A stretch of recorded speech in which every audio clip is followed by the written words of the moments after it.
Introduction. Rich Dad Poor Dad.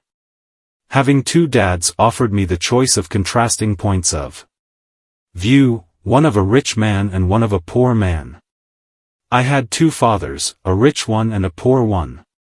One was highly educated and intelligent.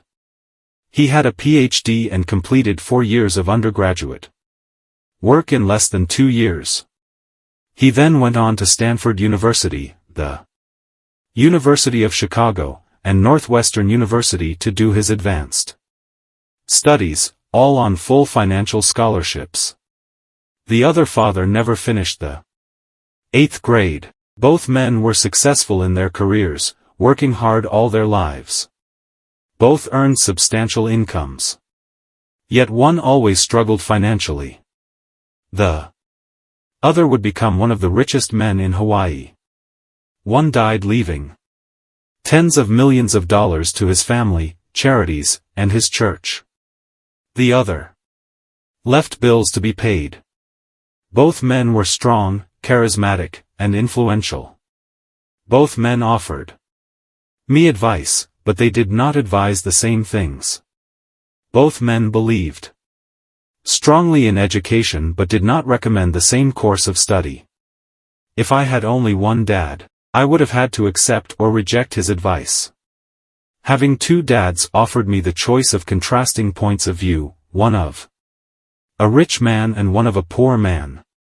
Instead of simply accepting or rejecting one or the other, I found myself thinking more, comparing, and then choosing for myself. The problem was that the rich man was not rich yet, and the poor man was not yet poor. Both were just starting out on their careers, and both were struggling with money and families. But they had very different points of view about money. For example, one dad would say, "The love of money is the root of all evil." The other said, "The lack of money is the root of all evil." As a young boy, having two strong fathers both influencing me was difficult. I wanted to be a good son and listen, but the two fathers did not say the same things. The contrast in their points of view, particularly about money, was so extreme that I grew curious and intrigued. I began to start thinking for long periods of time about what each was saying. Much of my private time was spent reflecting, asking myself questions such as, why does he say that, and then asking the same question of the other dad's statement. It would have been much easier to simply say, yeah, he's right. I agree with that. Or to simply reject the point of view by saying, the old man doesn't know what he's talking about. Instead, having two dads whom I loved forced me to think and ultimately choose a way of thinking for myself. As a process, choosing for myself turned out to be much more valuable in the long run than simply accepting or rejecting a single point of view. One of the reasons the rich get richer, the poor get poorer, and the middle class struggles in debt is that the subject of money is taught at home, not in school. Most of us learn about money from our parents. So what can poor parents tell their child about money? They simply say, stay in school and study hard. The child may graduate with excellent grades, but with a poor person's financial programming and mindset. Sadly, money is not taught in schools. Schools focus on scholastic and professional skills, but not on financial skills. This explains how smart bankers, doctors, and accountants who earned excellent grades may struggle financially all of their lives. Our staggering national debt is due in large part to highly educated politicians and government officials making financial decisions with little or no training in the subject of money. Today I often wonder what will soon happen when we have millions of people who need financial and medical assistance. They will be dependent upon their families or the government for financial support. What will happen when Medicare and Social Security run out of money? How will a nation survive if teaching children about money continues to be left to parents, most of whom will be, or already are, poor? Because I had two influential fathers, I learned from both of them.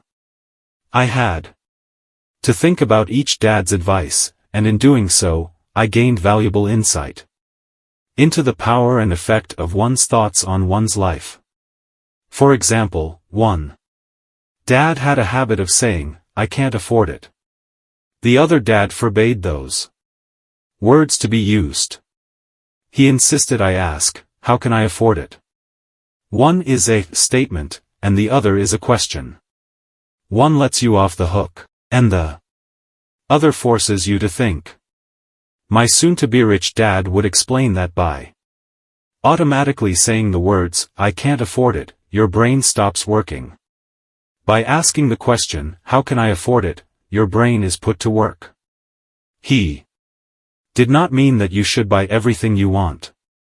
He was fanatical about exercising your mind, the most powerful computer in the world. He'd say, "My brain gets stronger every day because I exercise it. The stronger it gets, the more money I can make." He believed that automatically saying, "I can't afford it," was a sign of mental laziness. Although both dads worked hard, I noticed that one dad had a habit of putting his brain to sleep when it came to finances, and the other had a habit of exercising his brain. The long-term result was that one dad grew stronger financially, and the other grew weaker. It is not much different from a person who goes to the gym to exercise on a regular basis versus someone who sits on the couch watching television. Proper physical exercise increases your chances for health, and proper mental exercise increases your chances for wealth. My two dads had opposing attitudes, and that affected the way they thought. One dad thought that the rich should pay more in taxes to take care of those less fortunate. The other said, "Taxes punish those who produce and reward those who don't produce." One dad recommended, "Study hard so you can find a good company to work for." The other recommended, "Study hard so you can find a good company to buy." One dad said, "The reason I'm not rich is because I have you kids." The other said, "The reason I must be rich is because I have you kids."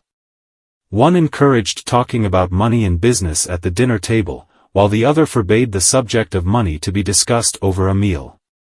One said, "When it comes to money, play it safe. Don't take risks." The other said, "Learn to manage risk." One believed, "Our home is our largest investment and our greatest asset." The other believed, "My house is a liability, and if your house is your largest investment, you're in trouble."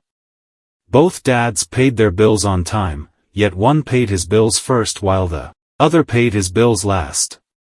One dad believed in a company or the government taking care of you and your needs. He was always concerned about pay raises, retirement plans, medical benefits, sick leave, vacation days, and other perks. He was impressed with two of his uncles who joined the military and earned a retirement and entitlement package for life after 20 years of active service. He loved the idea of medical benefits and PX privileges the military provided its retirees. He also loved the tenure system available through the university. The idea of job protection for life and job benefits seemed more important, at times, than the job. He would often say, "I've worked hard for the government, and I'm entitled to these benefits." The other believed in total financial self-reliance. He spoke out against the entitlement mentality and how it created weak and financially needy people. He was emphatic about being financially competent. One dad struggled to save a few dollars. The other created investments. One dad taught me how to write an impressive resume so I could find a good job. The other taught me how to write strong business and financial plans so I could create jobs. Being a product of two strong dads allowed me the luxury of observing the effects different thoughts have on one's life. I noticed that people really do shape their lives through their thoughts. For example, my poor dad always said, "I'll never be rich." And that prophecy became reality. My rich dad, on the other hand, always referred to himself as rich. He would say things like, "I'm a rich man, and rich people don't do this." Even when he was flat broke after a major financial setback, he continued to refer to himself as a rich man. He would cover himself by saying, "There is a difference between being poor and being broke. Broke is temporary. Poor is eternal." My poor dad would say, "I'm not interested in money, or money doesn't matter." My rich dad always said, "Money is power. The power of our thoughts may never be measured or appreciated, but it became obvious to me as a young boy that it was important to be aware of my thoughts and how I expressed myself." I noticed that my poor dad was poor, not because of the amount of money he earned, which was significant, but because of his thoughts and actions. As a young boy having two fathers, I became acutely aware of being careful about which thoughts I chose to adopt as my own. Should I listen to my rich dad or to my poor dad? There is a difference between being poor and being broke. Broke is temporary. Poor is eternal. Although both men had tremendous respect for education and learning, they disagreed about what they thought was important to learn. One wanted me to study hard, earn a degree, and get a good job to earn money. He wanted me to study to become a professional, an attorney or an accountant, and to go to business school for my MBA. The other encouraged me to study to be rich, to understand how money works, and to learn how to have it work for me. "I don't work for money," were words he would repeat over and over. "Money works for me." At the age of 9, I decided to listen to and learn from my rich dad about money. In doing so, I chose not to listen to my poor dad, even though he was the one with all the college degrees. A lesson from Robert Frost. Robert Frost is my favorite poet. Although I love many of his poems, my favorite is The Road Not Taken. I use its lesson almost daily. The road not taken. Two roads diverged in a yellow wood, and sorry I could not travel both. And be one traveler, long I stood, and looked down one as far as I could, to where it bent in the undergrowth, then took the other, as just as fair, and having perhaps the better claim, because it was grassy and wanted wear. Though as for that the passing there had worn them really about the same, and both that morning equally lay in leaves no step had trodden black. Oh, I kept the first for another day. Yet knowing how way leads on to way, I doubted if I should ever come back. I shall be telling this with a sigh. Somewhere ages and ages hence, two roads diverged in a wood, and I took the one less traveled by, and that has made all the difference. And that has made all the difference. Over the years, I have often reflected upon Robert Frost's poem. Choosing not to listen to my highly educated dad's advice and attitude about money was a painful decision, but it was a decision that shaped the rest of my life. Once I made up my mind about whom to listen to, my education about money began. My rich dad taught me over a period of 30 years until I was 39 years old.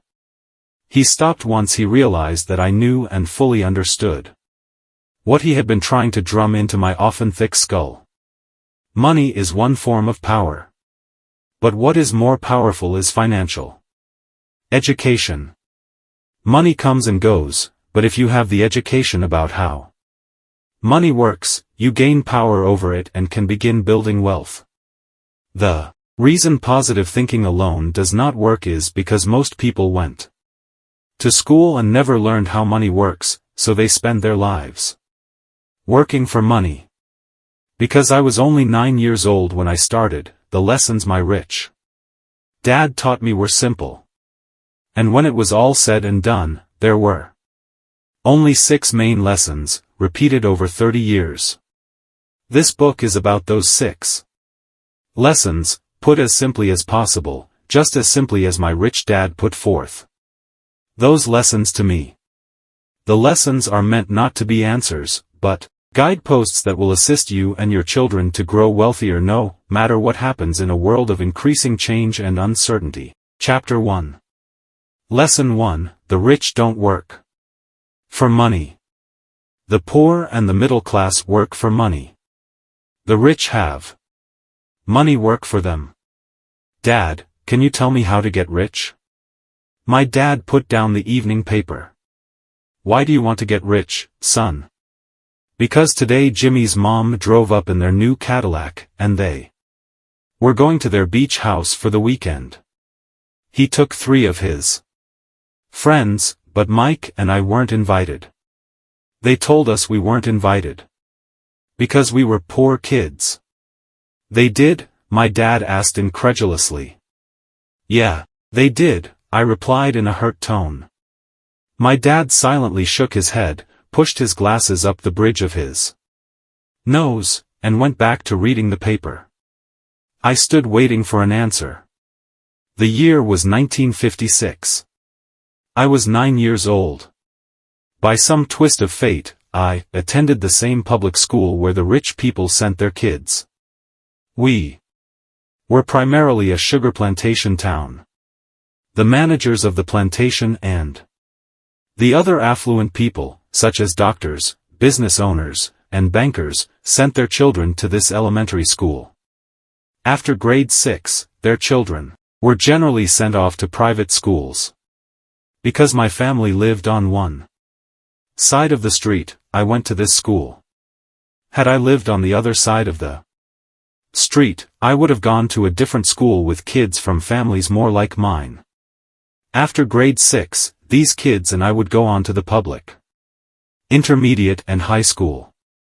There was no private school for them or for me. My dad finally put down the paper. I could tell he was thinking. Well, son, he began slowly. If you want to be rich, you have to learn to make money. How do I make money? I asked. Well, use your head, son, he said, smiling. Even then I knew that really meant, that's all I'm going to tell you, or, I don't know the answer, so don't embarrass me. A partnership is formed. The next morning, I told my best friend, Mike, what my dad had said. As best as I could tell, Mike and I were the only poor kids in this school. Mike was also in this school by a twist of fate. Someone had drawn a jog in the line for the school district, and we wound up in school with the rich kids. We weren't really poor, but we felt as if we were because all the other boys had new baseball gloves, new bicycles, new everything. Mom and Dad provided us with the basics, like food, shelter, and clothes. But that was about it. My dad used to say, if you want something, work for it. We wanted things, but there was not much work available for 9-year-old boys. So what do we do to make money? Mike asked. I don't know, I said. But do you want to be my partner? He agreed, and so on that Saturday morning, Mike became my first business partner. We spent all morning coming up with ideas on how to make money. Occasionally we talked about all the cool guys at Jimmy's beach house having fun. It hurt a little, but that hurt was good, because it inspired us to keep thinking of a way to make money. Finally, that afternoon, a bolt of lightning struck. It was an idea Mike got from a science book he had read. Excitedly, we shook hands, and the partnership now had A business. For the next several weeks, Mike and I ran around our neighborhood, knocking on doors and asking our neighbors if they would save their toothpaste tubes for us. With puzzled looks, most adults consented with a smile. Some asked us what we were doing, to which we replied, "We can't tell you. It's a business secret." My mom grew distressed as the weeks wore on. We had selected a site next to her washing machine as the place we would stockpile our raw materials. In a brown cardboard box that at one time held catsup bottles, our little pile of used toothpaste tubes began to grow. Finally my mom put her foot down. The sight of her neighbor's messy, crumpled, used toothpaste tubes had gotten to her. "What are you boys doing?" she asked. "And I don't want to hear again that it's a business secret. Do something with this mess, or I'm going to throw it out." Mike and I pleaded and begged, explaining that we would soon have enough and then we would begin production. We informed her that we were waiting on a couple of neighbors to finish their toothpaste so we could have their tubes.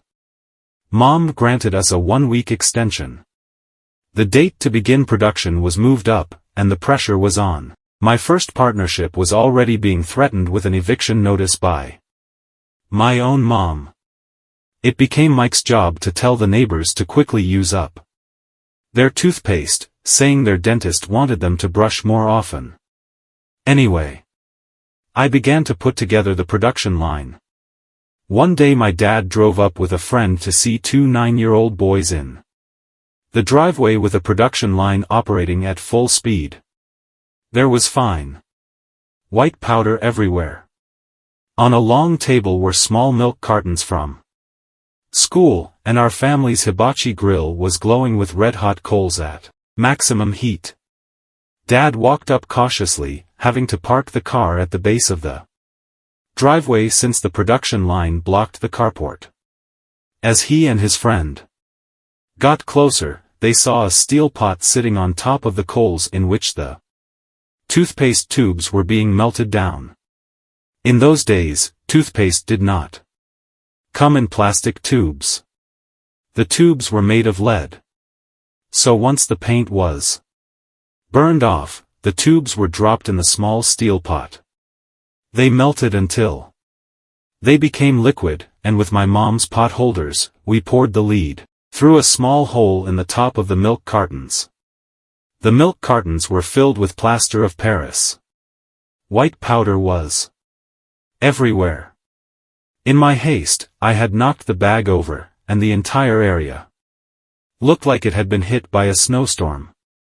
The milk cartons were the outer containers for plaster of Paris molds.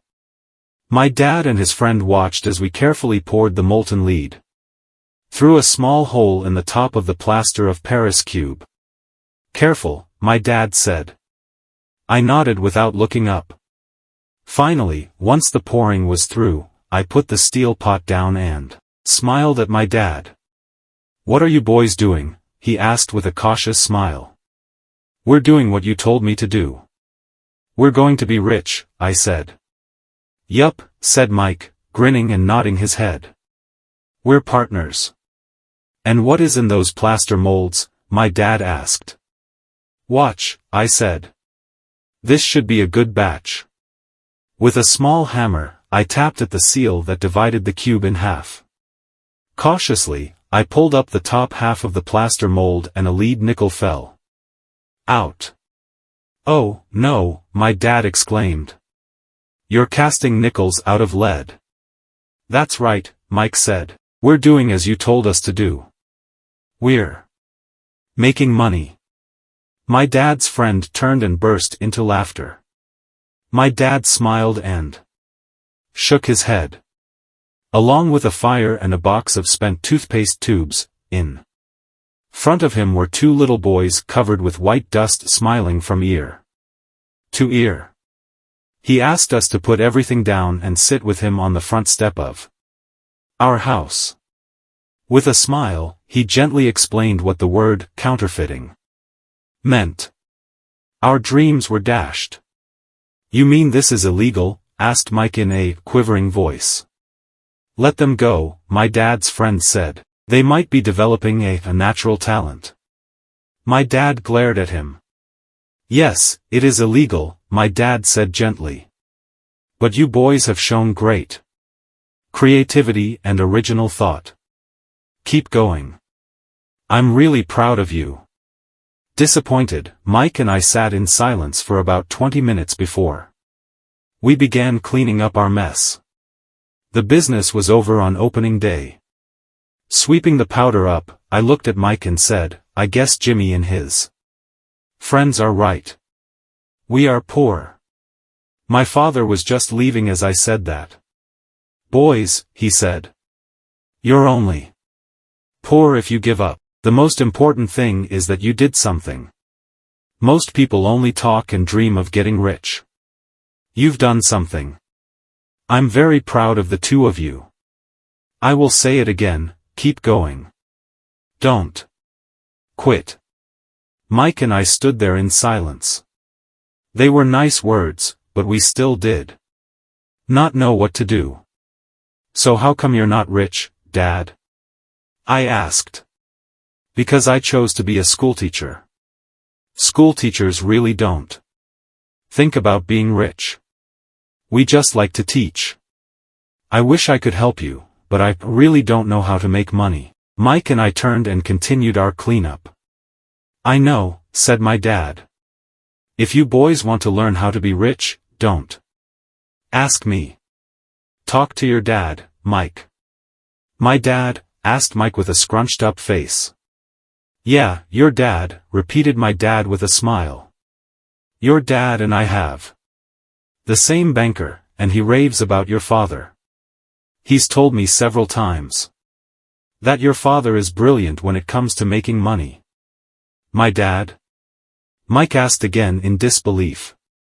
Then how come we don't have a nice car and a nice house like the rich kids at school? A nice car and a nice house don't necessarily mean you're rich or you know how to make money, my dad replied. Jimmy's dad works for the sugar plantation. He's not much different from me.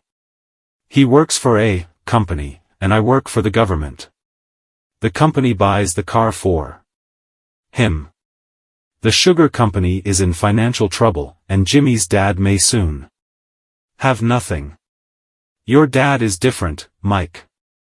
He seems to be building an empire, and I suspect in a few years he will be a very rich man.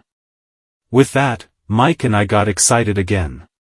With new vigor, we began cleaning up the mess caused by our now-defunct first business. As we were cleaning, we made plans for how and when to talk to Mike's dad. The problem was that Mike's dad worked long hours and often did not come home until late. His father owned warehouses, a construction company, a chain of stores, and 3 restaurants.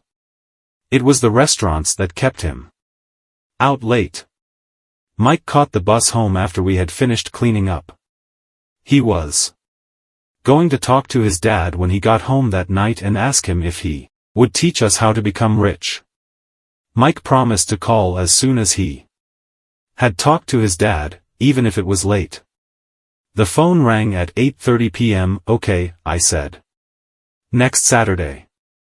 I put the phone down. Mike's dad had agreed to meet with us. On Saturday I caught the 7:30 a.m. bus to the poor side of town. The lessons begin. Mike and I met with his dad that morning at 8 o'clock. He was already busy, having been at work for more than an hour. His construction supervisor was just leaving in his pickup truck as I walked up to his simple, small, and tidy home. Mike met me at the door. Dad's on the phone, and he said to wait on the back porch, Mike said. As he opened the door, the old wooden floor creaked as I stepped across the threshold of the aging house. There was a cheap mat just inside the door. The mat was there to hide the years of wear from countless footsteps that the floor had supported. Although clean, it needed to be replaced. I felt claustrophobic as I entered the narrow living room that was filled with old musty overstuffed furniture that today would be collector's items. Sitting on the couch were two women, both a little older than my mom. Across from the women sat a man in workman's clothes. He wore khaki slacks and a khaki shirt, neatly pressed but without starch, and polished work boots. He was about 10 years older than my dad. They smiled as Mike and I walked past them toward the back porch. I smiled back shyly. "Who are those people?" I asked. "Oh, they work for my dad. The older man runs his warehouses, and the women are the managers of the restaurants. And as you arrived, you saw the construction supervisor who is working on a road project about 50 miles from here. His other supervisor, who is building a track of houses, left before you got here. Does this go on all the time?" I asked. "Not always, but quite often," said Mike, smiling as he pulled up a chair to sit down next to me. "I asked my dad if he would teach us to make money," Mike said. "Oh, and what did he say to that?" I asked with cautious curiosity. "Well, he had a funny look on his face at first, and then he said he would make us an offer." "Oh," I said, rocking my chair back against the wall. I sat there perched on two rear legs of the chair. Mike did the same thing. "Do you know what the offer is?" I asked. "No, but we'll soon find out." Suddenly, Mike's dad burst through the rickety screen door and onto the porch. Mike and I jumped to our feet, not out of respect, but because we were startled. "Ready, boys?" he asked as he pulled up a chair to sit down with us. We nodded our heads as we pulled our chairs away from the wall to sit in front of him. He was a big man, about 6 feet tall and 200 pounds. My dad was taller, about the same weight, and 5 years older than Mike's dad. They sort of looked alike, though not of the same ethnic makeup. Maybe their energy was similar. "Mike says you want to learn to make money? Is that correct, Robert?" I nodded my head quickly, but with a little trepidation. He had a lot of power behind his words and smile. "Okay, here's my offer. I'll teach you, but I won't do it classroom style. You work for me, I'll teach you. You don't work for me, I won't teach you. I can teach you faster if you work, and I'm wasting my time if you just want to sit and listen like you do in school. That's my offer.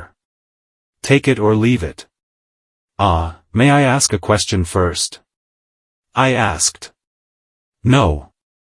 Take it or leave it. I've got too much work to do to waste my time. If you can't make up your mind decisively, then you'll never learn to make money anyway. Opportunities come and go. Being able to know when to make quick decisions is an important skill. You have the opportunity that you asked for. School is beginning, or it's over in 10 seconds, Mike's dad said with a teasing smile. "Take it," I said. "Take it," said Mike. "Good," said Mike's dad. "Mrs. Martin will be by in 10 minutes. After I'm through with her, you'll ride with her to my superette and you can begin working. I'll pay you 10 cents an hour, and you'll work 3 hours every Saturday." "But I have a softball game today," I said. Mike's dad lowered his voice to a stern tone. "Take it, or leave it," he said. "I'll take it," I replied, choosing to work and learn instead of playing. 30 cents later. By 9 a.m. that day, Mike and I were working for Mrs. Martin. She was a kind and patient woman. She always said that Mike and I reminded her of her 2 grown sons. Although kind, she believed in hard work and kept us moving. We spent 3 hours taking canned goods off the shelves, brushing each can with a feather duster to get the dust off, and then restacking them neatly. It was excruciatingly boring work. Mike's dad, whom I call my rich dad, owned 9 of these little superettes, each with a large parking lot. They were the early version of the 7-Eleven convenience stores, little neighborhood grocery stores where people bought items such as milk, bread, butter, and cigarettes. The problem was that this was Hawaii before air conditioning was widely used, and the stores could not close their doors because of the heat. On 2 sides of the store, the doors had to be wide open to the road and parking lot.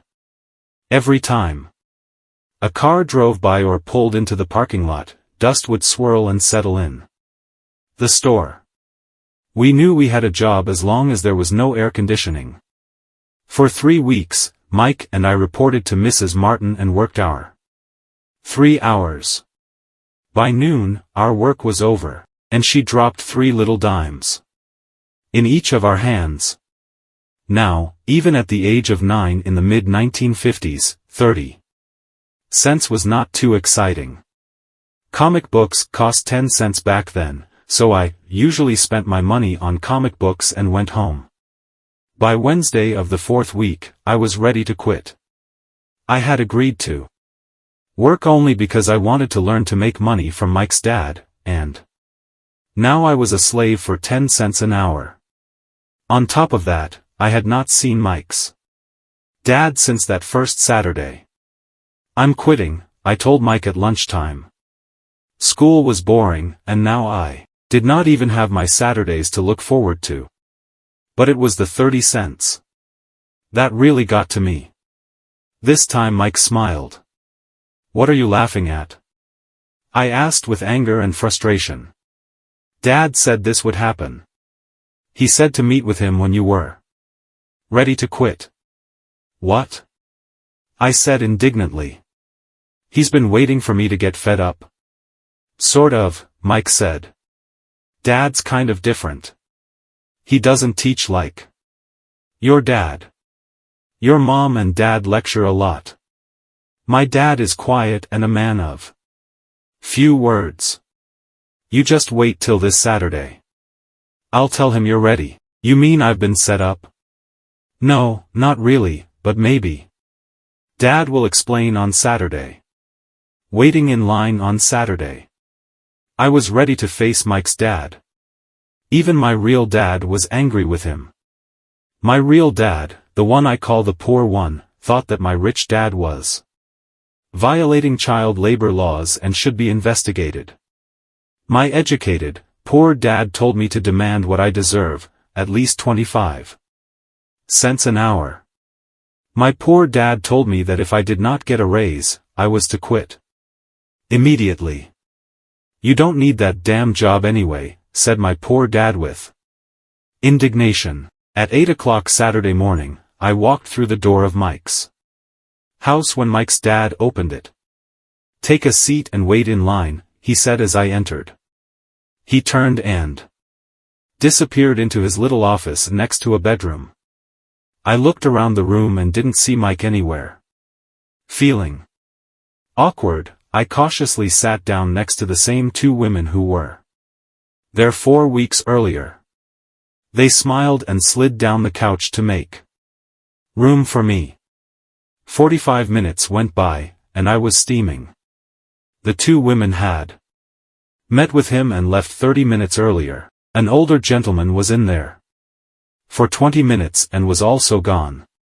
The house was empty, and here I sat in a musty, dark living room on a beautiful sunny Hawaiian day, waiting to talk to a cheapskate who exploited children. I could hear him rustling around the office, talking on the phone, and ignoring me. I was ready to walk out, but for some reason I stayed. Finally, 15 minutes later, at exactly 9 o'clock, Rich Dad walked out of his office, said nothing, and signaled with his hand for me to enter. "I understand you want a raise, or you're going to quit," Rich Dad said as he swiveled in his office chair. "Well, you're not keeping your end of the bargain," I blurted out, nearly In tears. It was really frightening for me to confront a grown-up. You said that you would teach me if I worked for you. Well, I've worked for you. I've worked hard. I've given up my baseball games to work for you, but you haven't kept your word, and you haven't taught me anything. You are a crook like everyone in town thinks you are. You're greedy. You want all the money and don't take care of your employees. You made me wait and don't show me any respect. I'm only a little boy, but I deserve to be treated better. Rich Dad rocked back in his swivel chair, hands up to his chin, and stared at me. Not bad, he said. In less than a month, you sound like most of my employees. What? I asked. Not understanding what he was saying, I continued. With my grievance. I thought you were going to keep your end of the bargain and teach me. Instead you want to torture me? That's cruel. That's really cruel. I am teaching you, Rich Dad said quietly. What have you taught me? Nothing. I said angrily. You haven't even talked to me once since I agreed to work for peanuts. 10 cents an hour. Ha! I should notify the government about you. We have child labor laws, you know. My dad works for the government, you know. Wow, said Rich Dad. Now you sound just like most of the people who used to work for me, people I've either fired or who have quit. So what do you have to say? I demanded, feeling pretty brave for a little kid. You lied to me. I've worked for you, and you have not kept your word. You haven't taught me anything. How do you know that I've not taught you anything? Asked Rich Dad. Calmly. Well, you've never talked to me. I've worked for 3 weeks and you have not taught me anything, I said with a pout. Does teaching mean talking or a lecture? Rich Dad asked. Well, yes, I replied. That's how they teach you in school, he said, smiling. But that is not how life teaches you, and I would say that life is the best teacher of all. Most of the time, life does not talk to you. It just sort of pushes you around. Each push is life saying, wake up. There's something I want you to learn. What is this man talking about? I asked myself silently. Life pushing me around, was life talking to me?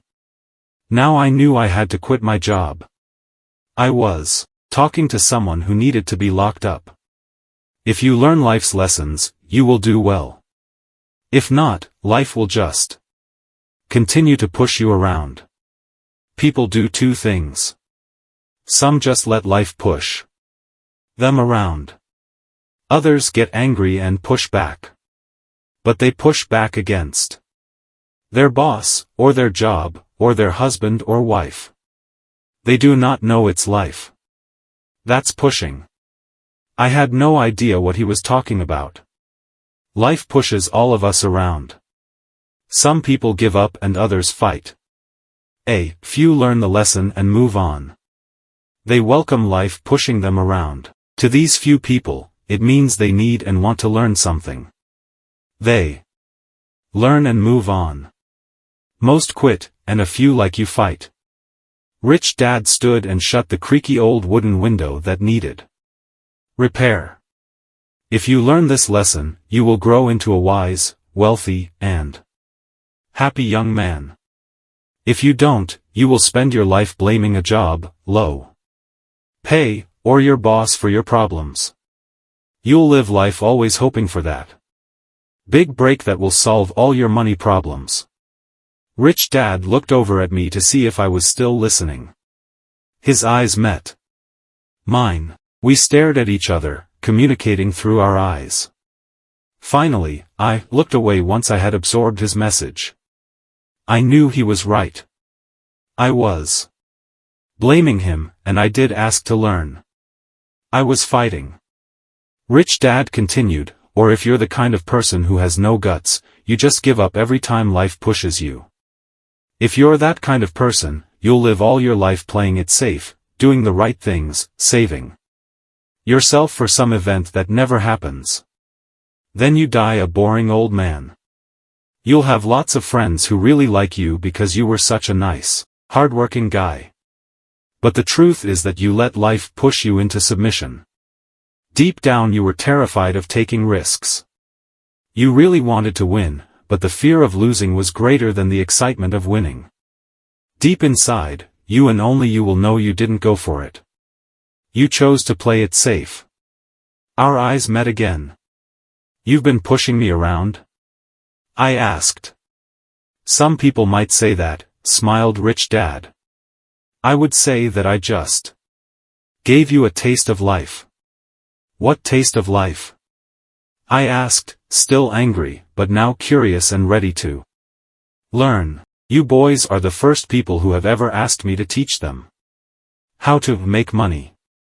I have more than 150 employees, and not one of them has asked me what I know about money. They ask me for a job and a paycheck, but never to teach them about money. So most will spend the best years of their lives working for money, not really understanding what it is they are working for. I sat there listening intently. So when Mike told me you wanted to learn how to make money, I decided to design a course that mirrored real life.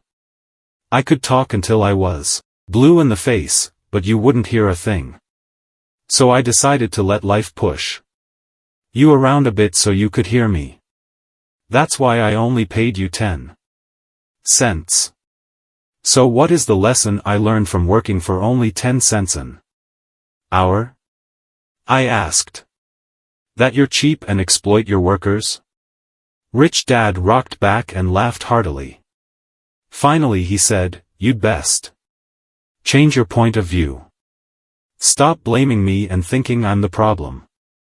If you think I'm the problem, then you have to change me. If you realize that you're the problem, then you can change yourself, learn something, and grow wiser. Most people want everyone else in the world to change but themselves. Let me tell you, it's easier to change yourself than everyone else. I don't understand, I said. Don't blame me for your problems, Rich Dad said, growing impatient. But you only pay me 10 cents. So what are you learning? Rich Dad asked, smiling. That you're cheap, I said with a sly grin. See, you think I'm the problem, said Rich Dad. But you are. Well, keep that attitude and you'll learn nothing. Keep the attitude that I'm the problem and what choices do you have? Well, if you don't pay me more or show me more respect and teach me, I'll quit. Well put, Rich Dad said. And that's exactly what most people do. They quit and go looking for another job, a better opportunity, and higher pay, actually thinking that this will solve the problem. In most cases, it won't. So what should I do? I asked. Just take this measly 10 cents an hour. And smile? Rich Dad smiled. That's what the other people do. But that's all they do, waiting for a raise thinking that more money will solve their problems. Most just accept it, and some take a second job working harder, but again, accepting a small paycheck. I sat staring at the floor, beginning to understand the lesson Rich Dad was presenting. I could sense it was a taste of life. Finally, I looked up and asked, so what will solve the problem? This, he said, leaning forward in his chair and tapping me gently on the head. This stuff between your ears. It was at that moment that Rich Dad shared the pivotal point of view that separated him from his employees and my poor dad, and led him to eventually become one of the richest men in Hawaii, while my highly educated but poor dad struggled financially all his life. It was a singular point of view that made all the difference over a lifetime. Rich Dad explained this point of view over and over, which I call lesson. Number 1, the poor and the middle class work for money. The rich have money work for them. On that bright Saturday morning, I learned a completely different point. A view from what I had been taught by my poor dad. At the age of 9, I understood that both dads wanted me to learn. Both dads encouraged me to study, but not the same things. My highly educated dad recommended that I do what he did. Son, I want you to study hard, get good grades, so you can find a safe, secure job with a big company. And make sure it has excellent benefits. My rich dad wanted me to learn how money works so I could make it work for me. These lessons I would learn through life with his guidance, not because of a classroom. My rich dad continued my first lesson. I'm glad you got angry about working for 10 cents an hour. If you hadn't got angry and had simply accepted it, I would have to tell you that I could not teach you. You see, true learning takes energy, passion, and a burning desire.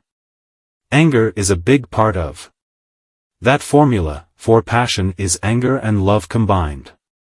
When it comes to money, most people want to play it safe and feel secure. So passion does not direct them. Fear does. So is that why they'll take jobs with low pay? I asked. Yes, said Rich Dad. Some people say I exploit people because I don't pay as much as the sugar plantation or the government. I say the people exploit themselves. It's their fear, not mine.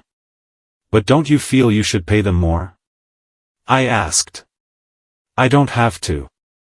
And besides, more money will not solve their problems. Just look at your dad. He makes a lot of money, and he still can't pay his bills. Most people, given more money, only get into more debt. So that's why the 10 cents an hour, I said, smiling. It's a part of the lesson. That's right, smiled Rich Dad. You see, your dad went to school and got an excellent education, so he could get a high-paying job. But he still has money problems because he never learned anything about money in school. On top of that, he believes in working for money. And you don't? I asked. No, not really, said Rich Dad. If you want to learn to work for money, then stay in school. That is a great place to learn to do that. But if you want to learn how to have money work for you, then I will teach you that. But only if you want to learn. Wouldn't everyone want to learn that? I asked. No, said Rich Dad, simply because it's easier to learn to work for money, especially if fear is your primary emotion when the subject of money is discussed. I don't understand, I said with a frown. Don't worry about that for now. Just know that it's fear that keeps most people working at a job, the fear of not paying their bills, the fear of being fired, the fear of not having enough money, and the fear of starting over. That's the price of studying to learn a profession or trade, and then working for money. Most people become a slave to money, and then get angry at their boss. Learning to have money work for you is a completely different course of study? I asked. Absolutely, Rich Dad answered. Absolutely. We sat in silence on that beautiful Hawaiian Saturday morning. My friends had just started their Little League baseball game, but for some reason I was now thankful I had decided to work for 10 cents an hour. I sensed that I was about to learn something my friends wouldn't learn in school. Ready to learn? Asked Rich Dad. Absolutely, I said with a grin. I have kept my promise. I've been teaching you from afar, my rich Dad said. At 9 years old, you've gotten a taste of what it feels like to work for money. Just multiply your last month by 50 years and you will have an idea of what most people spend their life doing. I don't understand, I said. How did you feel waiting in line to see me, once to get hired and once to ask for more money? Terrible, I said. If you choose to work for money, that is what life will be like, said Rich Dad. And how did you feel when Mrs. Martin dropped 3 dimes in your hand for 3 hours of work? I felt like it wasn't enough. It seemed like nothing. I was disappointed, I said. And that is how most employees feel when they look at their paychecks, especially after all the tax and other deductions are taken out. At least you got 100%. You mean most workers don't get paid everything? I asked with amazement. Heavens no, said Rich Dad. The government always takes its share first. How do they do that? I asked. Taxes, said Rich Dad. You're taxed when you earn.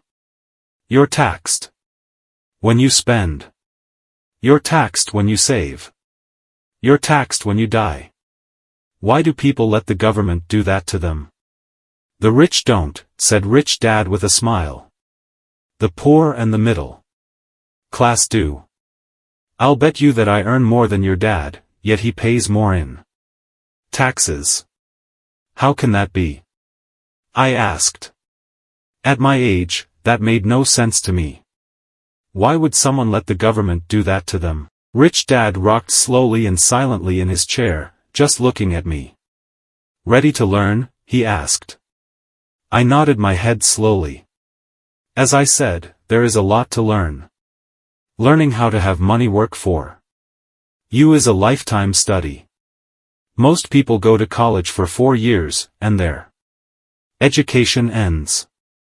I already know that my study of money will continue over my lifetime, simply because the more I find out, the more I find out I need to know.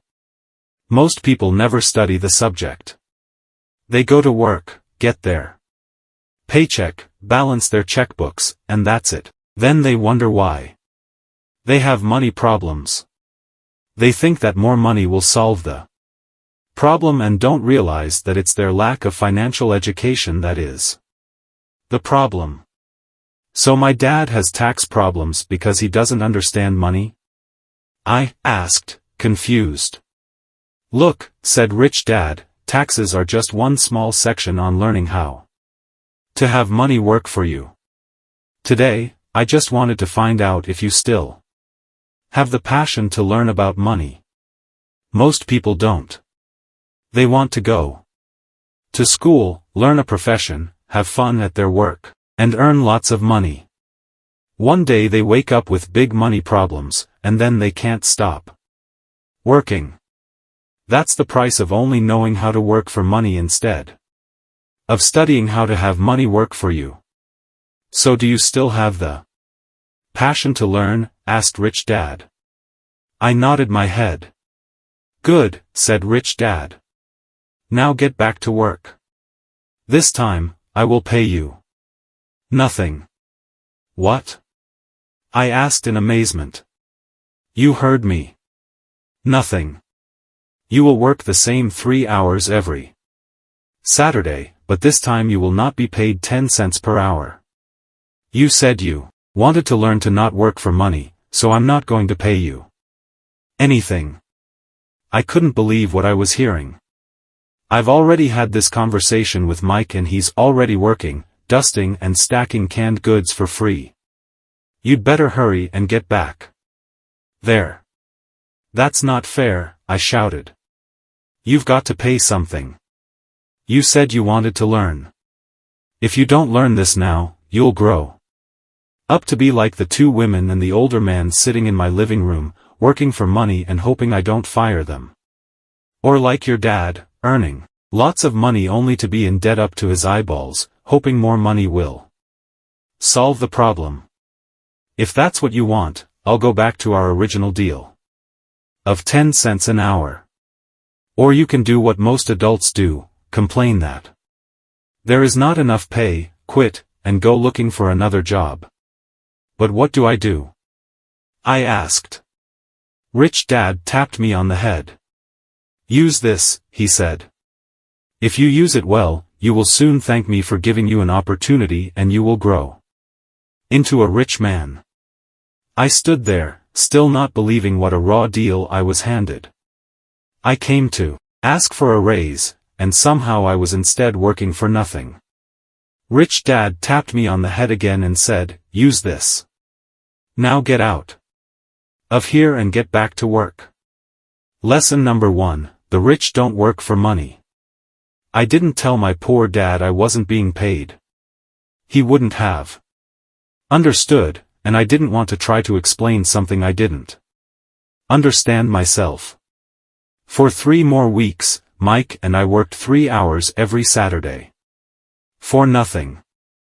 The work didn't bother me, and the routine got easier, but it was the missed baseball games and not being able to afford to buy a few comic books that got to me. Rich Dad stopped by at noon on the 3rd week. We heard his truck pull up in the parking lot and sputter when the engine was turned off. He entered the store and greeted Mrs. Martin with a hug. After finding out how things were going in the store, he reached into the ice cream freezer, pulled out 2 bars, paid for them, and signaled to Mike and me. Let's go for a walk, boys. We crossed the street, dodging a few cars, and walked across a large, grassy field where a few adults were playing softball. Sitting down at a lone picnic table, he handed Mike and me the treats. How's it going, boys? Okay, Mike said. I nodded in agreement. Learn anything yet? Rich Dad asked. Mike and I looked at each other, shrugged our shoulders, and shook our heads in unison. Avoiding one of life's biggest traps. Well, you boys had better start thinking. You're staring at one of life's biggest lessons. If you learn it, you'll enjoy a life of great freedom and security. If you don't, you'll wind up like Mrs. Martin and most of the people playing softball in this park. They work very hard for little money, clinging to the illusion of job security and looking forward to a 3-week vacation each year and maybe a skimpy pension after 45 years of service. If that excites you, I'll give you a raise to 25 cents an hour. But these are good hard-working people. Are you making fun of them? I demanded. A smile came over Rich Dad's face. Mrs. Martin is like a mother to me. I would never be that cruel. I may sound unkind because I'm doing my best to point something out to the two of you. I want to expand your point of view so you can see something most people never have the benefit of seeing because their vision is too narrow. Most people never see the trap they are in. Mike and I sat there, uncertain of his message. He sounded cruel, yet we could sense he was trying to drive home a point. With a smile, Rich Dad said, "Doesn't that 25 cents an hour sound good? Doesn't it make your heart beat a little faster?" I shook my head no, but it really did. 25 cents an hour would be big bucks to me. Okay, I'll pay you $1 an hour, Rich Dad said, with a sly grin. Now my heart started to race. My brain was screaming, take it. Take it. I could not believe what I was hearing. Still, I said nothing. Okay, $2 an hour. My little brain and heart nearly exploded. After all, it was 1956 and being paid $2 an hour would have made me the richest kid in the world. I couldn't imagine earning that kind of money. I wanted to say yes. I wanted the deal. I could picture a new bicycle, new baseball glove, and the adoration of my friends when I flashed some cash. On top of that, Jimmy and his rich friends could never call me poor again. But somehow my mouth stayed shut. The ice cream had melted and was running down my hand. Rich Dad was looking at two boys staring back at him, eyes wide open and brains empty. He was testing us, and he knew there was a part of our emotions that wanted to take the deal. He understood that every person has a weak and needy part of their soul that can be bought, and he knew that every individual also had a part of their soul that was resilient and could never be bought. It was only a question of which one was stronger. Okay, $5 an hour. Suddenly I was silent. Something had changed. The offer was too big and ridiculous. Not many grown-ups in 1956 made more than that, but quickly my temptation disappeared, and calm set in. Slowly, I turned to my left to look at Mike. He looked back at me. The part of my soul that was weak and needy was silenced. The part of me that had no price took over. I knew Mike had gotten to that point too. People's lives are forever controlled by two emotions, fear and greed. Good, Rich Dad said softly. Most people have a price. And they have a price because of human emotions named fear and greed. First, the fear of being without money motivates us to work hard, and then once we get that paycheck, greed or desire starts us thinking about all the wonderful things money can buy. The pattern is then set. What pattern? I asked. The pattern of get up, go to work, pay bills, get up, go to work, pay bills. People's lives are forever controlled by two emotions, fear and greed.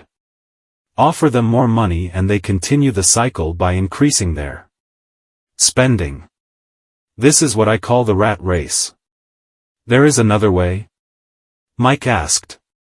Yes, said Rich Dad slowly, but only a few people find it. And what is that way? Mike asked.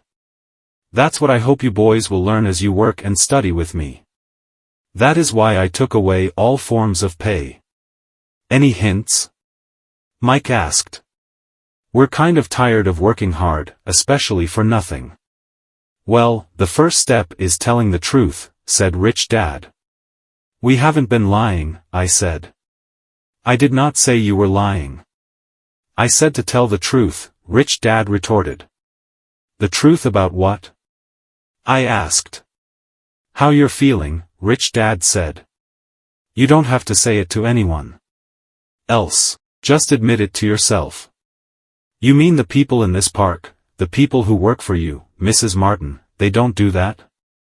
I asked. I doubt it, said Rich Dad. Instead, they feel the fear of not having money. They don't confront it logically. They react emotionally instead of using their heads, Rich Dad said. Then, they get a few bucks in their hands. And again, the emotions of joy, desire, and greed take over. And again they react, instead of think. So their emotions control their brain, Mike said.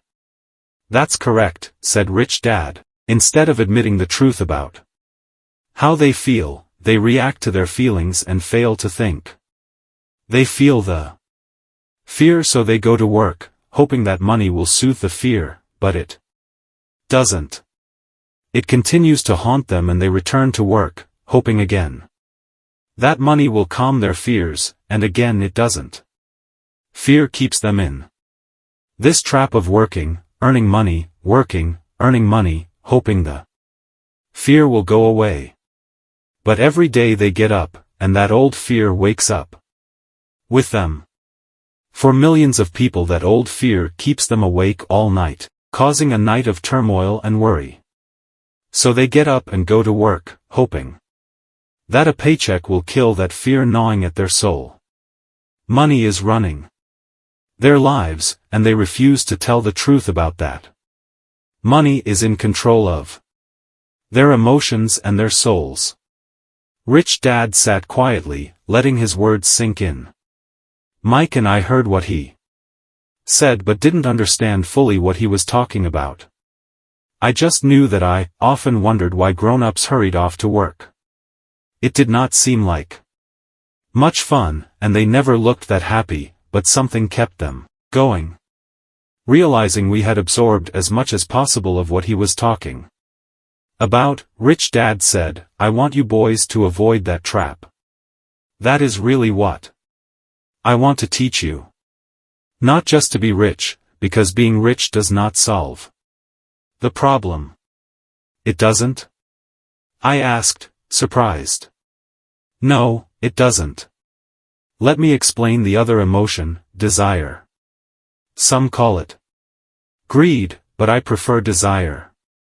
It's perfectly normal to desire something better, prettier, more fun, or exciting. So people also work for money because of desire. They desire money for the joy they think it can buy. But the joy that money brings is often short-lived, and they soon need more money for more joy, more pleasure, more comfort, and more security. So they keep working, thinking money will soothe their souls that are troubled by fear and desire. But money can't do that. Even rich people do this?" Mike asked. "Rich people included," said Rich Dad. "In fact, the reason many rich people are rich isn't because of desire, but because of fear. They believe that money can eliminate the fear of being poor, so they amass tons of it, only to find the fear gets worse. Now they fear losing the money. I have friends who keep working even though they have plenty. I know people who have millions who are more afraid now than when they were poor. They're terrified of losing it all. The fears that drove them to get rich got worse. That weak and needy part of their soul is actually screaming louder. They don't want to lose the big houses, the cars, and the high life money has bought them. They worry about what their friends would say if they lost all their money. Many are emotionally desperate and neurotic, although they look rich and have more money. So is a poor man happier?" I asked. "No, I don't think so," replied Rich Dad. "The avoidance of money is just as psychotic as being attached to money." As if on cue, the town derelict went past our table, stopping by the large rubbish can and rummaging around in it. The three of us watched him with great interest, when before we probably would have just ignored him. Rich Dad pulled $1 out of his wallet and gestured to the older man. Seeing the money, the derelict came over immediately, took the bill, thanked Rich Dad profusely, and hurried off, ecstatic with his good fortune. "He's not much different from most of my employees," said Rich Dad.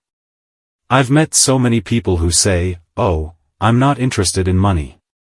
Yet they'll work at a job for 8 hours a day. That's a denial of truth. If they weren't interested in money, then why are they working?" That kind of thinking is probably more psychotic than a person who hoards money. As I sat there listening to my Rich Dad, my mind flashed back to the countless times my own dad said, "I'm not interested in money." He said those words often. He also covered himself by always saying, "I work because I love my job." So many people say, "Oh, I'm not interested in money." Yet they'll work at a job for 8 hours a day. So what do we do? I asked. Not work for money until all traces of fear and greed are gone? No, that would be a waste of time, said Rich Dad. Emotions are what make us human. The word emotion stands for energy in motion. Be truthful about your emotions and use your mind and emotions in your favor, not against yourself. Whoa, said Mike. Don't worry about what I just said. It will make more sense in years to come. Just be an observer, not a reactor, to your emotions. Most people do not know that it's their emotions that are doing the thinking. Your emotions are your emotions, but you have got to learn to do your own thinking. Can you give me an example? I asked. Sure, replied Rich Dad. When a person says, I need to find a job, it's most likely an emotion doing the thinking. Fear of not having money generates that thought. But people do need money if they have bills to pay, I said. Sure they do, smiled Rich Dad. All I'm saying is that it's fear that is all too often doing the thinking. I don't understand, said Mike. For example, said Rich Dad. If the fear of not having enough money arises, instead of immediately running out to get a job, they instead might ask themselves this question: will a job be the best solution to this fear over the long run? In my opinion, the answer is no. A job is really a short-term solution to a long-term problem. But my dad is always saying, stay in school and get good grades, so you can find a safe, secure job, I interjected, somewhat confused. Yes, I understand he says that, said Rich Dad, smiling. Most people recommend that, and it's a good path for most people. But people make that recommendation primarily out of fear. You mean my dad says that because he's afraid? Yes, said Rich Dad. He's terrified that you won't earn enough money and won't fit into society. Don't get me wrong. He loves you and wants the best for you. I too believe an education and a job are important, but it won't handle the fear. You see, that same fear that makes him get up in the morning to earn a few bucks is the fear that is causing him to be so fanatical about your going to school. So what do you recommend? I asked. I want to teach you to master the power of money, instead of being afraid of it. They don't teach that in school, and, if you don't learn it, you become a slave to money. It was finally making sense. He wanted us to widen our views and to see what the Mrs. Martins of this world couldn't see. He used examples that sounded cruel at the time, but I've never forgotten them. My vision widened that day, and I began to see the trap that lay ahead for most people. You see, we're all employees ultimately. We just work at different levels, said Rich Dad. I just want you boys to have a chance to avoid the trap caused by those two emotions, fear and desire. Use them in your favor, not against you. That's what I want to teach you. I'm not interested in just teaching you to make a pile of money. That won't handle the fear or desire. If you don't first handle fear and desire, and you get rich, you'll only be a highly paid slave. So how do we avoid the trap? I asked. The main cause of poverty or financial struggle is fear and ignorance, not the economy or the government or the rich. It's self-inflicted fear and ignorance that keep people trapped. So you boys go to school and get your college degrees, and I'll teach you how to stay out of the trap. The pieces of the puzzle were appearing. My highly educated dad had a great education and a great career, but school never told him how to handle money or his fear of it. It became clear that I could learn different and important things from two fathers. So you've been talking about the fear of not having money. How does the desire for money affect our thinking? Mike asked. How did you feel when I tempted you with a pay raise? Did you notice your desires rising? We nodded our heads. By not giving in to your emotions, you were able to delay your reactions and think. That is important. We will always have emotions of fear and greed. From here on in, it's imperative for you to use those emotions to your advantage, and for the long term to not let your emotions control your thinking. Most people use fear and greed against themselves. That's the start of ignorance. Most people live their lives chasing Paychecks, pay raises and job security because of the emotions of desire and fear, not really questioning where those emotion-driven thoughts are leading them. It's just like the picture of a donkey dragging a cart with its owner dangling a carrot just in front of its nose. The donkey's owner may be going where he wants to, but the donkey is chasing an illusion. Tomorrow there will only be another carrot for the donkey. You mean the moment I picture a new baseball glove, candy and toys, that's like a carrot to a donkey? Mike asked. Yes, and as you get older, your toys get more expensive, a new car, a boat, and a big house to impress your friends, said Rich Dad with a smile. Fear pushes you out the door, and desire calls to you. That's the trap. So what's the answer? Mike asked. What intensifies fear and desire is ignorance. That is why rich people with lots of money often have more fear the richer they get. Money is the carrot, the illusion. If the donkey could see the whole picture, it might rethink its choice to chase the carrot. Rich Dad went on to explain that a human's life is a struggle between ignorance and illumination. He explained that once a person stops searching for information and self-knowledge, ignorance sets in. That struggle is a moment-to-moment decision, to learn to open or close one's mind. Look, school is very important.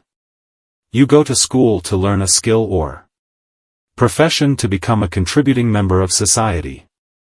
Every culture needs teachers, doctors, mechanics, artists, cooks, businesspeople, police officers, firefighters, and soldiers. Schools train them so society can thrive and flourish, said Rich Dad. Unfortunately, for many people school is the end, not the beginning. There was a long silence. Rich Dad was smiling. I didn't comprehend everything he said that day.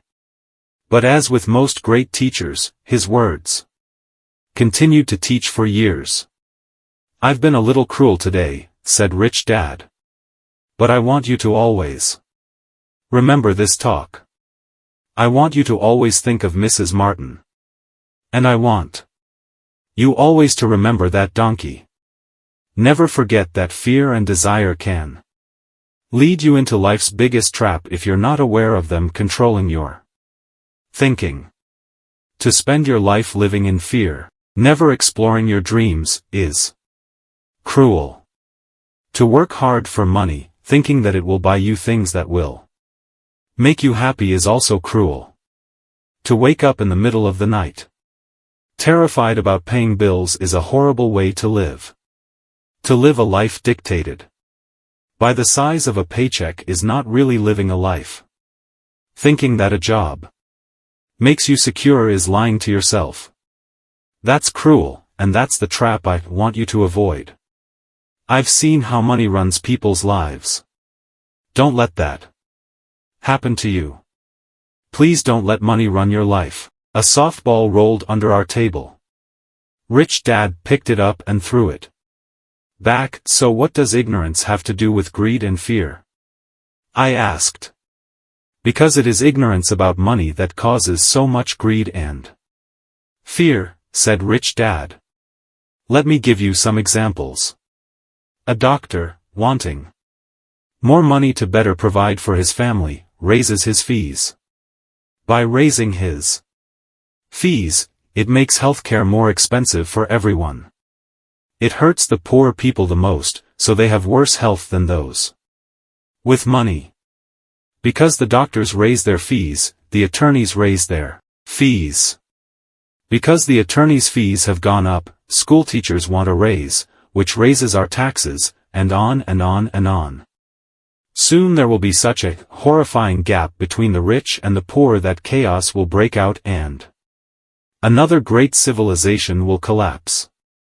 History proves that great civilizations collapse when the gap between the haves and have-nots is too great.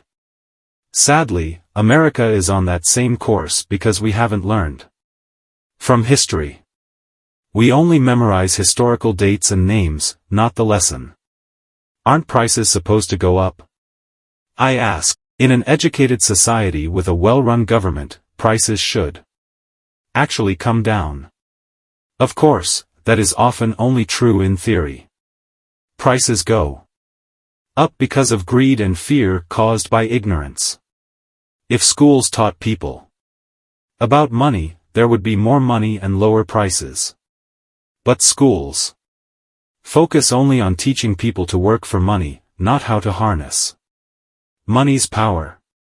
But don't we have business schools? Mike asked. And haven't you encouraged me to go for my MBA? Yes, said Rich Dad. But all too often business schools train employees to become sophisticated bean counters. Heaven forbid a bean counter takes over a business. All they do is look at the numbers, fire people, and kill the business.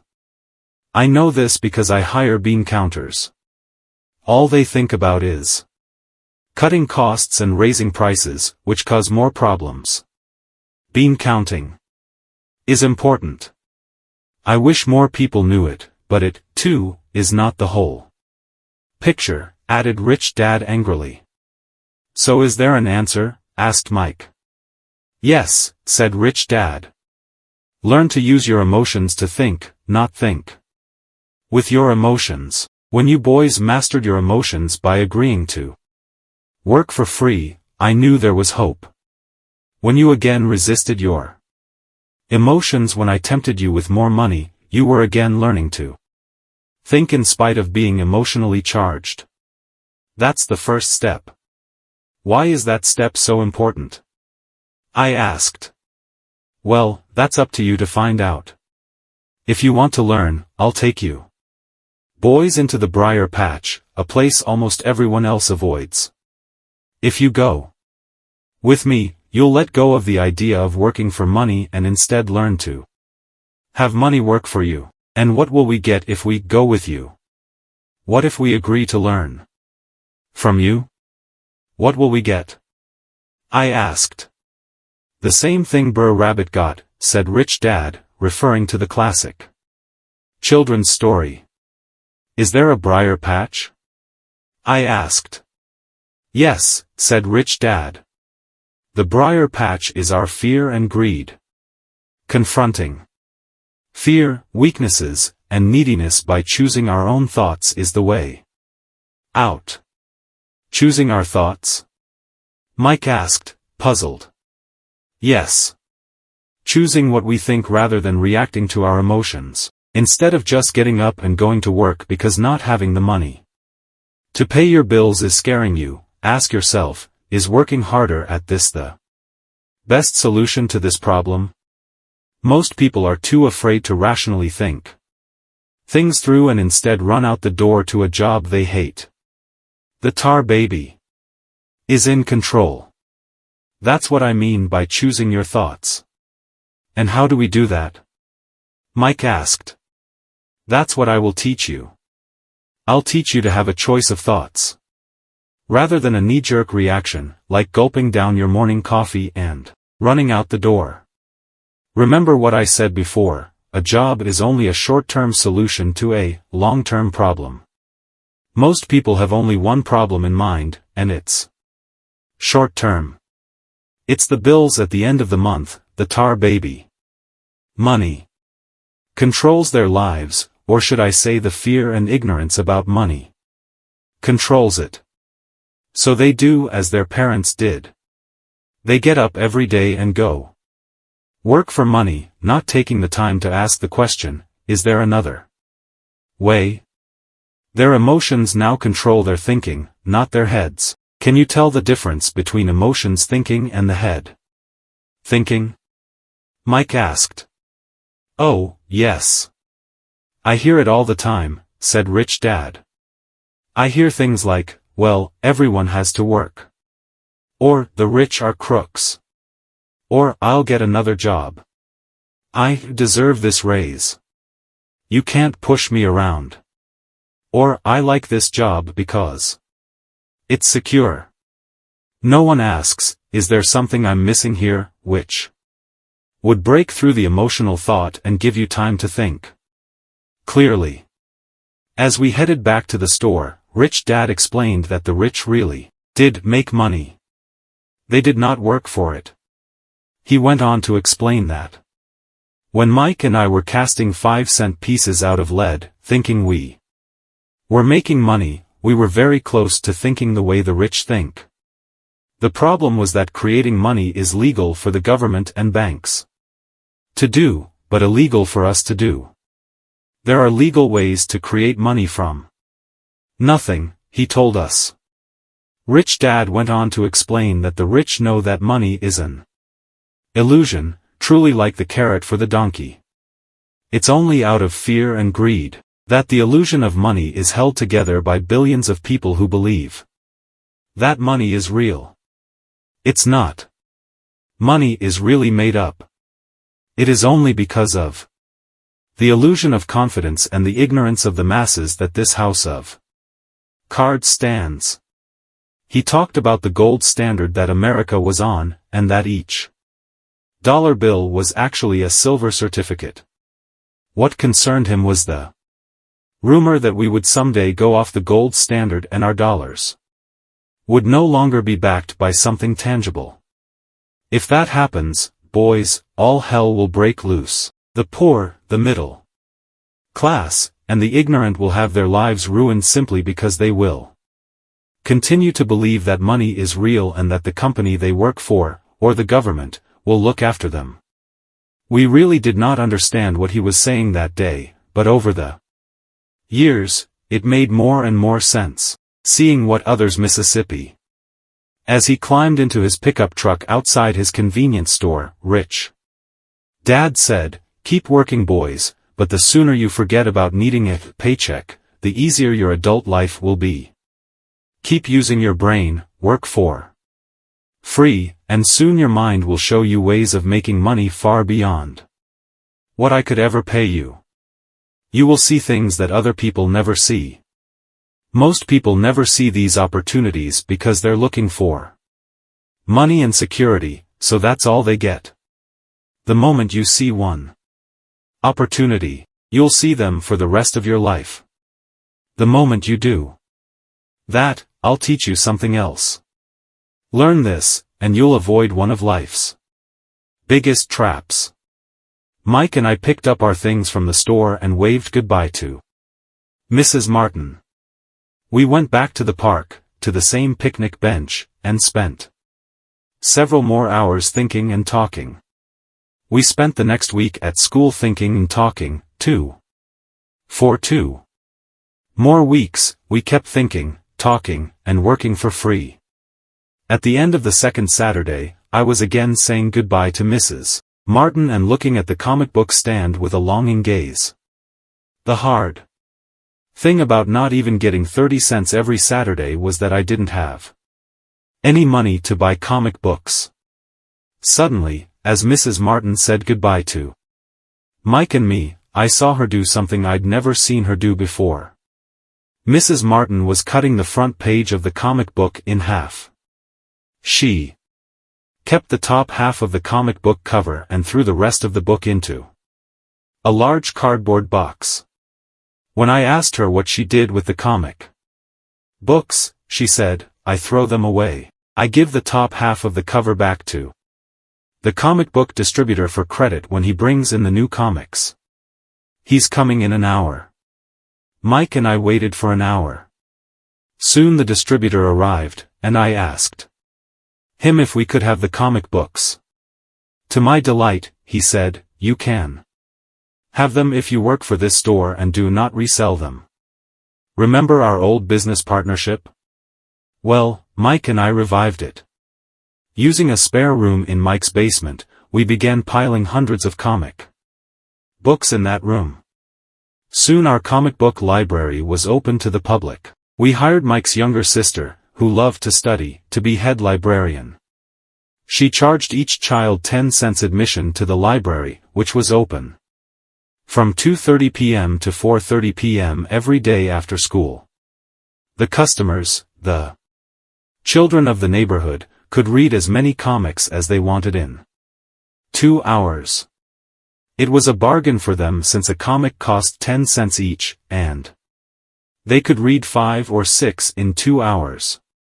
Mike's sister would check the kids as they left to make sure they weren't borrowing any comic books. She also kept the books, logging in how many kids showed up each day, who they were, and any comments they might have. Mike and I averaged $9.50 per week over a 3-month period. We paid his sister $1 a week and allowed her to read the comics for free, which she rarely did since she was always studying. Mike and I kept our agreement by working in the store every Saturday and collecting all the comic books from the different stores. We kept our agreement to the distributor by not selling any comic books. We burned them once they got too tattered. We tried opening a branch office, but we could never quite find someone as trustworthy and dedicated as Mike's sister. At an early age, we found out how hard it was to find good staff. 3 months after the library first opened, a fight broke out in the room. Some bullies from another neighborhood pushed their way in, and Mike's dad suggested we shut down the business. So our comic book business shut down, and we stopped working on Saturdays at the convenience store. But Rich Dad was excited because he had new things he wanted to teach us. He was happy because we had learned our first lesson so well. We learned to make money work for us. By not getting paid for our work at the store, we were forced to use our imaginations to identify an opportunity to make money. By starting our own business, the comic book library, we were in control of our own finances, not dependent on an employer. The best part was that our business generated money for us, even when we weren't physically there. Our money worked for us. Instead of paying us money, Rich Dad had given us so much more. Chapter 2. Lesson 2, Why Teach Financial Literacy? It's not how much money you make. It's how much money you keep. In 1990, Mike took over his father's empire and is, in fact, doing a better job than his dad did. We see each other once or twice a year on the golf course. He and his wife are wealthier than you could imagine. Rich Dad's empire is in great hands, and Mike is now grooming his son to take his place, as his dad had groomed us.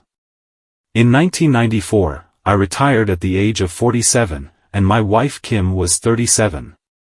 Retirement does not mean not working.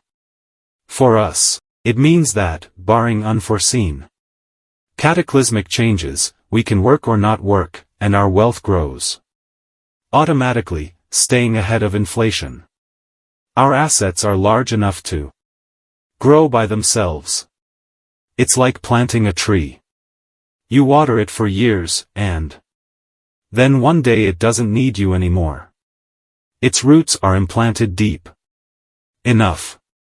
Then the tree provides shade for your enjoyment. Mike chose to run the empire, and I chose to retire. Whenever I speak to groups of people, they often ask what I would recommend that they do. How do I get started? Is there a book you would recommend? What should I do to prepare my children? What is your secret to success? How do I make millions? Whenever I hear one of these questions, I'm reminded of the following story.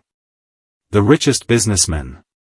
In 1923, a group of our greatest leaders and richest businessmen held a meeting at the Edgewater Beach Hotel in Chicago.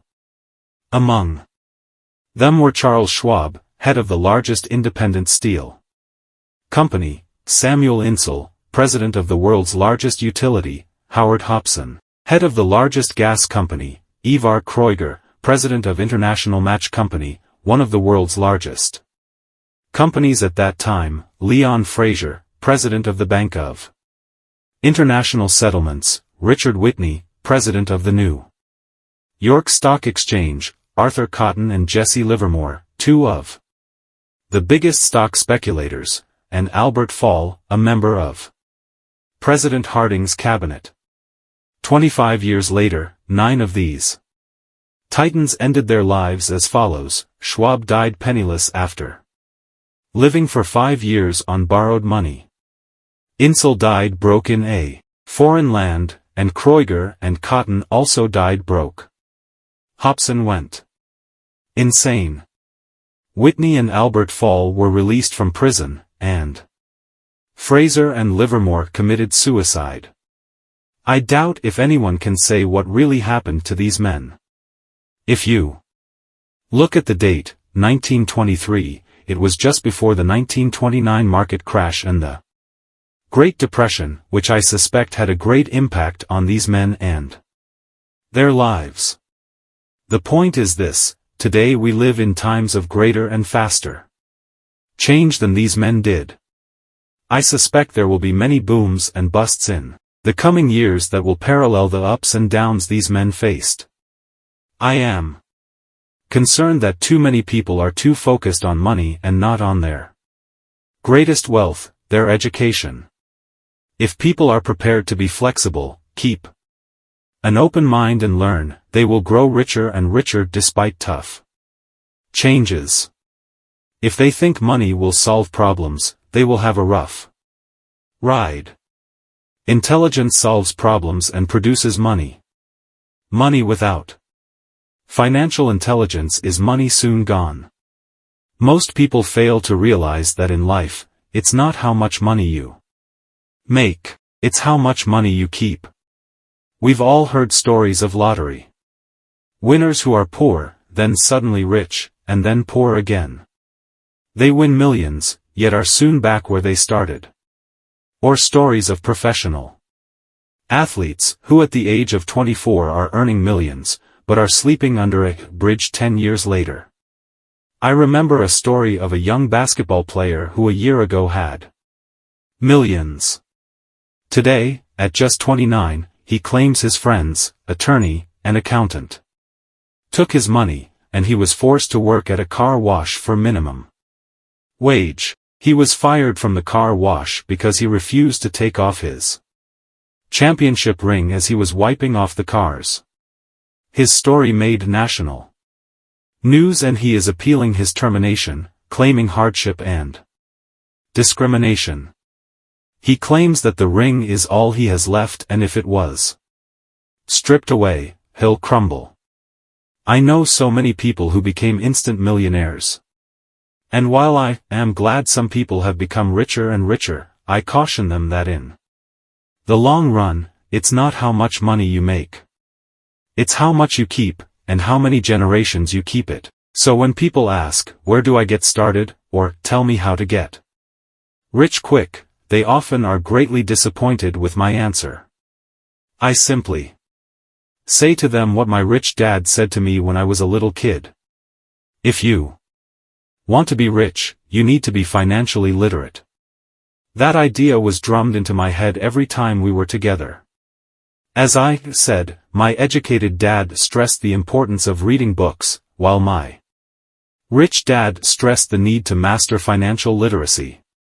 If you are going to build the Empire State Building, the first thing you need to do is dig a deep hole and pour a strong foundation. If you are going to build a home in the suburbs, all you need to do is pour a 6-inch slab of concrete. Most people, in their drive to get rich, are trying to build an Empire State Building on a 6-inch slab. Our school system, created in the agrarian age, still believes in homes with no foundation. Dirt floors are still the rage. So kids graduate from school with virtually no financial foundation. One day, sleepless and deep in debt in suburbia, living the American dream, they decide that the answer to their financial problems is to find a way to get rich quick. Construction on the skyscraper begins. It goes up quickly, and soon, instead of the Empire State Building, we have the Leaning Tower of Suburbia. The Sleepless Nights Return. As for Mike and me in our adult years, both of our choices were possible because we were taught to pour a strong financial foundation when we were just kids.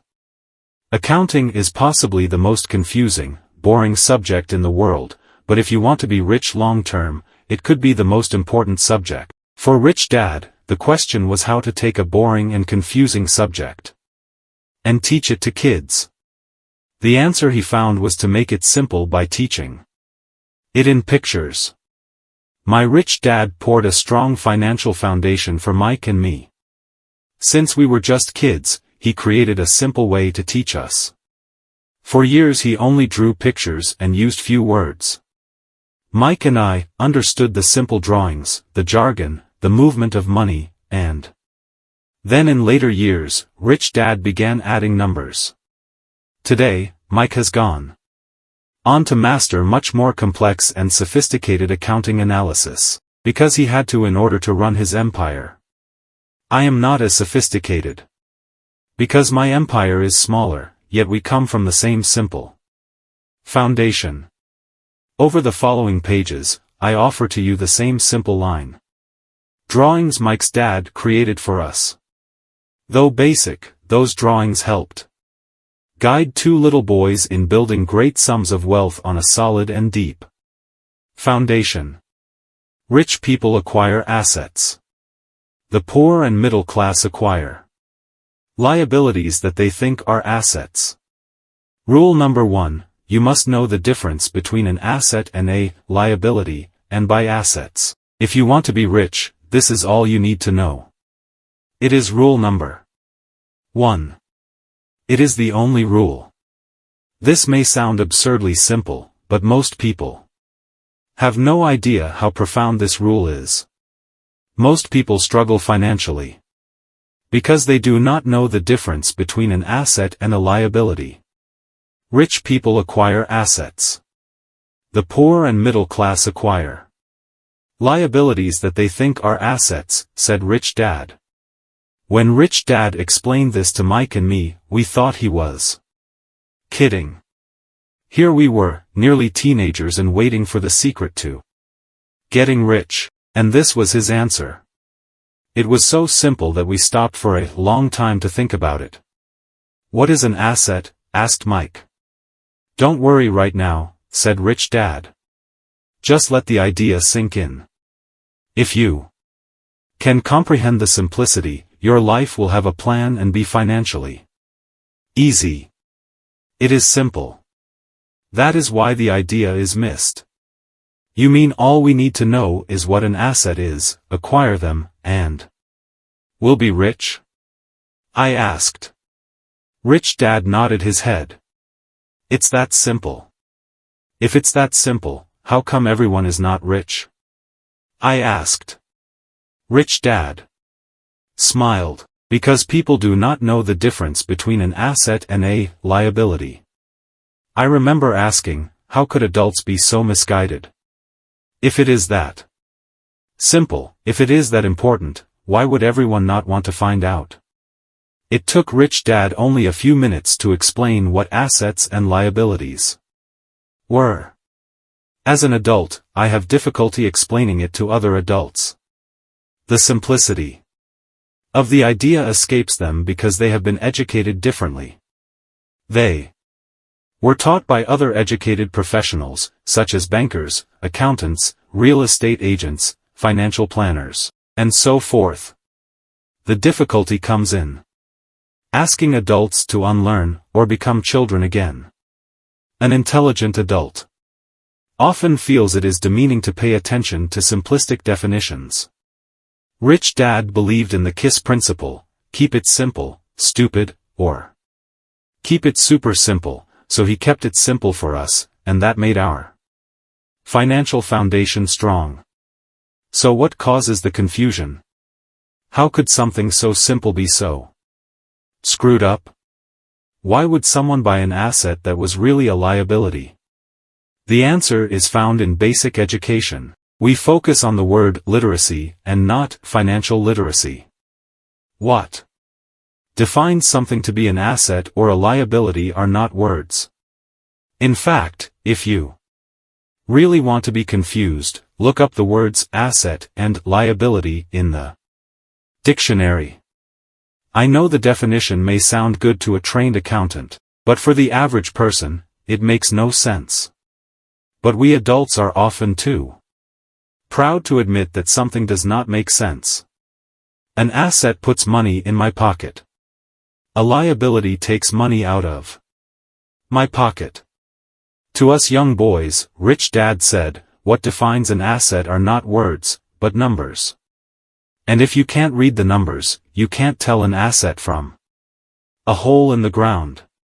In accounting, Rich Dad would say, it's not the numbers, but what the numbers are telling you. It's just like words. It's not the words, but the story the words are telling you. If you want to be rich, you've got to read and understand numbers. If I heard that once, I heard it 1,000 times from my rich dad. And I also heard, the rich acquire assets, and the poor and middle class acquire liabilities. Here is how to tell the difference between an asset and a liability. Most accountants and financial professionals do not agree with the definitions, but these simple drawings were the start of strong financial foundations for two young boys. This is the cash flow pattern of an asset. The top part of the diagram is an income statement, often called a profit and loss statement. It measures income and expenses, money in and money out. The lower part of the diagram is a balance sheet. It's called that because it's supposed to balance assets against liabilities. Many financial novices do not know the relationship between the income statement and the balance sheet, and it is vital to understand that relationship. So as I said earlier, my rich dad simply told two young boys that assets put money in your pocket. Nice, simple, and usable. This is the cash flow pattern of a liability. Now that assets and liabilities have been defined through pictures, it may be easier to understand my definitions in words. An asset is something that puts money in my pocket. A liability is something that takes money out of my pocket. This is really all you need to know. If you want to be rich, simply spend your life buying assets. If you want to be poor or middle class, spend your life buying liabilities. Illiteracy, both in words and numbers, is the foundation of financial struggle. If people are having difficulties financially, there is something that they don't understand, either in words or numbers. The rich are rich because they are more literate in different areas than people who struggle financially. So if you want to be rich and maintain your wealth, it's important to be financially literate, in words as well as numbers. The arrows in the diagrams represent the flow of cash, or cash flow. Numbers alone mean little, just as words out of context mean little. It's the story that counts. In financial reporting, reading numbers is looking for the plot, the story of where the cash is flowing. In 80% of most families, the financial story paints a picture of hard work to get ahead. However, this effort is for naught because they spend their lives buying liabilities instead of assets. All of these diagrams are obviously oversimplified. Everyone has living expenses, the need for food, shelter, and clothing. The diagrams show the flow of cash through a poor, middle class, and wealthy person's life. It is the cash flow that tells the story of how a person handles their money. The reason I started with the story of the richest men in America is to illustrate the flaw in believing that money will solve all problems. That is why I cringe whenever I hear people ask me how to get rich quicker, or where they should start. I often hear, I'm in debt, so I need to make more money. But more money will often not solve the problem. In fact, it may. compound the problem. Money often makes obvious our tragic human flaws, putting a spotlight on what we don't know. That is why, all too often, a person who comes into a sudden windfall of cash, let's say an inheritance, a pay raise, or lottery winnings, soon returns to the same financial mess, if not worse, than the mess they were in before. Money only accentuates the cash flow pattern running in your head. If your pattern is to spend everything you get, most likely an increase in cash will just result in an increase in spending. Thus, the saying, "A fool and his money is one big party." Cash flow tells the story of how a person handles money. I have said many times that we go to school to gain scholastic and professional skills, both of which are important. We learn to make money with our professional skills.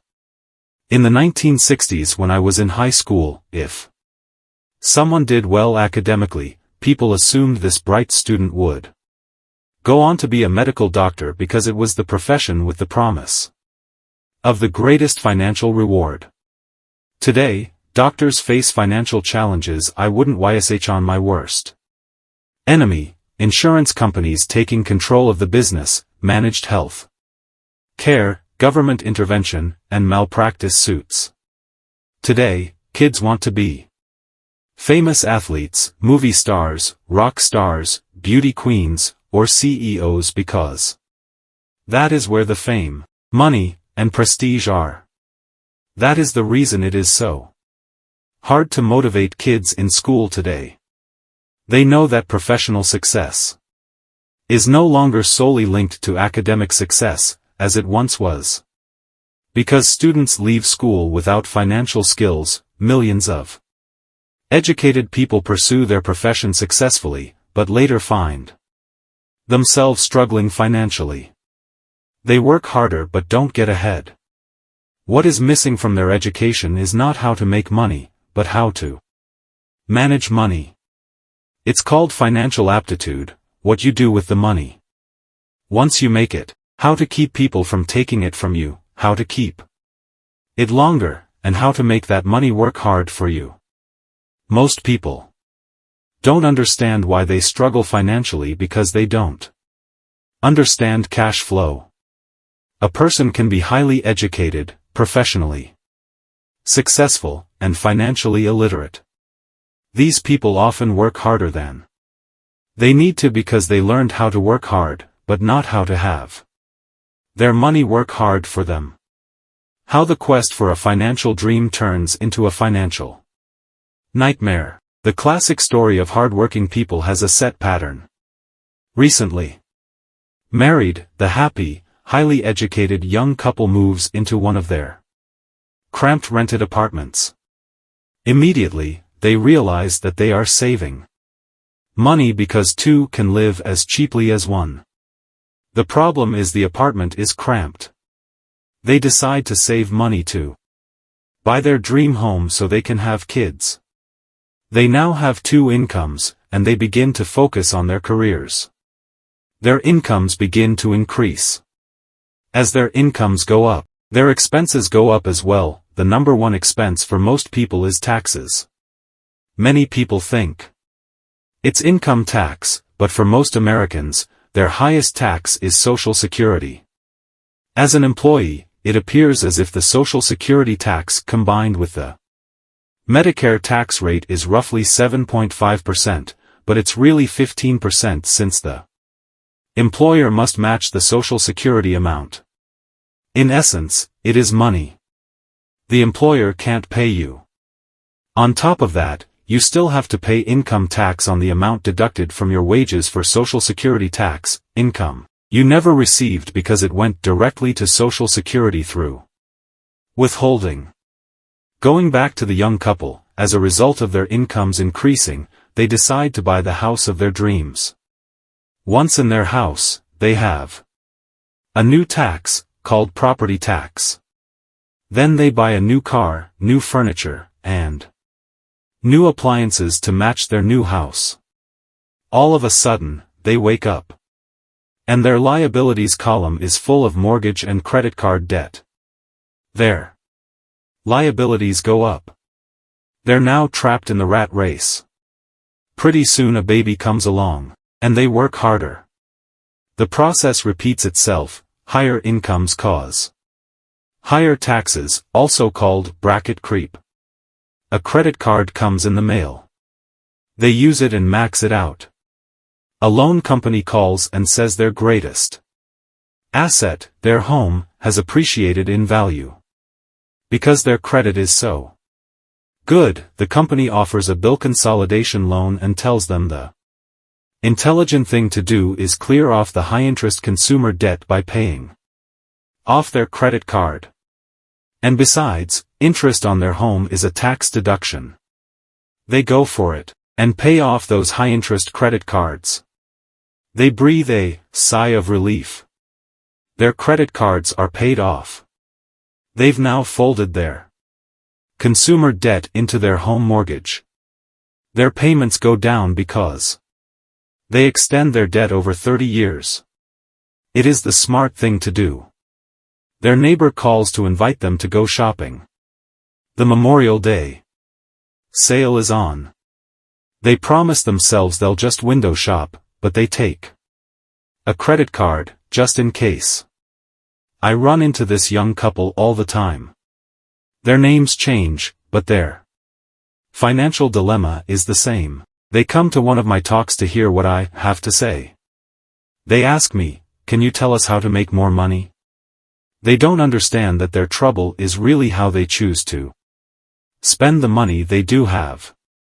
It is caused by financial illiteracy and not understanding the difference between an asset and a liability. More money seldom solves someone's money problems. Intelligence solves problems. There is a saying a friend of mine says over and over to people in debt: if you find you have dug yourself into a hole, stop digging. As a child, my dad often told us that the Japanese were aware of three powers: the power of the sword, the jewel, and the mirror. The sword symbolizes the power of weapons. America has spent trillions of dollars on weapons and, because of this, is a powerful military presence in the world. The jewel symbolizes the power of money. There is some degree of truth to the saying, remember the golden rule. He who has the gold makes the rules. The mirror symbolizes the power of self-knowledge. This self-knowledge, according to Japanese legend, was the most treasured of the three. All too often, the poor and middle class allow the power of money to control them. By simply getting up and working harder, failing to ask themselves if what they do makes sense, they shoot themselves in the foot as they leave for work every morning. By not fully understanding money, the vast majority of people allow its awesome power to control them. If they used the power of the mirror, they would have asked themselves, does this make sense? All too often, instead of trusting their inner wisdom, that genius inside, most people follow the crowd. They do things because everybody else does them. They conform, rather than question. Often, they mindlessly repeat what they have been told: diversify. Your home is an asset. Your home is your biggest investment. You get a tax break for going into greater debt. Get a safe job. Don't make mistakes. Don't take risks. It is said that the fear of public speaking is a fear greater than death for most people. According to psychiatrists, the fear of public speaking is caused by the fear of ostracism, the fear of standing out, the fear of criticism, the fear of ridicule, and the fear of being an outcast. The fear of being different prevents most people from seeking new ways to solve their problems. That is why my educated dad said the Japanese valued the power of the mirror the most, for it is only when we look into it that we find truth. Fear is the main reason that people say, play it safe. That goes for anything, be it sports, relationships, careers, or money. A person can be highly educated, professionally successful, and financially illiterate. It is that same fear, the fear of ostracism, that causes people to conform to, and not question, commonly accepted opinions or popular trends. Your home is an asset. Get a bill consolidation loan, and get out of debt. Work harder. It's a promotion. Someday I'll be a vice president. Save money. When I get a raise, I'll buy us a bigger house. Mutual funds are safe. Many financial problems are caused by trying to keep up with the Joneses. Occasionally, we all need to look in the mirror and be true to our inner wisdom rather than our fears. By the time Mike and I were 16 years old, we began to have problems. In school, we were not bad kids. We just began to separate from the crowd. We worked for Mike's dad after school and on weekends. Mike and I often spent hours after work just sitting at a table with his dad while he held meetings with his bankers, attorneys, accountants, brokers, investors, managers, and employees. Here was a man who had left school at 13 who was now directing, instructing, ordering, and asking questions of educated people. They came at his beck and call, and cringed when he didn't approve of them. Here was a man who had not gone along with the crowd. He was a man who did his own thinking and detested the words, "We have to do it this way because that's the way everyone else does it." He also hated the word can't. If you wanted him to do something, just say, "I don't think you can do it." Mike and I learned more sitting in on his meetings than we did in all our years of school, college included. Mike's dad was not book smart, but he was financially educated and successful as a result. He told us over and over again, an intelligent person hires people who are more intelligent than he is. So Mike and I had the benefit of spending hours listening to and learning from intelligent people. But because of this, Mike and I couldn't go along with the standard dogma our teachers preached, and that caused problems.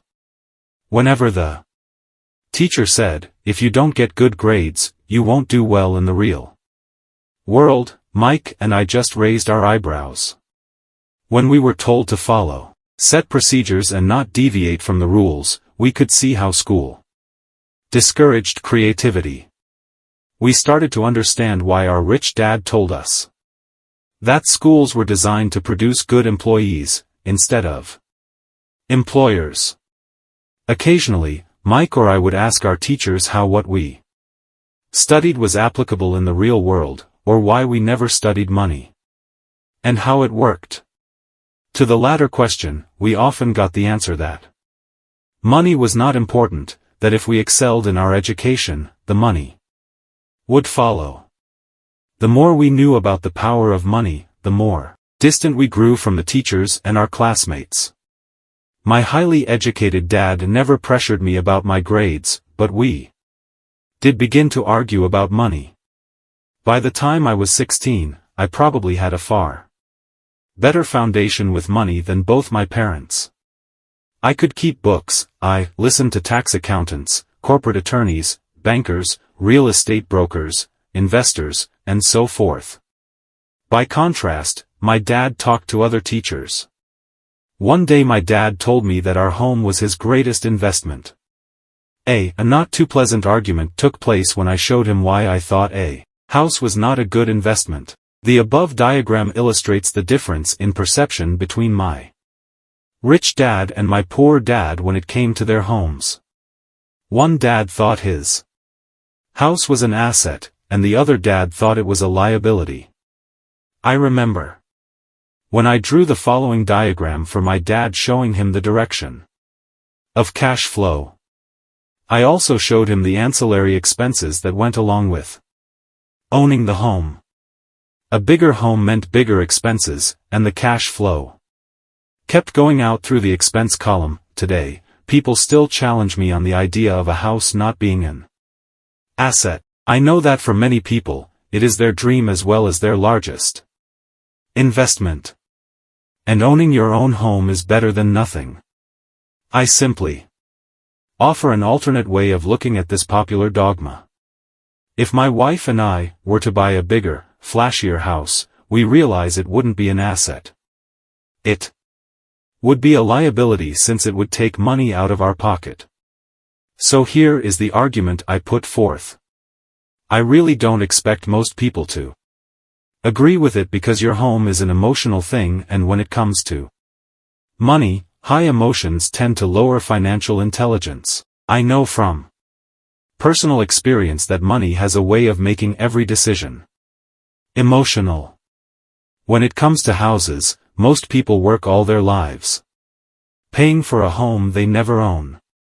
In other words, most people buy a new house every few years, each time incurring a new 30-year loan to pay off the previous one. Even though people receive a tax deduction for interest on mortgage payments, they pay for all their other expenses with after-tax dollars, even after they pay off their mortgage. My wife's parents were shocked and the property taxes on their home increased to $1,000 a month.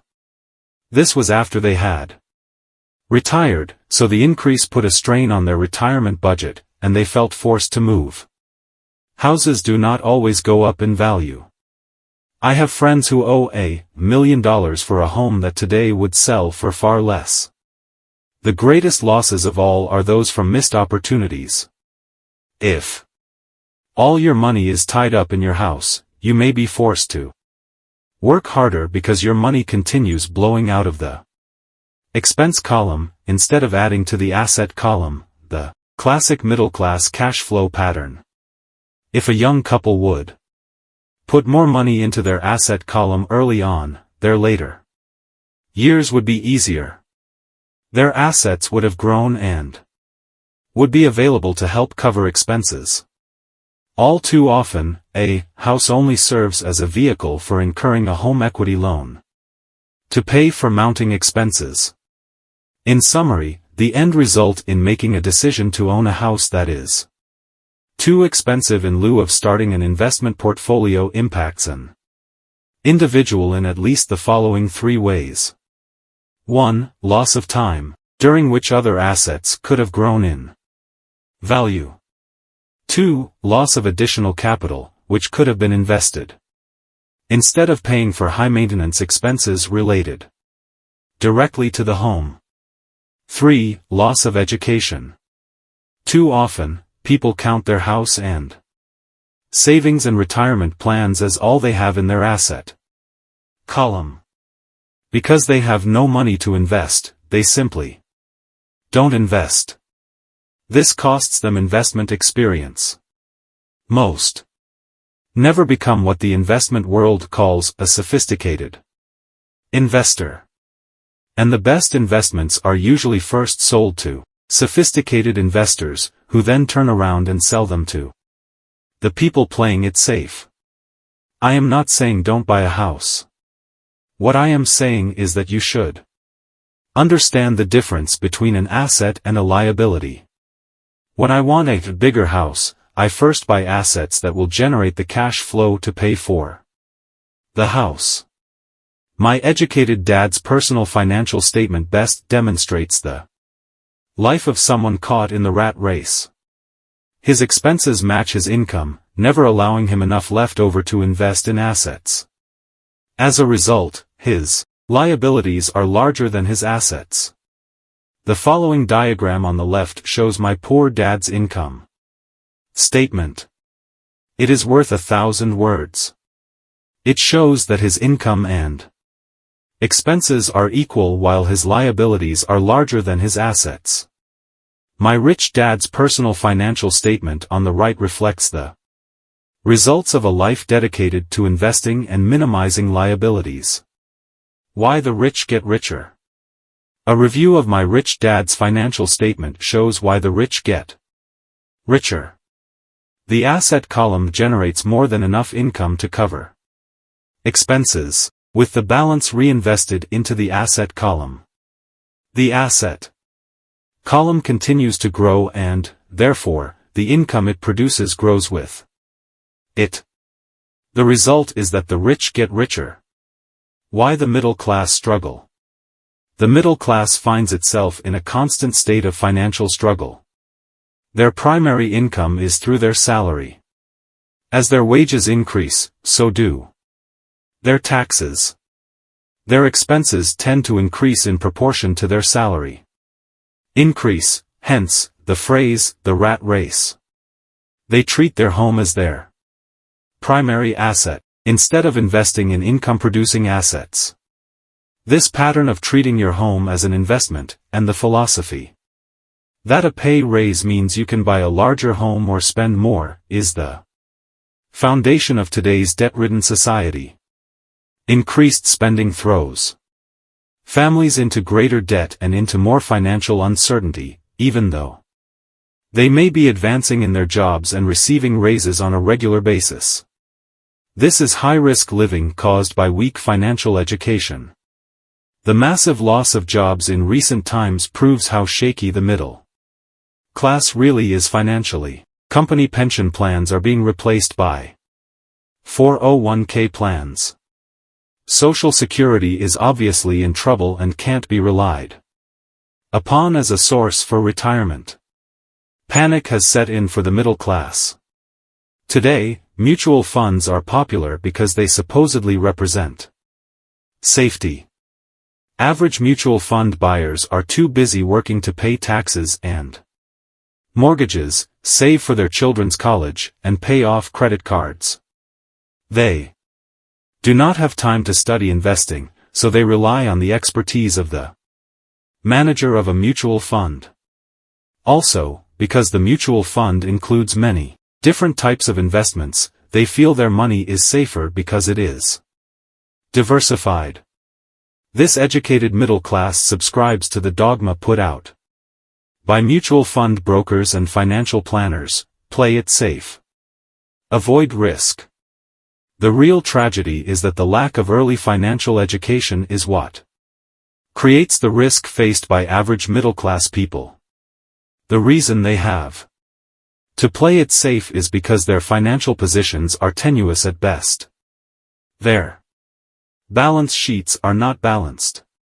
Instead, they are loaded with liabilities and have no real assets that generate income. Typically, their only source of income is their paycheck. Their livelihood becomes entirely dependent on their employer. So when genuine deals of a lifetime come along, these people can't take advantage of them because they are working so hard, are taxed to the max, and are loaded with debt. As I said at the start of this section, the most important rule is to know the difference between an asset and a liability. Once you understand the difference, concentrate your efforts on buying income-generating assets. That's the best way to get started on a path to becoming rich. Keep doing that, and your asset column will grow. Keep liabilities and expenses down, so more money is available to continue pouring into the asset column. Soon, the asset base will be so deep that you can afford to look at more speculative investments, investments that may have returns of 100% to infinity, $5,000 investments that are soon turned into $1 million or more, investments that the middle class calls too risky. The investment is not risky for the financially literate. As an employee who is also a homeowner, your working efforts are generally as follows. 1. You work for the company. Employees make their business owner or the shareholders rich, not themselves. Your efforts and success will help provide for the owner's success and retirement. 2. You work for the government. The government takes its share from your paycheck before you even see it. By working harder, you simply increase the amount of taxes taken by the government. Most people work from January to May just for the government. 3. You work for the bank. After taxes, your next largest expense is usually your mortgage and credit card debt. The problem with simply working harder is that each of these 3 levels takes a greater share of your increased efforts. You need to learn how to have your increased efforts benefit you and your family directly. Once you have decided to concentrate on minding your own business, focusing your efforts on acquiring assets instead of a bigger paycheck. How do you set your goals? Most people must keep their job and rely on their wages to fund their acquisition of assets. As their assets grow, how do they measure the extent of their success? When does someone know that they are rich, that they have wealth? As well as having my own definitions for assets and liabilities, I also have my own definition for wealth. Actually, I borrowed it from a man named Art Buckminster Fuller. Some call him a quack, and others call him a genius. Years ago he got architects buzzing because he applied for a patent for something called a geodesic dome. But in the application, Fuller also said something about wealth. It was pretty confusing at first, but after reading it, it began to make some sense. Wealth is a person's ability to survive so many number of days forward, or, if I stopped working today, how long could I survive? Unlike net worth, the difference between your assets and liabilities, which is often filled with a person's expensive junk and opinions of what things are worth, this definition creates the possibility for developing a truly accurate measurement. I could now measure and know where I was in terms of my goal to become financially independent. Although net worth often includes a non-cash producing assets, like stuff you bought that now sits in your garage, wealth measures how much money your money is making and, therefore, your financial survivability. Wealth is the measure of the cash flow from the asset column compared with the expense column. Let's use an example. Let's say I have cash flow from my asset column of $1,000 a month. And I have monthly expenses of $2,000. What is my wealth? Let's go back to Buckminster Fuller's definition. Using his definition, how many days forward can I survive? Assuming a 30-day month, I have enough cash flow for half a month. When I achieve $2,000 a month cash flow from my assets, then I will be wealthy. So while I'm not yet rich, I am wealthy. I now have income generated from assets each month that fully cover my monthly expenses. If I want to increase my expenses, I first must increase my cash flow to maintain this level of wealth. Also note that it is at this point that I'm no longer dependent on my wages. I have focused on, and been successful in, building an asset column that has made me financially independent. If I quit my job today, I would be able to cover my monthly expenses with the cash flow from my assets. My next goal would be to have the excess cash flow from my assets reinvested into the asset column. The more money that goes into my asset column, the more my asset column grows. The more my assets grow, the more my cash flow grows. And as long as I keep my expenses less than the cash flow from these assets, I grow richer with more and more income from sources other than my physical labor. As this reinvestment process continues, I am well on my way to becoming rich. Just remember this simple observation. The rich buy assets. The poor only have expenses. The middle class buy liabilities they think are assets. So how do I start minding my own business? What is the answer? Listen to the founder of McDonald's in the next chapter. Chapter 3. Lesson 3, Mind Your Own Business. The rich focus on their asset columns while everyone else focuses on their income statements. In 1974, Ray Kroc, the founder of McDonald's, was asked to speak to the MBA class at the University of Texas at Austin. A friend of mine was a student in that MBA class. After a powerful and inspiring talk, the class adjourned and the students asked Ray if he would join them at their favorite hangout to have a few beers. Ray graciously accepted. "What business am I in?" Ray asked, once the group had all their beers in hand. Everyone laughed, my friend said. Most of the MBA students thought Ray was just fooling around. No one answered, so Ray asked again, "What business do you think I'm in?" The students laughed again, and finally one brave soul yelled out, "Ray, who in the world doesn't know that you're in the hamburger business?" Ray chuckled. "That's what I thought you would say." He paused and then quickly added, "Ladies and gentlemen, I'm not in the hamburger business. My business is real estate." As my friend tells the story, Ray spent a good amount of time explaining his viewpoint. In his business plan, Ray knew that the primary business focus was to sell hamburger franchises, but what he never lost sight of was the location of each franchise.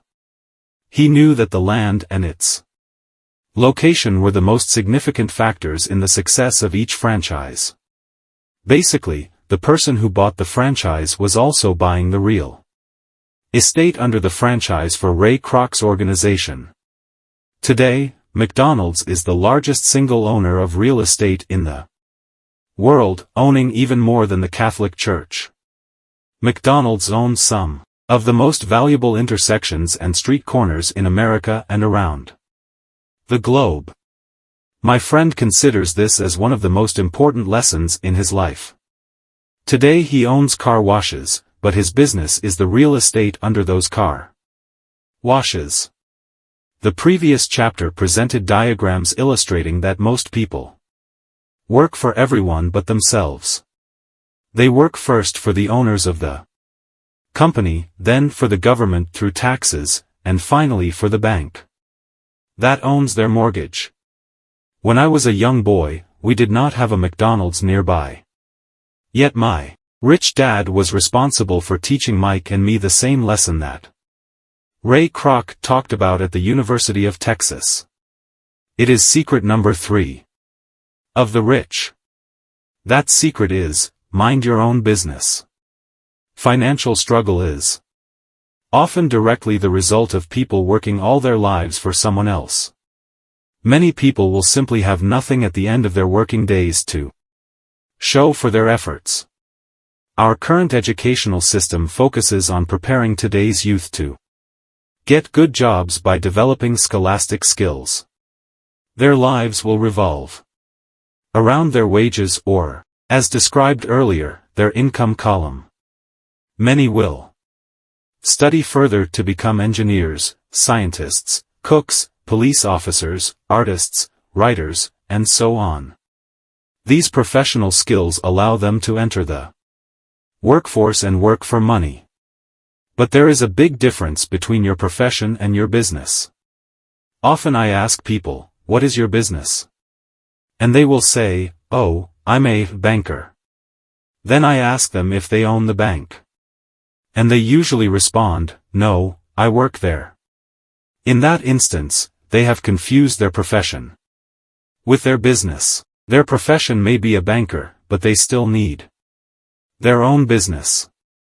A problem with school is that you often become what you study.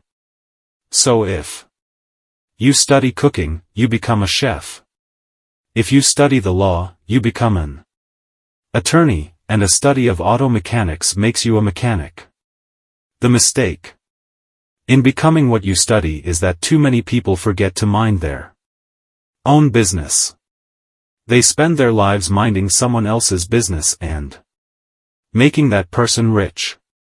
To become financially secure, a person needs to mind their own business. Your business revolves around your asset column, not your income column. As stated earlier, the number one rule is to know the difference between an asset and a liability, and to buy assets. The rich focus on their asset columns, while everyone else focuses on their income statements. That is why we hear so often, "I need a raise.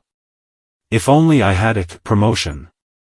I am going back to school to get more training so I can get a better job. I am going to work overtime. Maybe I can get a second job."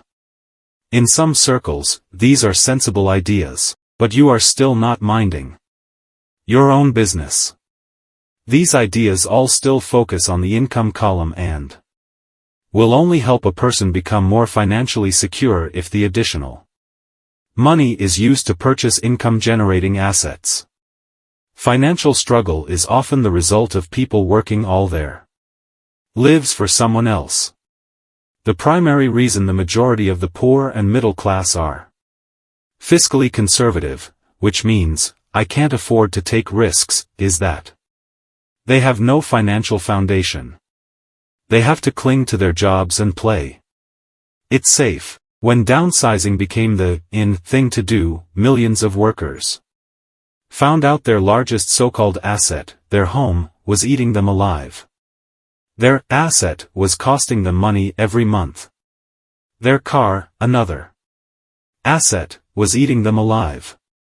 The golf clubs in the garage that cost $1,000 were not worth $1,000 anymore. Without job security, they had nothing to marry, buy a house, have kids, and get stuck in a risky financial position, clinging to a job, and buying everything on credit.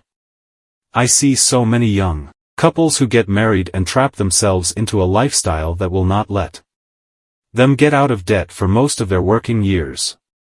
For many people, just as the last child leaves home, the parents realize they have not adequately prepared for retirement and they begin to scramble to put some money away.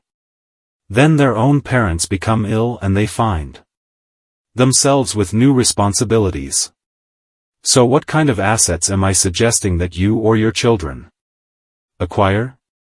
In my world, real assets fall into the following categories. Businesses that do not require my presence. I own them, but they are managed or run by other people. If I have to work there, it's not a business. It becomes my job. Stocks, bonds, income-generating real estate, notes, IOUs, royalties from intellectual property such as music, scripts, and patents. Anything else that has value, produces income or appreciates, and has a ready market. As a young boy, my educated dad encouraged me to find a safe job. But my rich dad encouraged me to begin acquiring assets that I loved. If you don't love it, you won't take care of it. I collect real estate simply because I love buildings and land. I love shopping for them, and I could look at them all day long. When problems arise, the problems aren't so bad that it changes my love for real estate. For people who hate real estate, they shouldn't buy it.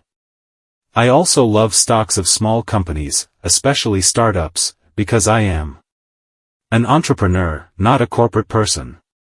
In my early years, I worked in large organizations, such as Standard Oil of California, the U.S. Marine Corps, and Xerox Corporation. I enjoyed my time with those organizations and have fond memories, but I know deep down I am not a company man.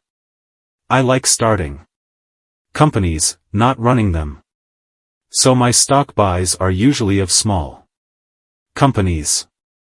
Sometimes I even start the company and take it public. Fortunes are made in new stock issues, and I love the game. Many people are afraid of small-cap companies and call them risky, and they are. But that risk is diminished if you love what the investment is, understand it, and know the game.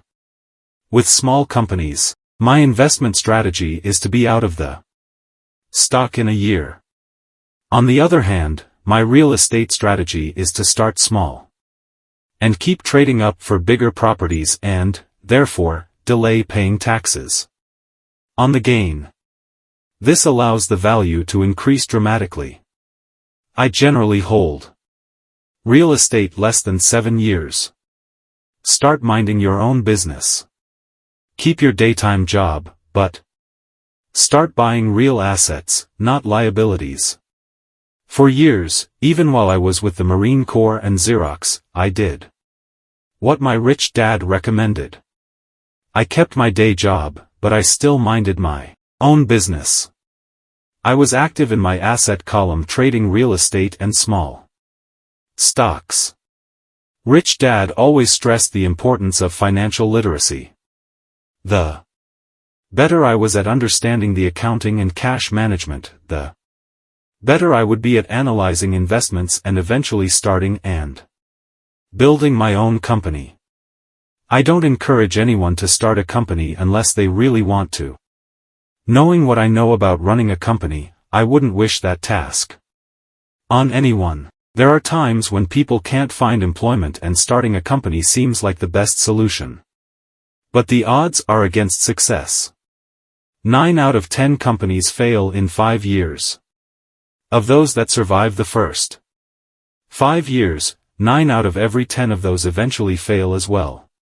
So only if you really have the desire to own your own company do I recommend it. Otherwise, keep your day job and mind your own business. When I say mind your own business, I mean to build and keep your asset column strong. Once a dollar goes into it, never let it come out. Think of it this way, once a dollar goes into your asset column, it becomes your employee. The best thing about money is that it works 24 hours a day and can work for generations. Keep your day job, be a great hardworking employee, but keep building that asset column. As your cash flow grows, you can indulge in some luxuries. An important distinction is that rich people buy luxuries last, while the poor and middle class tend to buy luxuries first. The poor and the middle class often buy luxury items like big houses, diamonds, furs, jewelry, or boats. Because they want to look rich. They look rich, but in reality they just get deeper in debt on credit. The old money people, the long-term rich, build their asset column first. Then the income generated from the asset column buys their luxuries. The poor and middle class buy luxuries with their own sweat, blood, and children's inheritance.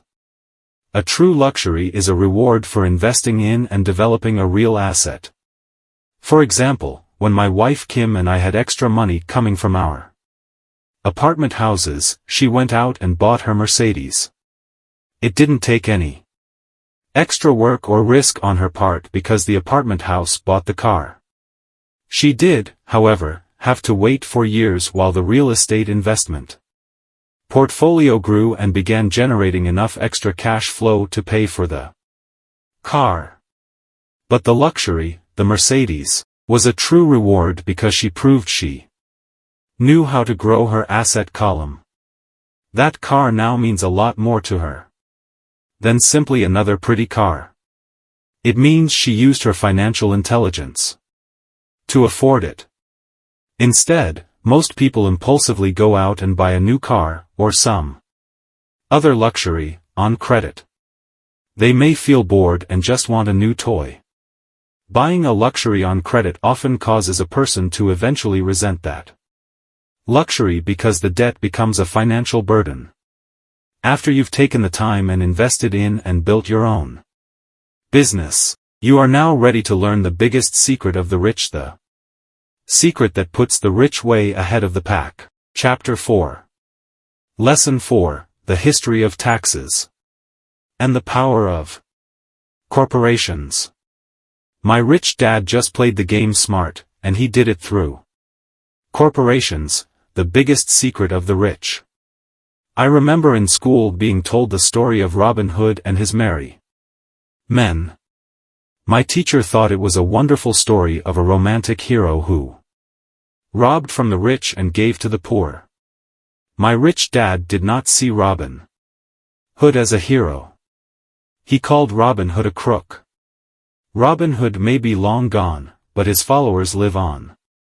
I often still hear people say, "Why don't the rich pay for it?" or "The rich should pay more in taxes and give it to the poor." It is this Robin Hood fantasy, or taking from the rich to give to the poor, that has caused the most pain for the poor and the middle class. The reason the middle class is so heavily taxed is because of the Robin Hood ideal. The reality is that the rich are not taxed. It's the middle class, especially the educated upper-income middle class, who pays for the poor.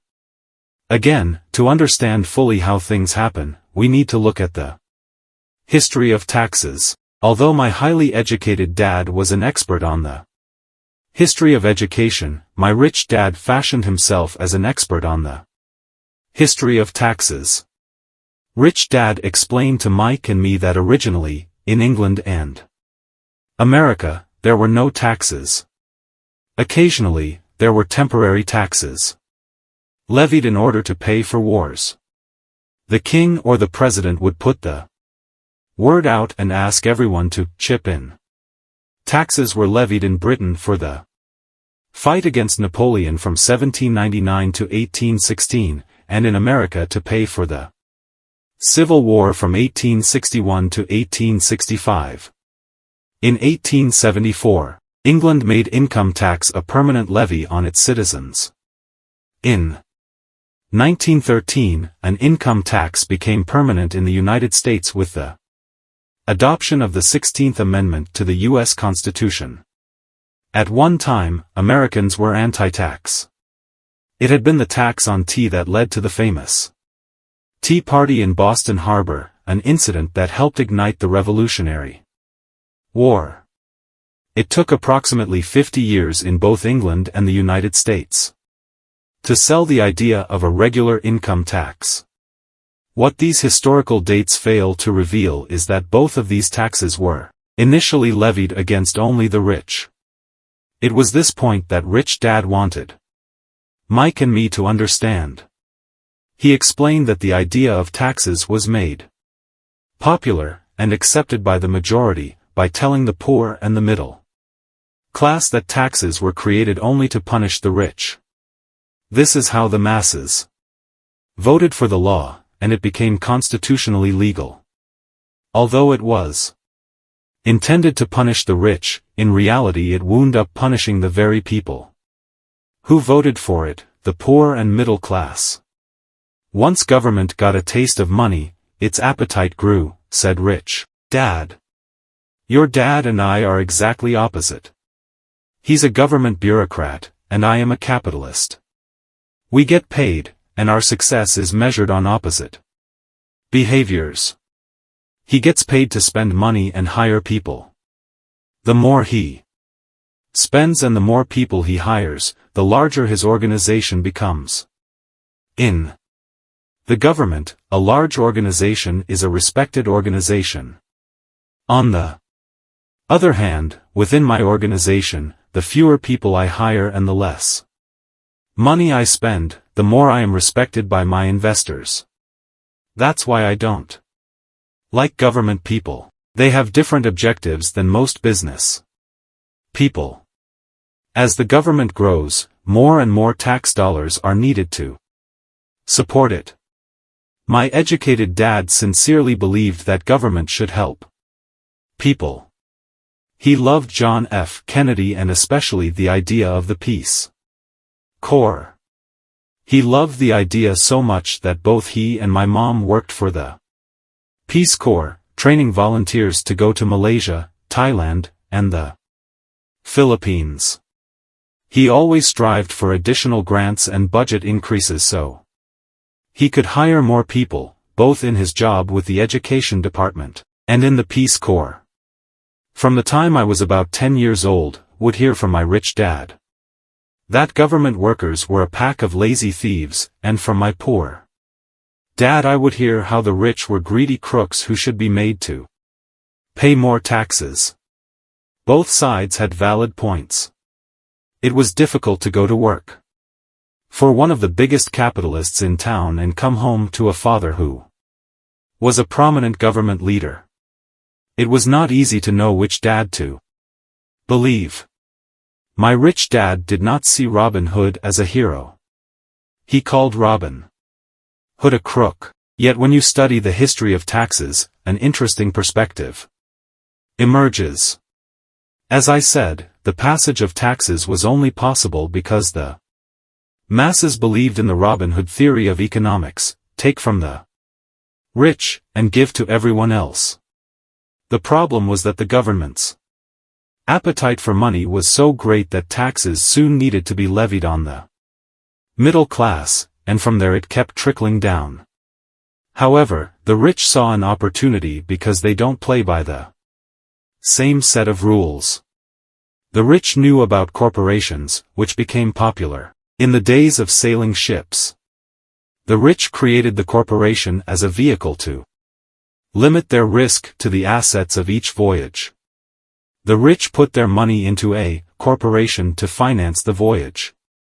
The corporation would then hire a crew to sail to the New World to look for treasure. If the ship was lost, the crew lost their lives, but the loss to the rich would be limited only to the money they invested for that particular voyage. The diagram that follows shows how the corporate structure sits outside your personal income statement and balance sheet. It is the knowledge of the legal corporate structure that really gives the rich a vast advantage over the poor and the middle class. Having two fathers teaching me, one a socialist and the other a capitalist, I quickly began to realize that the philosophy of the capitalist made more financial sense to me. It seemed to me that the socialists ultimately penalized themselves due to their lack of financial education. No matter what the take from the rich crowd came up with, the rich always found a way to outsmart them. That is how taxes were eventually levied on the middle class. The rich outsmarted the intellectuals solely because they understood the power of money, a subject not taught in schools. How did the rich outsmart the intellectuals? Once the take from the rich tax was passed, cash started flowing into government coffers. Initially, people were happy. Money was handed out to government workers and the rich. It went to government workers in the form of jobs and pensions, and it went to the rich via their factories receiving government contracts. The government received a large pool of money, but the problem was the fiscal management of that money. The government ideal is to avoid having excess money. If you fail to spend your allotted funds, you risk losing it in the next budget. You would certainly not be recognized for being efficient. Business people, on the other hand, are rewarded for having excess money and are applauded for their efficiency. As this cycle of growing government spending continued, the demand for money increased, and the tax the rich idea was adjusted to include lower income levels, down to the very people who voted it in, the poor and the middle class. True capitalists used their financial knowledge to simply find an escape. They headed back to the protection of a corporation. But what many people who have never formed a corporation don't know is that a corporation is not really a thing. A corporation is merely a file folder with some legal documents in it, sitting in some attorney's office and registered with a state government agency. It's not a big building or a factory or a group of people. A corporation is merely a legal document that creates a legal body without a soul. Using it, the wealth of the rich was once again protected. It was popular because the income tax rate of a corporation is less than the individual income tax rates. In addition, certain expenses could be paid by a corporation with pre-tax dollars. This war between the haves and have-nots has raged for hundreds of years. The battle is waged whenever and wherever laws are made, and it will go on forever. The problem is that the people who lose are the uninformed, the ones who get up every day and diligently go to work and pay taxes. If they only understood the way the rich play the game, they could play it too. Then they would be on their way to their own financial independence. This is why I cringe every time I hear a parent advise their children to go to school so they can find a safe, secure job. An employee with a safe, secure job, without financial aptitude, has no escape. Average Americans today work 4 to 5 months for the government just to cover their taxes. In my opinion, that is simply too long. The harder you work, the more you pay the government. That is why I believe that the idea of "take from the rich" backfired on the very people who voted it in. Every time people try to punish the rich don't simply comply. They react. They have the money, power, and intent to change things. They don't just sit there and voluntarily pay more taxes. Instead, they search for ways to minimize their tax burden. They hire smart attorneys and accountants, and persuade politicians to change laws or create legal loopholes. They use their resources to effect change. The tax code of the United States also allows other ways to reduce taxes. Most of these vehicles are available to anyone, but it is the rich who find them because they are minding their own business. For example, 1031 is jargon for Section 1031 of the Internal Revenue Code, which allows a seller to delay paying taxes on a piece of real estate that is sold for a capital gain through an exchange for a more expensive piece of real estate. Real estate is one investment vehicle that has a great tax advantage. As long as you keep trading up in value, you will not be taxed on the gains until you liquidate. People who don't take advantage of these legal tax savings are missing a great opportunity to build their asset columns. The poor and middle class don't have the same resources. They sit there and let the government's needles enter their arm and allow the blood donation to begin. Today, I am constantly shocked at the number of people who pay more taxes, or take fewer deductions, simply because they are afraid of the government. I have friends who have had their businesses shut down and destroyed, only to find out it was a mistake on the part of the government. I realize all that. But the price of working from January to May is a high price to pay for that intimidation. My poor dad never fought back. My rich dad didn't either. He just played the game smarter, and he did it through corporations, the biggest secret of the rich. You may remember the first lesson I learned from my rich dad. I was a little boy of 9 who had to sit and wait for him to choose to talk to me. I sat all day in his office waiting for him to get to me. He was ignoring me on purpose. He wanted me to recognize his power and to desire to have that power for myself one day. During all the years I studied and learned from him, he always reminded me that knowledge is power.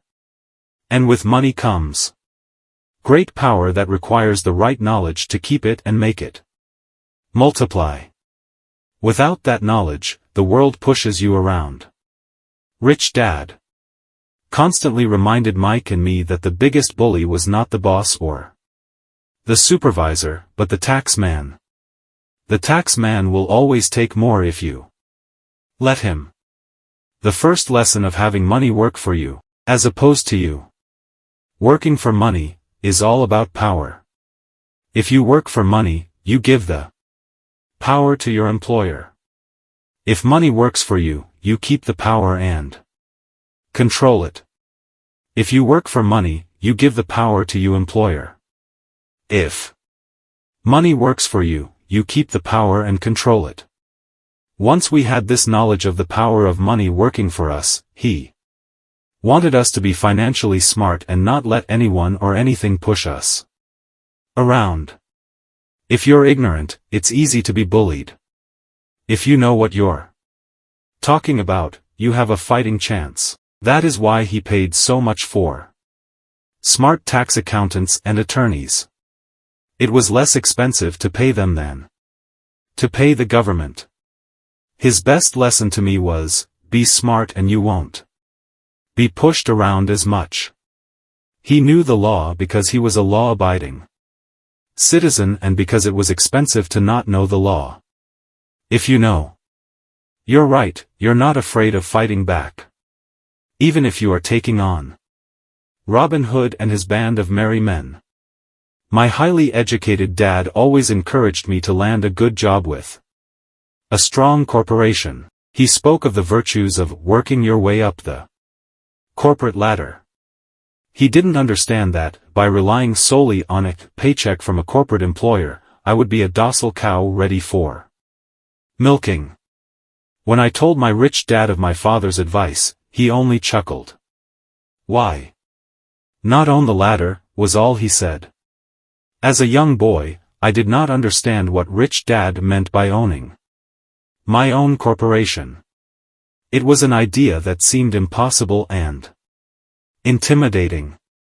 Although I was excited by the idea, my inexperience wouldn't let me envision the possibility that grown-ups would someday work for a company I would own. The point is that, if not for my rich dad, would have probably followed my educated dad's advice. It was merely the occasional reminder of my rich dad that kept the idea of owning my own corporation alive and kept me on a different path. By the time I was 15 or 16, I knew I wasn't going to continue down the path my educated dad recommended. I didn't know how I was going to do it, but I was determined not to head in the direction most of my classmates were heading. That decision changed my life. Each dollar in my asset column was a great employee, working hard to make more employees and buy the boss a new Porsche. It was not until my mid-20s that my rich dad's advice began to make more sense to me. I was just out of the Marine Corps and working for Xerox. I was making a lot of money, but every time I looked at my paycheck, I was disappointed. The deductions were so large and, the more I worked, the greater they became. As I became more successful, my bosses talked about promotions and raises. It was flattering, but I could hear my rich dad asking in my ear, "Who are you working for? Who are you making rich?" In 1974, while still an employee for Xerox, I formed my first corporation and began minding my own business. There were already a few assets in my asset column, but now I was determined to focus on making it bigger. Those paychecks, with all the deductions, made all the years of my rich dad's advice make total sense. I could see the future if I followed my educated dad's advice. Many employers feel that advising their workers to mind their own business is bad for business. But for me, focusing on my own business and developing assets made me a better employee because I now had a purpose. I came in early and worked diligently, amassing as much money as possible, so I could invest in real estate. Hawaii was just set to boom, and there were fortunes to be made. The more I realized that we were in the beginning stages of a boom, the more Xerox machines I sold. The more I sold, the more money I made and, of course, the more deductions came out of my paycheck. It was inspiring. I wanted out of the employee trap so badly that I worked even harder so I could invest more. By 1978, I was consistently one of the top 5 sales people at the company. I badly wanted out of the rat race. In less than 3 years, I was making more in my real estate holding corporation than I was making at Xerox. And the money I was making in my asset column in my own corporation was money working for me, not me pounding on doors selling copiers. My rich dad's advice made much more sense. Soon the cash flow from my properties was so strong that my company bought me my first Porsche. My fellow Xerox salespeople thought I was spending my commissions. I wasn't. I was investing my commissions in assets. My money was working hard to make more money.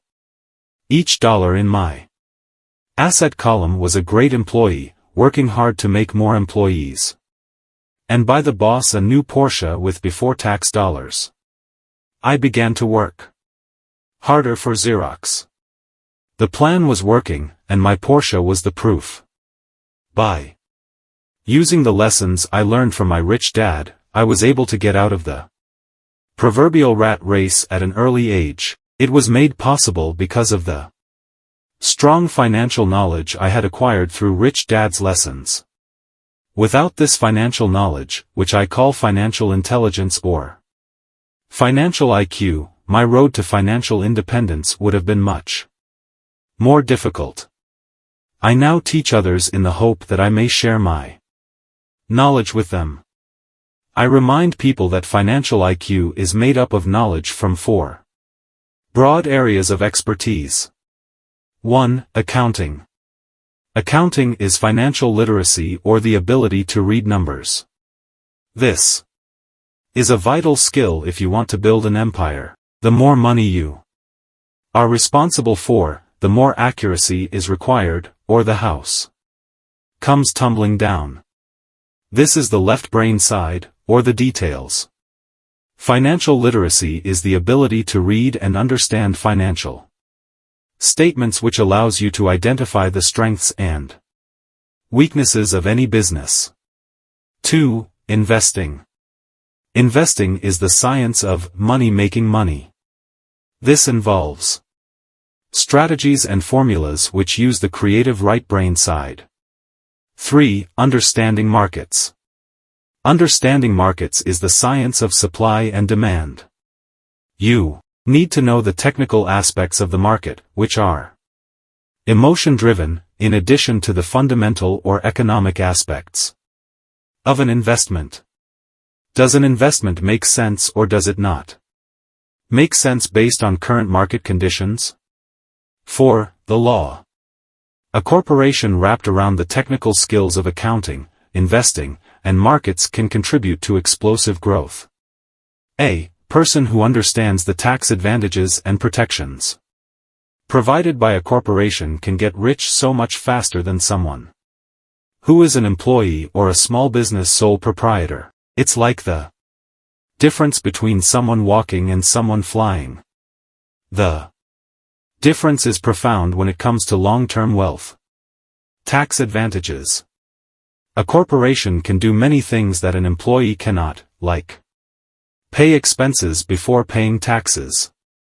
That is a whole area of expertise that is very exciting.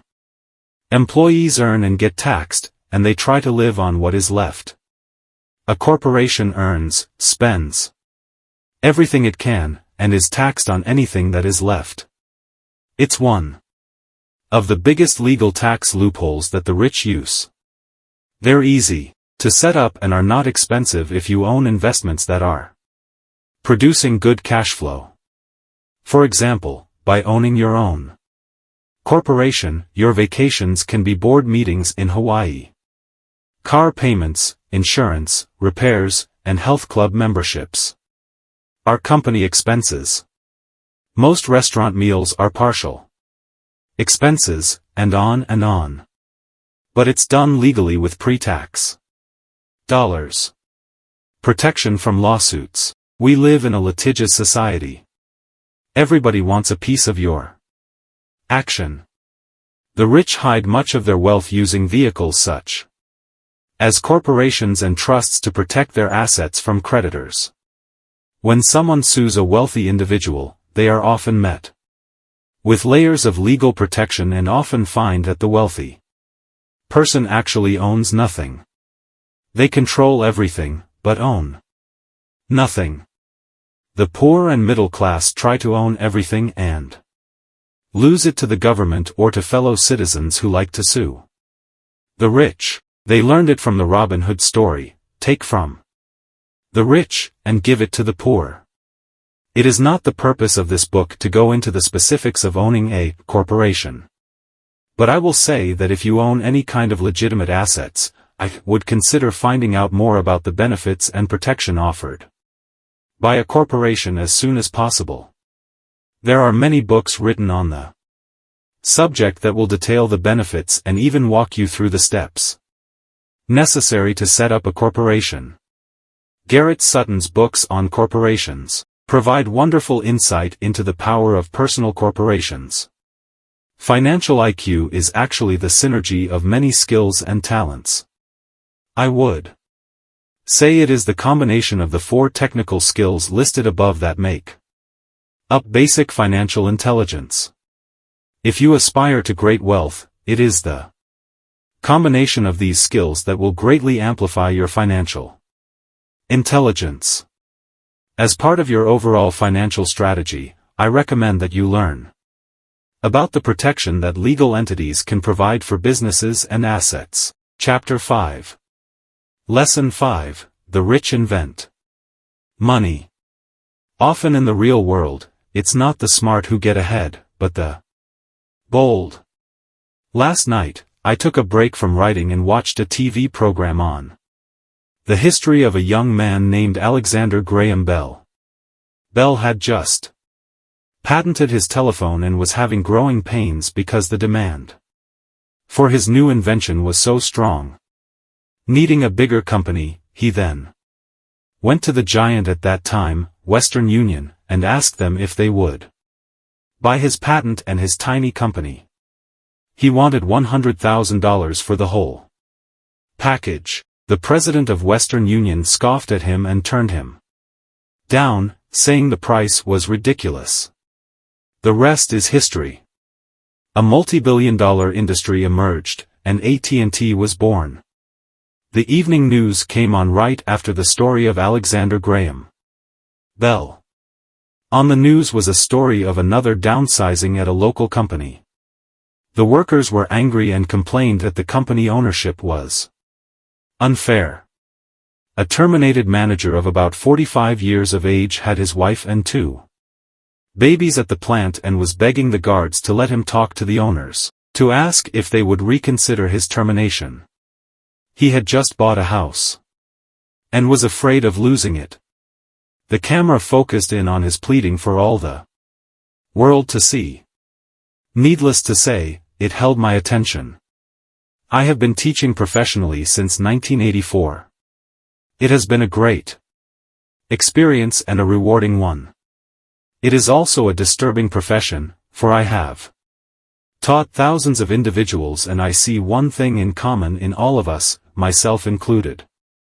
We all have tremendous potential, and we all are blessed with gifts, yet the one thing that holds all of us back is some degree of self-doubt. It is not so much the lack of technical information that holds us back, but more the lack of self-confidence. Some are more affected than others. Once we leave school, most of us know that it is not so much a matter of college degrees or good grades that count. In the real world outside of academics, something more than just grades is required. I have heard it called many things: guts, chutzpah, balls, audacity, bravado, cunning, daring, tenacity, and brilliance.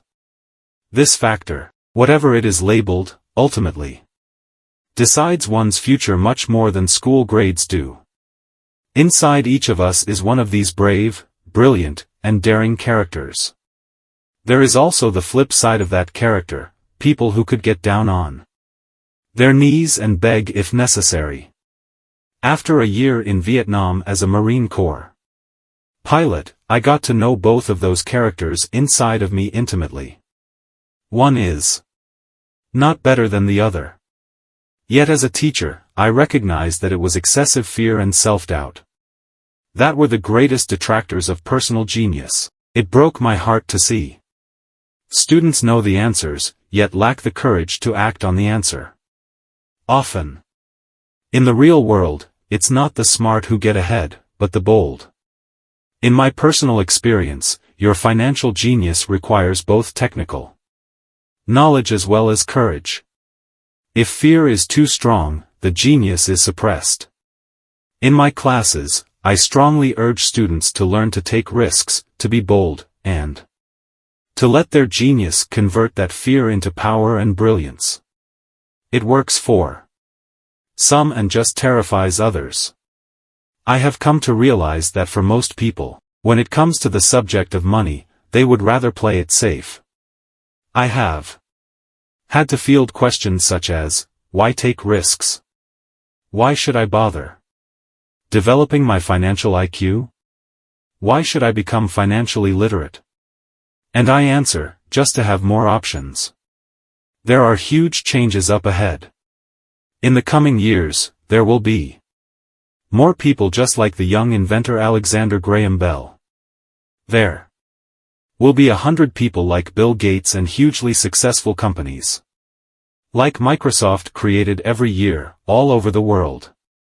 And there also will be many more bankruptcies, layoffs, and downsizings. So why bother developing your financial IQ? No one can answer that. But you. Yet I can tell you why I myself do it. I do it because it is the most exciting time to be alive. I'd rather be welcoming change than dreading change. I'd rather be excited about making millions than worrying about not getting a raise. This period we are in now is a most exciting time, unprecedented in our world's history.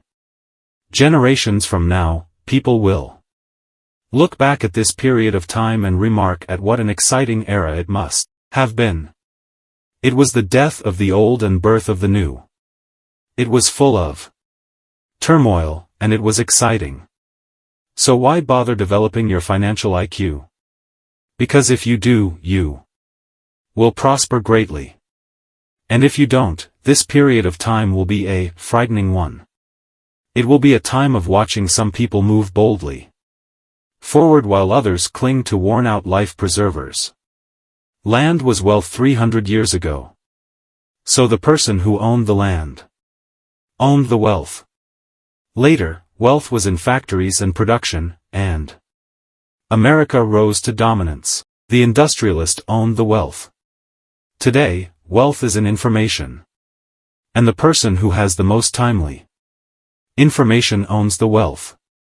The problem is that information flies around the world at the speed of light.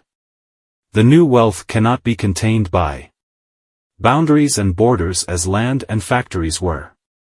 The changes will be faster and more dramatic. There will be a dramatic increase in the number of new multimillionaires. There also will be those who are left behind. I find so many people struggling today, often working harder, simply because they cling to old ideas. They want things to be the way they were, and they resist change. I know people who are losing their jobs or their houses, and they blame technology or the economy or their boss. Sadly, they fail to realize that they might be the problem. Old ideas are their biggest liability.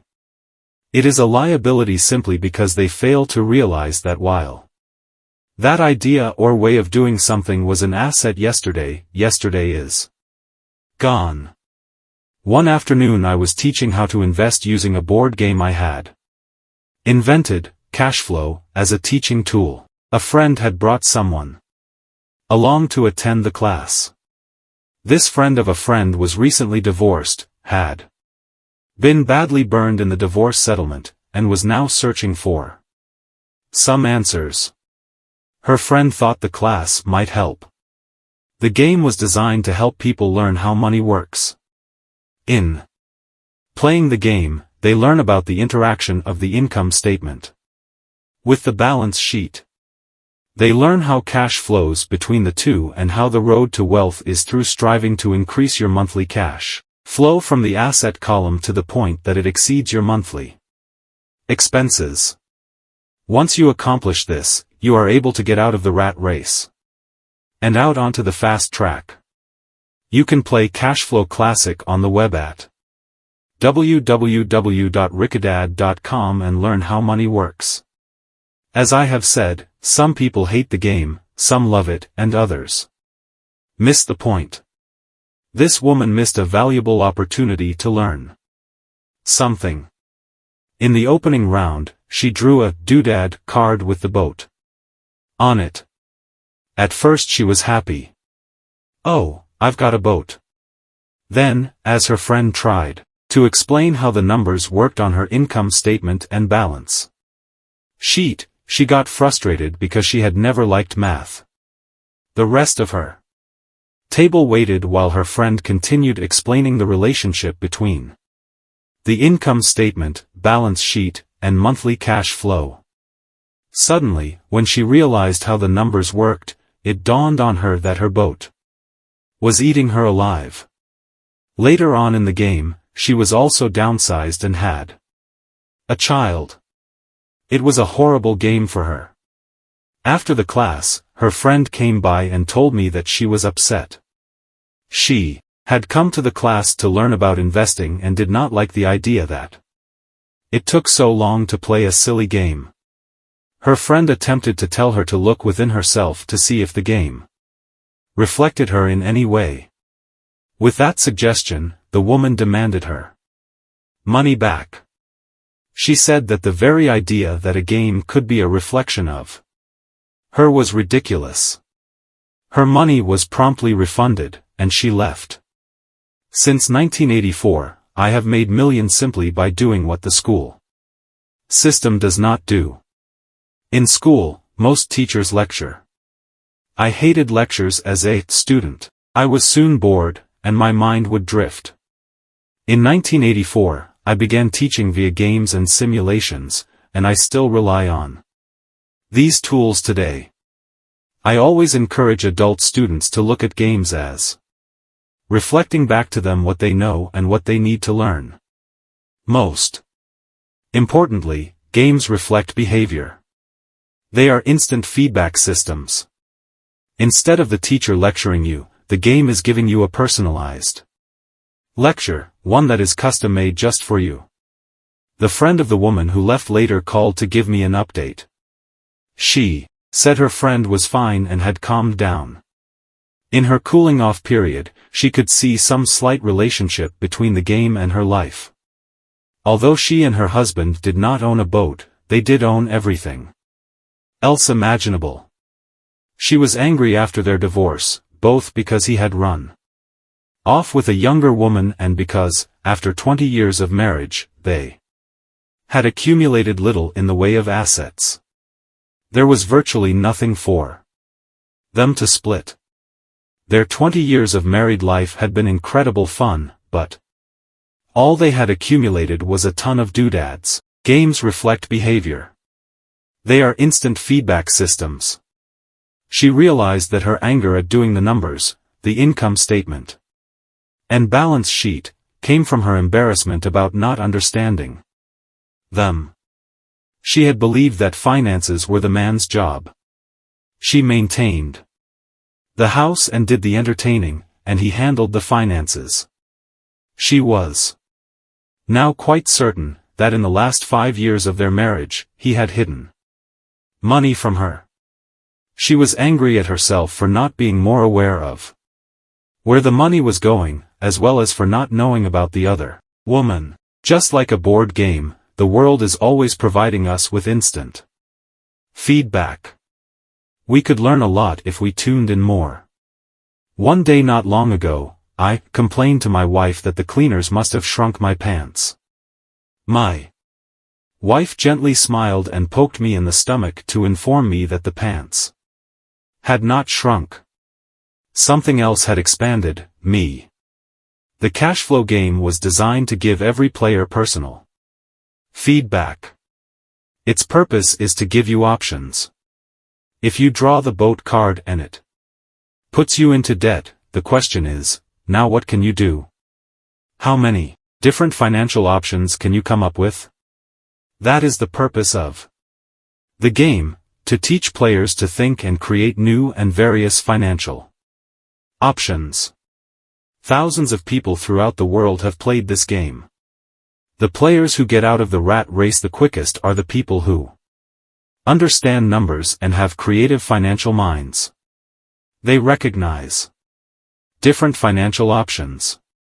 Rich people are often creative and take calculated risks. People who take the longest are people who are not familiar with numbers and often do not understand the power of investing. Some people playing cash flow gain lots of money in the game, but they don't know what to do with it. Even though they have money, everyone else seems to be getting ahead of them. And that is true in real life. There are a lot of people who have a lot of money and do not get ahead financially. Play Cashflow Classic on the web at www.rickadad.com. What did you learn about your true behavior from playing the game? Limiting your options is the same as hanging on to old ideas. I have a friend from high school who now works at 3 jobs. Years ago, he was the richest of all my classmates. When the local sugar plantation closed, the company he worked for went down with the plantation. In his mind, he had but one option, and that was the old option: work hard. The problem was that he couldn't find an equivalent job that recognized his seniority from the old company. As a result, he is overqualified for the jobs he currently has, so his salary is lower. He now works 3 jobs to earn enough to survive. I have watched people playing cashflow complain that the right opportunity cards are not coming their way. So they sit there. I know people who do that in real life. They wait for the right opportunity. I have watched people get the right opportunity card and then not have enough money. Then they complain that they would have gotten out of the rat race if they had had more money. So they sit there. I know people in real life who do that also. They see all the great deals, but they have no money. And I have seen people pull a great opportunity card, read it out loud, and have no idea that it is a great opportunity. They have the money, the time is right, they have the card, but they can't see the opportunity staring them in the face. They fail to see how it fits into their financial plan for escaping the rat race. And I know more people like that than all the others combined. Most people have an opportunity of a lifetime flash right in front of them, and they fail to see it. A year later, they find out about it, after everyone else got rich. Financial intelligence is simply having more options. If the opportunities aren't coming your way, what else can you do to improve your financial position? If an opportunity lands in your lap and you have no money and the bank won't talk to you, what else can you do to get the opportunity to work in your favor? If your hunch is wrong, and what you've been counting on doesn't happen, how can you turn a lemon into millions? That is financial intelligence. It is not so much what happens, but how many different financial solutions you can think of to turn a lemon into millions. It is how creative you are in solving financial problems. Most people only know one solution: work hard, save, and borrow. So, why would you want to increase your financial intelligence? Because you want to be the kind of person who creates your own luck. You take whatever happens and make it better. Few people realize that luck is created, just as money is. And if you want to be luckier and create money instead of working hard, then your financial intelligence is important. If you are the kind of person who is waiting for the right thing to happen, you might wait for a long time. It's like waiting for all the traffic lights to be green for 5 miles before you'll start your trip. As young boys, Mike and I were constantly told by my rich dad that money is not real. Rich Dad occasionally reminded us of how close we came to the secret of money on that first day we got together and began making money out of plaster of Paris. The poor and middle class work for money, he would say. The rich make money. The more real you think money is, the harder you will work for it. If you can grasp the idea that money is not real, you will grow richer faster. What is it, was a question Mike and I often came back with. What is money if it is not real? What we agree it is, was all Rich Dad would say. The single most powerful asset we all have is our mind. If it is trained well, it can create enormous wealth seemingly instantaneously. An untrained mind can also create extreme poverty that can crush a family for generations. In the information age, money is increasing exponentially. A few individuals are getting ridiculously rich from nothing, just ideas and agreements. If you ask many people who trade stocks or other investments for a living, they see it done all the time. Often, millions can be made instantaneously from nothing. And by nothing, I mean no money was exchanged. It is done via agreement, a hand signal in a trading pit, a blip on a trader's screen in Lisbon from a trader's screen in Toronto and back to Lisbon, a call to my broker to buy and a moment later to sell. Money did not change hands. Agreements did. The single most powerful asset we all have is our mind. If it is trained well, it can create enormous wealth. So why develop your financial genius? Only you can answer that. I can tell you why I have been developing this area of my intelligence. I do it because I want to make money fast. Not because I need to, but because I want to. It is a fascinating learning process. I develop my financial IQ because I want to participate in the fastest game and biggest game in the world. And in my own small way, I would like to be part of this unprecedented evolution of humanity, the era where humans work purely with their minds and not with their bodies. Besides, it is where the action is. It is what is happening. It's hip. It's scary. And it's fun. That is why I invest in my financial intelligence, developing the most powerful asset I have.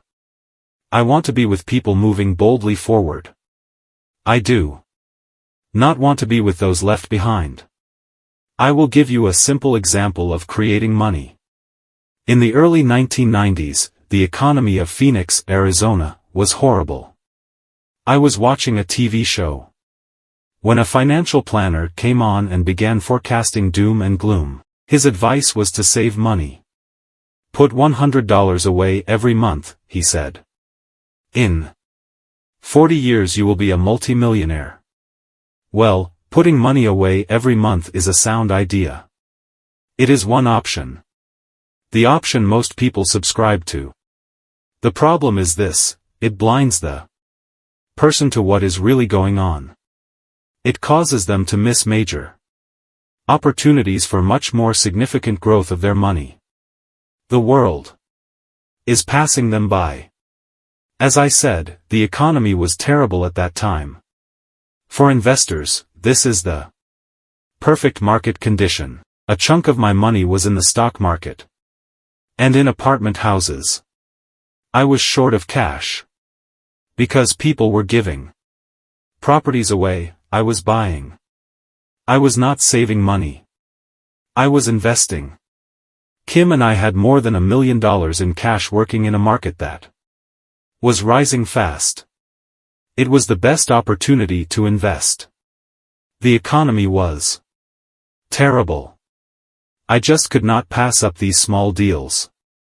Houses that were once $100,000 were now $75,000. But instead of shopping with local real estate agents, I began shopping at the bankruptcy attorney's office, or the courthouse steps. In these shopping places, a $75,000 house could sometimes be bought for $20,000 or less. For $2,000, which was loaned to me from a friend for 90 days for $200, I gave an attorney a cashier's check as a down payment. While the acquisition was being processed, I ran an ad advertising a $75,000 house for only $60,000. And no money down. The phone rang hard and heavy. Prospective buyers were screened, and once the property was legally mine, all the prospective buyers were allowed to look at the house.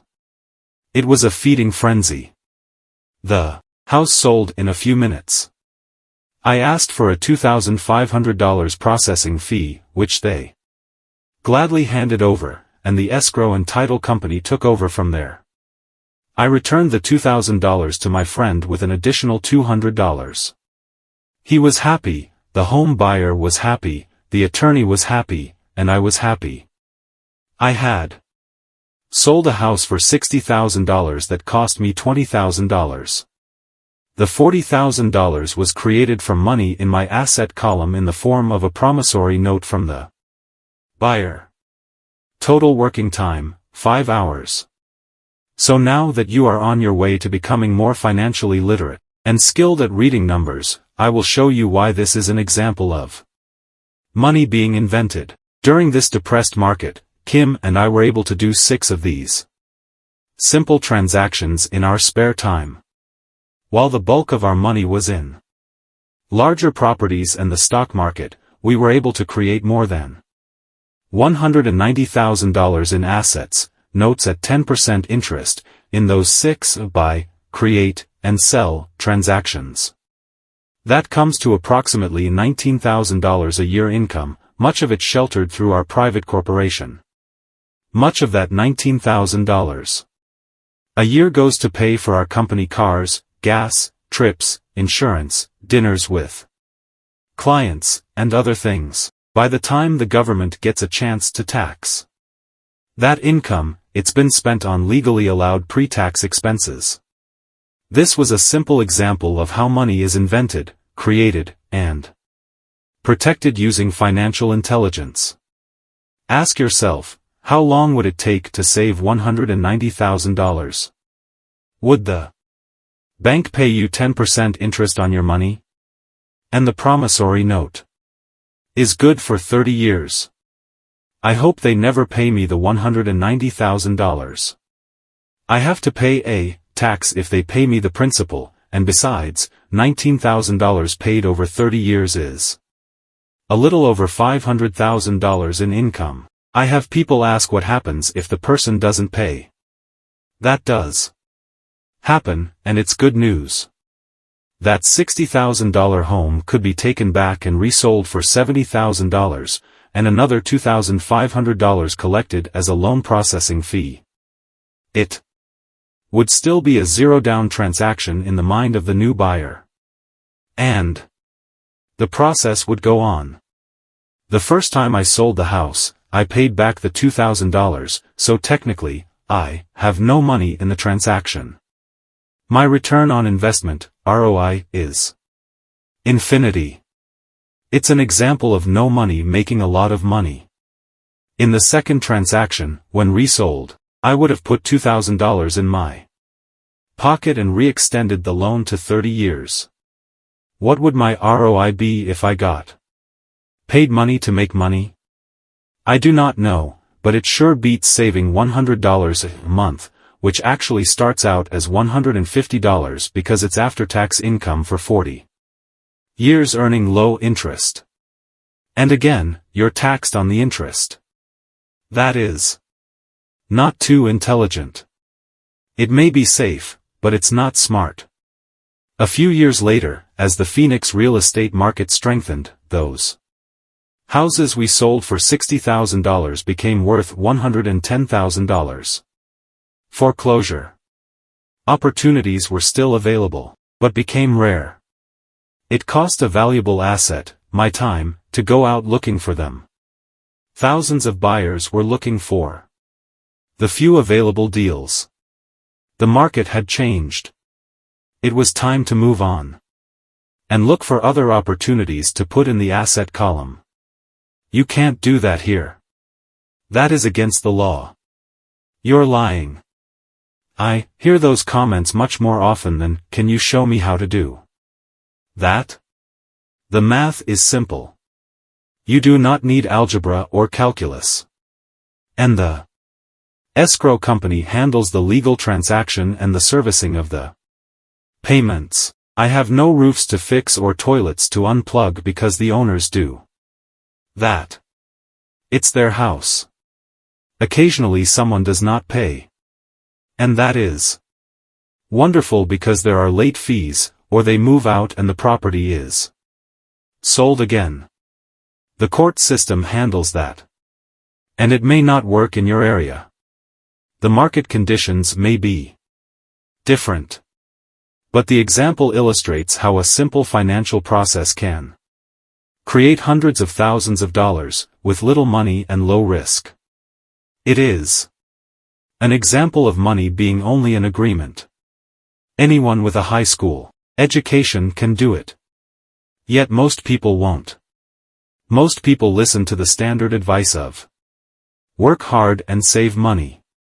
For about 30 hours of work, approximately $190,000 was created in the asset column, and no taxes were paid. Which one sounds harder to you?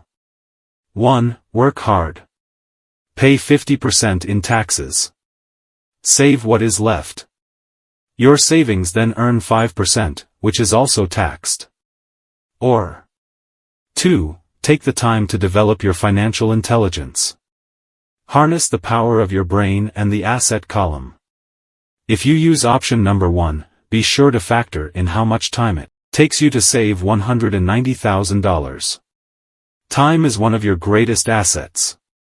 Now you may understand why I silently shake my head when I hear parents say, my child is doing well in school and receiving a good education. It may be good, but is it adequate? I know the above investment strategy is a small one.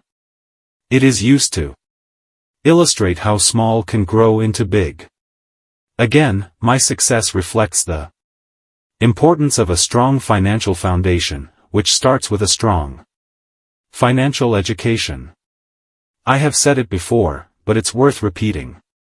Financial intelligence is made up of these 4 main technical skills. 1. Accounting. Accounting is financial literacy, or the ability to read numbers. This is a vital skill if you want to build businesses or investments. 2. Investing. Investing is the science of money making money. 3. Understanding markets. Understanding markets is the science of supply and demand. Alexander Graham Bell gave the market what it wanted. So did Bill Gates.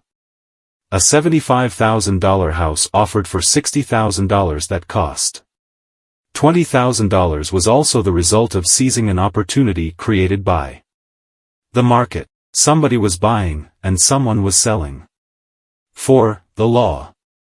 The law is the awareness of accounting corporate, state and federal regulations. I recommend playing by the rules. It is this basic foundation, or the combination of these skills, that is needed to be successful in the pursuit of wealth, whether it be through the buying of small homes, apartment buildings, companies, stocks, bonds, precious metals, baseball cards, or the like. A few years later, the real estate market rebounded and everyone else was getting in. The stock market was booming, and everyone was getting in. The U.S. economy was getting back on its feet. I began selling and was now traveling to Peru, Norway, Malaysia, and the Philippines. The investment landscape had changed. We were no longer buying real estate.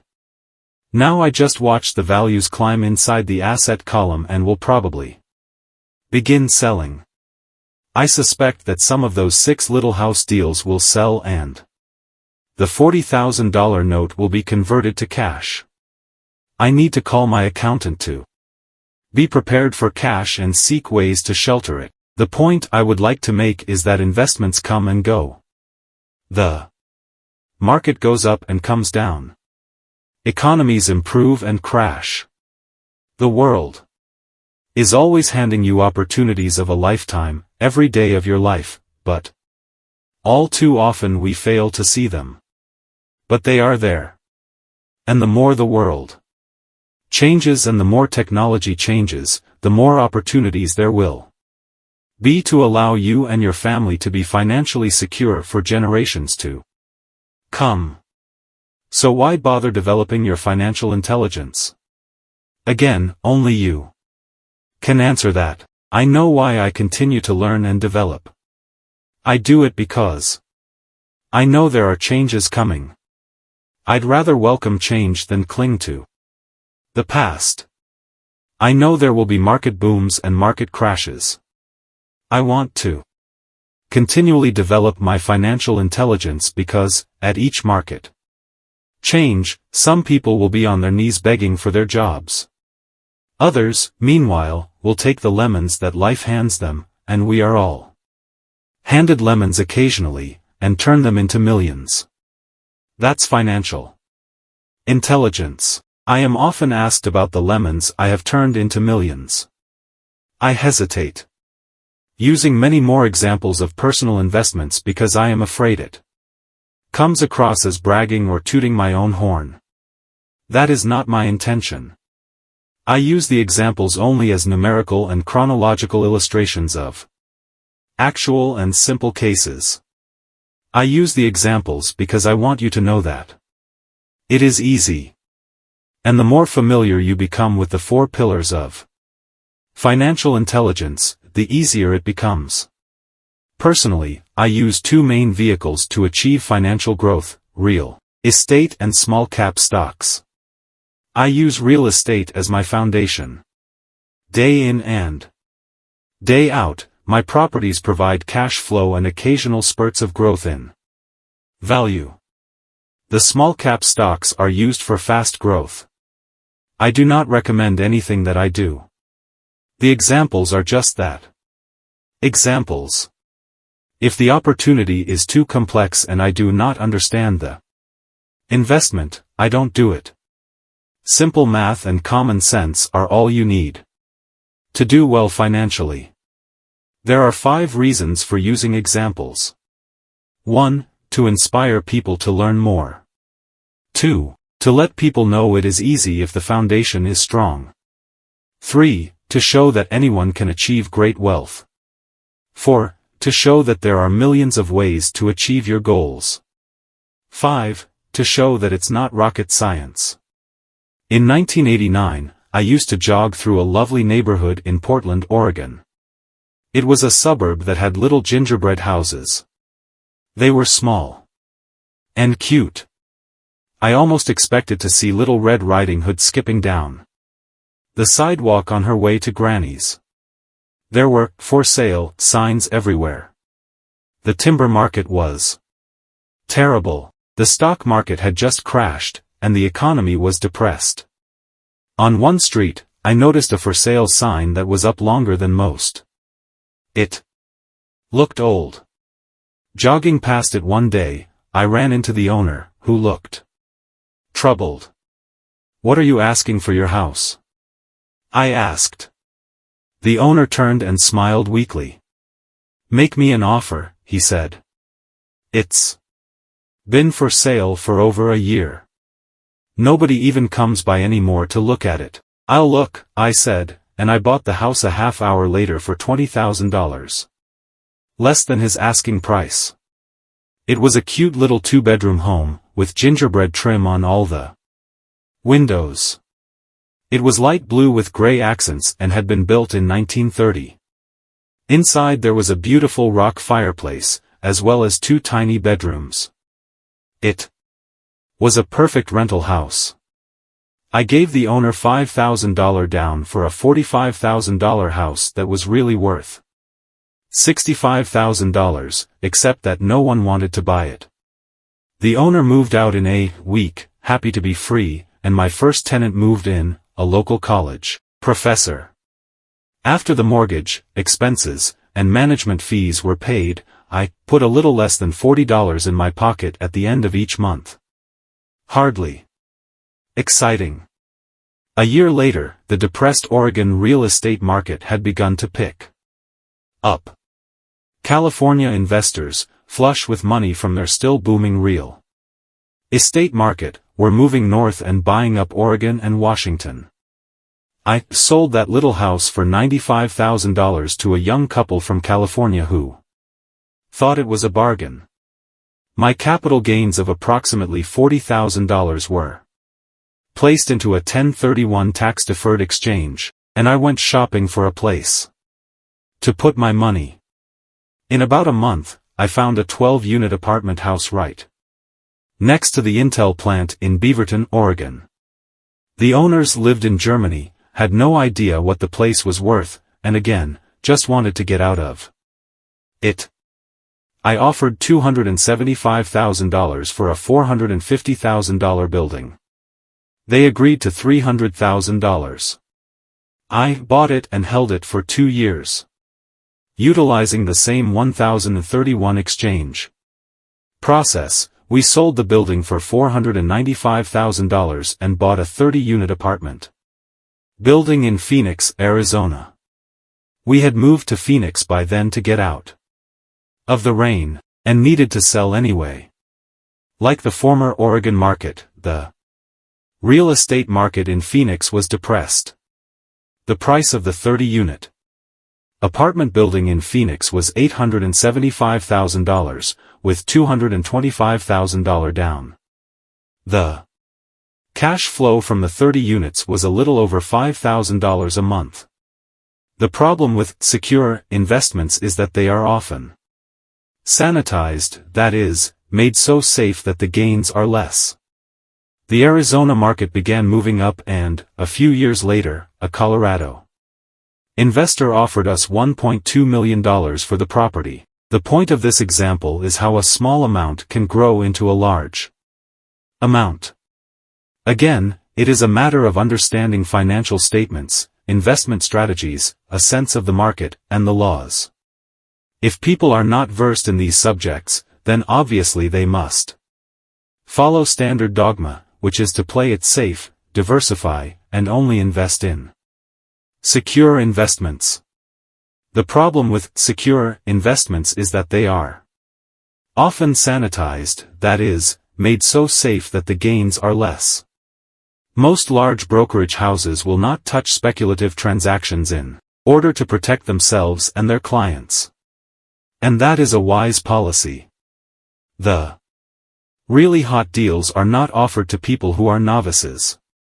Often, the best deals that make the rich even richer are reserved for those who understand the game. It is technically illegal to offer speculative deals to someone who is considered not sophisticated, but of course it happens. The more sophisticated I get, the more opportunities come my way. Another case for developing your financial intelligence over a lifetime is simply that more opportunities are presented to you. And the greater your financial intelligence, the easier it is to tell whether a deal is good. It's your intelligence that can spot a bad deal, or make a bad deal good. The more I learn, and there is a lot to learn, the more money I make simply because I gain experience and wisdom as the years go on. I have friends who are playing it safe, working hard at their profession, and failing to gain financial wisdom, which does take time to develop. My overall philosophy is to plant seeds inside my asset column, that is my formula. I start small and plant seeds. Some grow, some don't. Inside our real estate corporation, we have property worth several $1 million. It is our own REIT, or Real Estate Investment Trust. The point I'm making is that most of those millions started out as little $5,000 to $10,000 investments. All of those down payments were fortunate to catch a fast-rising market and increase tax-free. We traded in and out several times over a number of years. We also own a stock portfolio, surrounded by a corporation that Kim and I call our personal mutual fund. We have friends who deal specifically with investors like us who have extra money each month to invest. We buy high-risk, speculative private companies that are just about to go public on a stock exchange in the United States or Canada. An example of how fast gains can be made are 100,000 shares purchased for 25 cents each before the company goes public.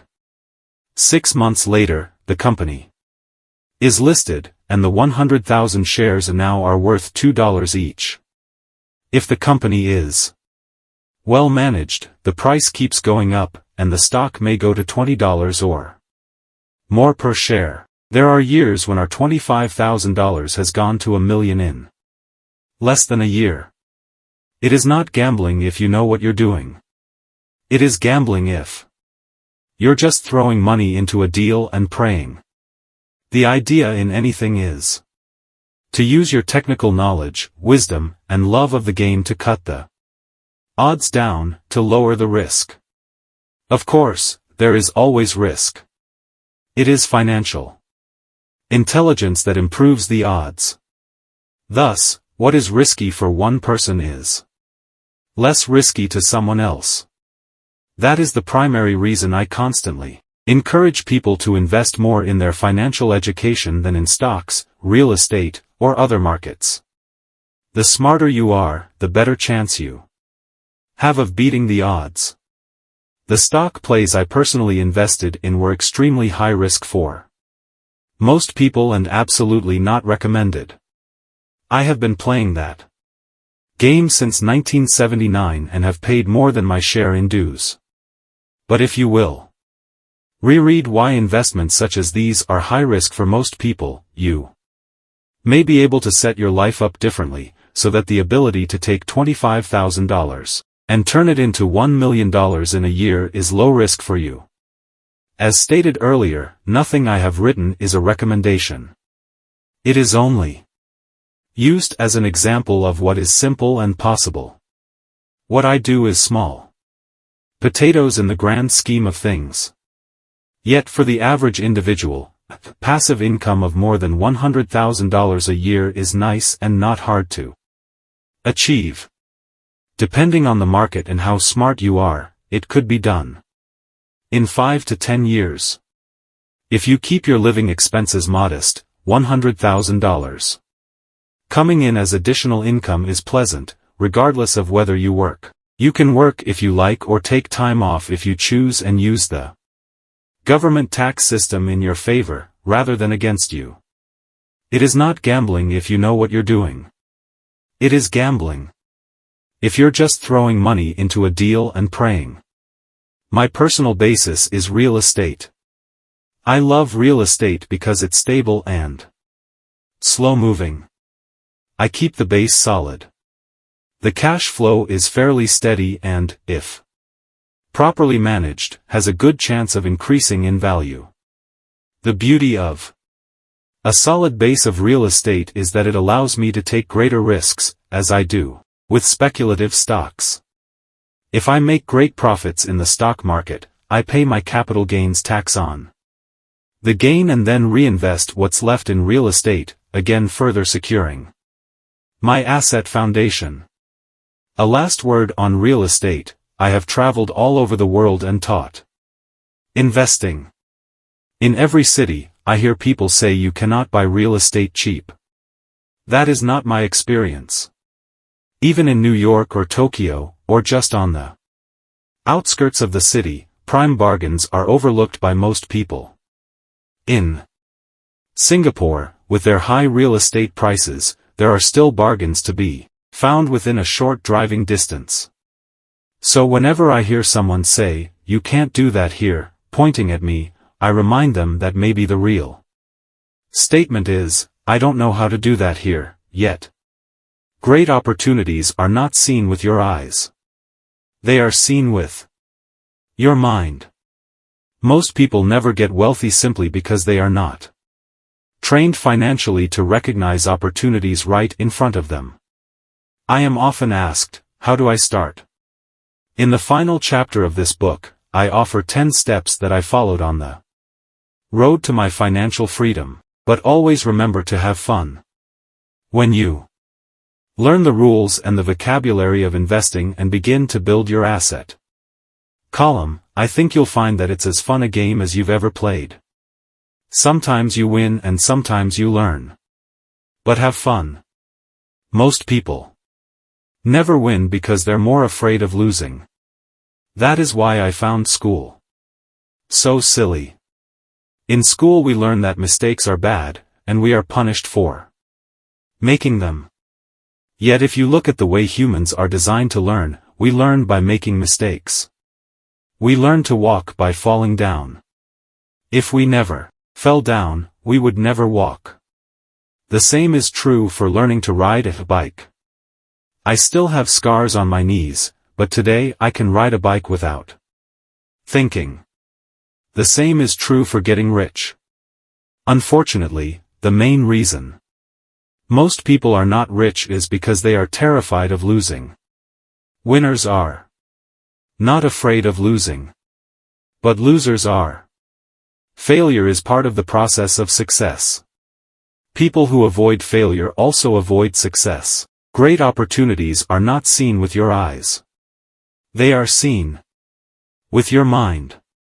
I look at money much like my game of tennis. I play hard, make mistakes, correct, make more mistakes, correct, and get better. If I lose the game, I reach across the net, shake my opponent's hand, smile, and say, "See you next Saturday." There are two kinds of investors. 1. The first and most common type is a person who buys a packaged investment. They call a retail outlet, such as a real estate company, a stockbroker, or a financial planner, and they buy something. It could be a mutual fund, a REIT, a stock, or a bond. It is a clean and simple way of investing. An analogy would be a shopper who goes to a computer store and buys a computer right off the shelf. 2. The second type is an investor who creates investments.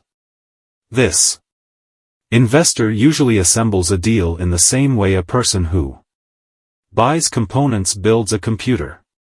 I do not know the first thing about putting components of a computer together, but I do know how to put pieces of opportunities together, or know people who know how. It is this second type of investor who is the more professional investor. Sometimes it may take years for all the pieces to come together. And sometimes they never do. It's this second type of investor that my rich dad encouraged me to be. It is important to learn how to put the pieces together, because that is where the huge wins reside, and sometimes some huge losses if the tide goes against you. If you want to be the second type of investor, you need to develop 3 main skills.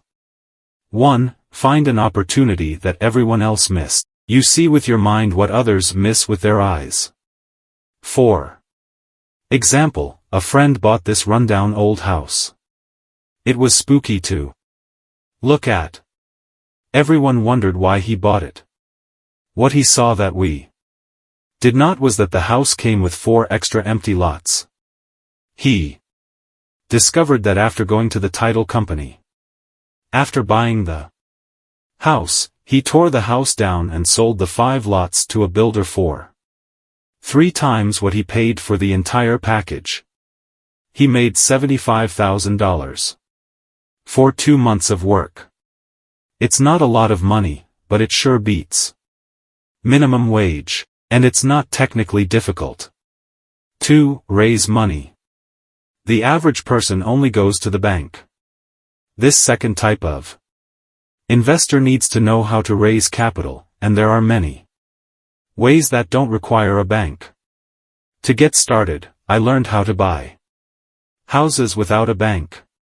It was the learned skill of raising money, more than the houses themselves, that was priceless. All too often I hear people say, the bank won't lend me money. Or, I don't have the money to buy it. If you want to be a type 2 Investor, you need to learn how to do that which stops most people. In other words, a majority of people let their lack of money stop them from making a deal.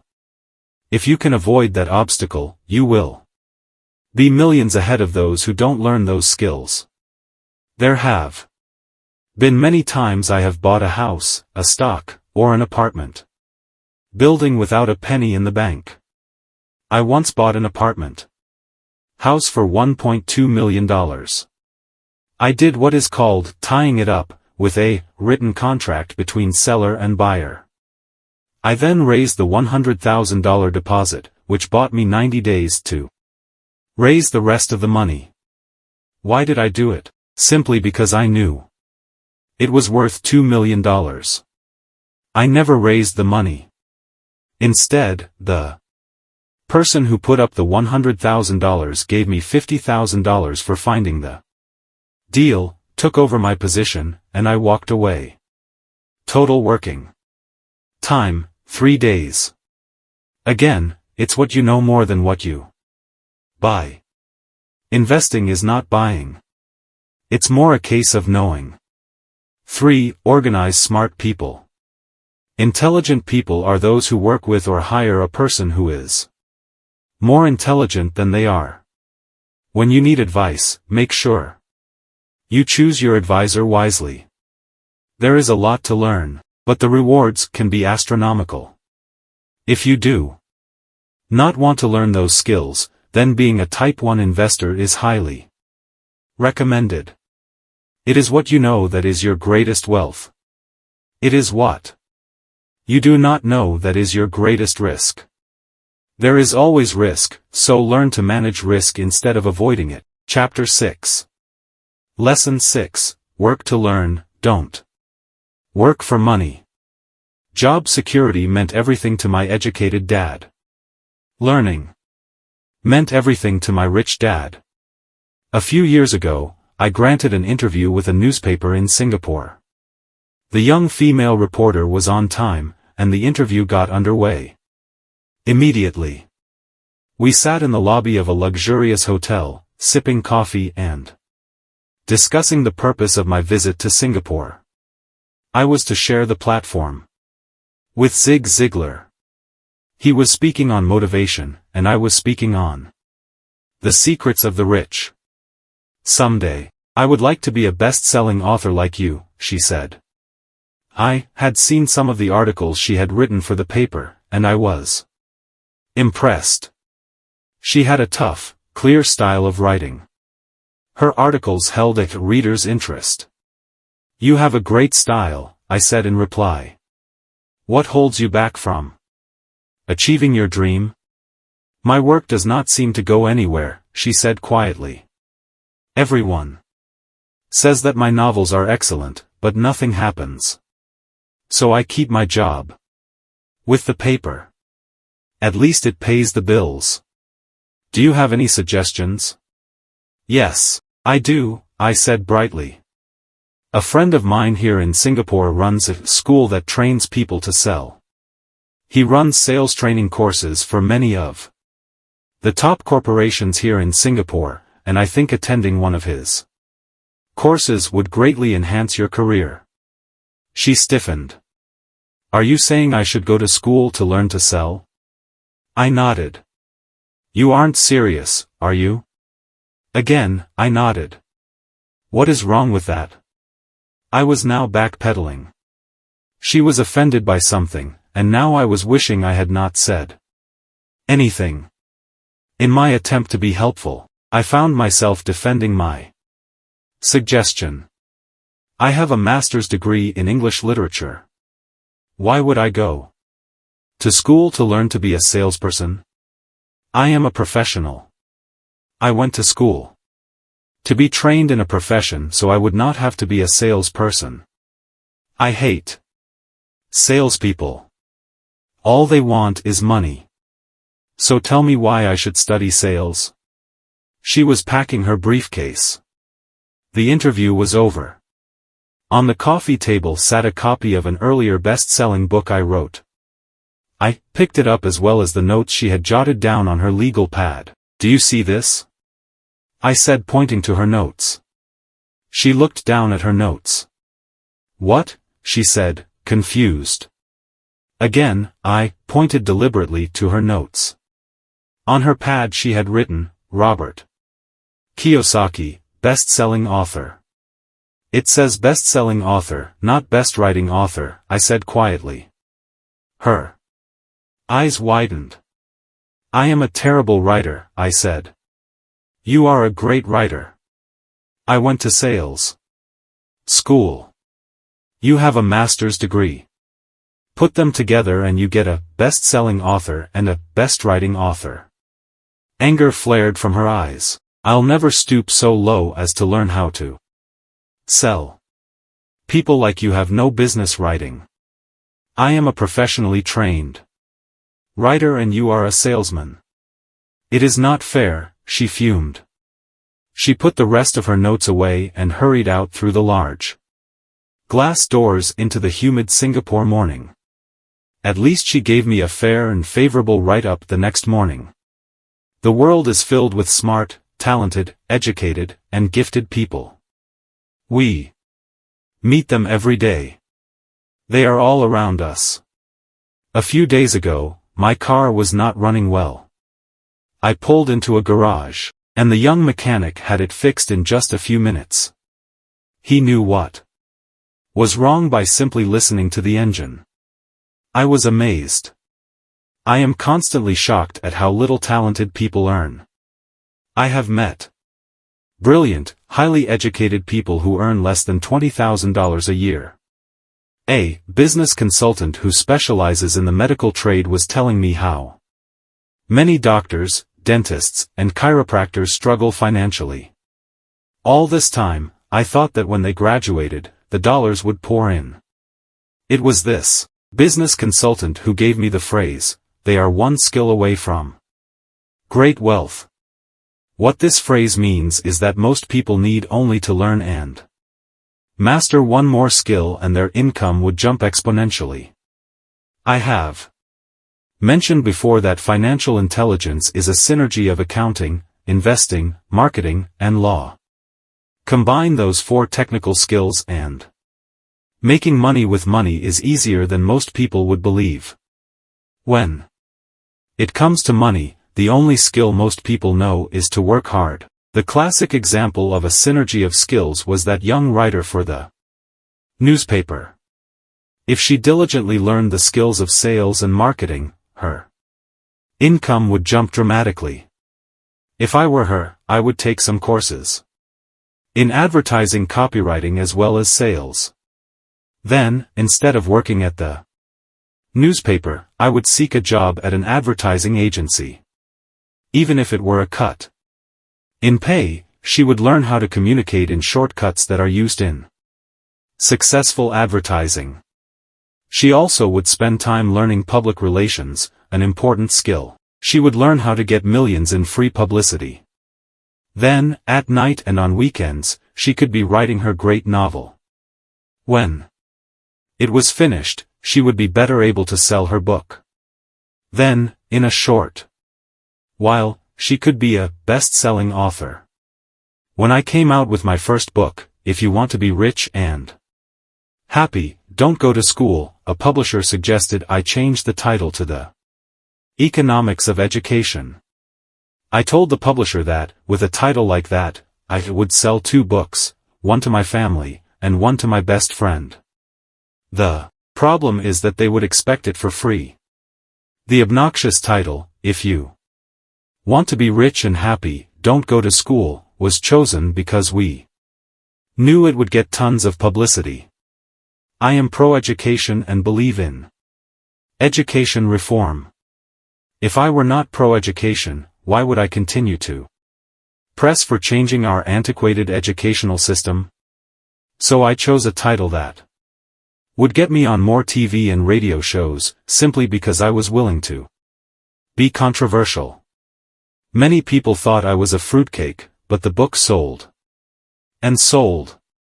When I graduated from the U.S. Merchant Marine Academy in 1969, my educated dad was happy. Standard Oil of California had hired me for its oil tanker fleet as a third mate. The pay was low compared with my classmates, but it was okay for a first real job after college. My starting pay was about $42,000 a year, including overtime, and I only had to work for 7 months. I had 5 months of vacation. If I had wanted to, I could have taken the run to Vietnam with a subsidiary shipping company and easily doubled my pay instead of taking 5 months of vacation. I had a great career ahead of me, yet I resigned after 6 months with the company and joined the Marine Corps to learn how to fly. My educated dad was devastated. Rich Dad congratulated me. In school and in the workplace, the popular opinion is the idea of specialization, that is, in order to make more money or get promoted, you need to specialize. That is why medical doctors immediately begin to seek a specialty such as orthopedics or pediatrics. The same is true for accountants, architects, lawyers, pilots, and others. You want to know a little about a lot, was Rich Dad's suggestion. My educated dad believed in the same dogma. That is why he was thrilled when he eventually achieved his doctorate. He often admitted that schools reward people who study more and more about less and less. Rich Dad encouraged me to do exactly the opposite. You want to know a little about a lot, was his suggestion. That is why for years I worked in different areas of his companies. For a while, I worked in his accounting department.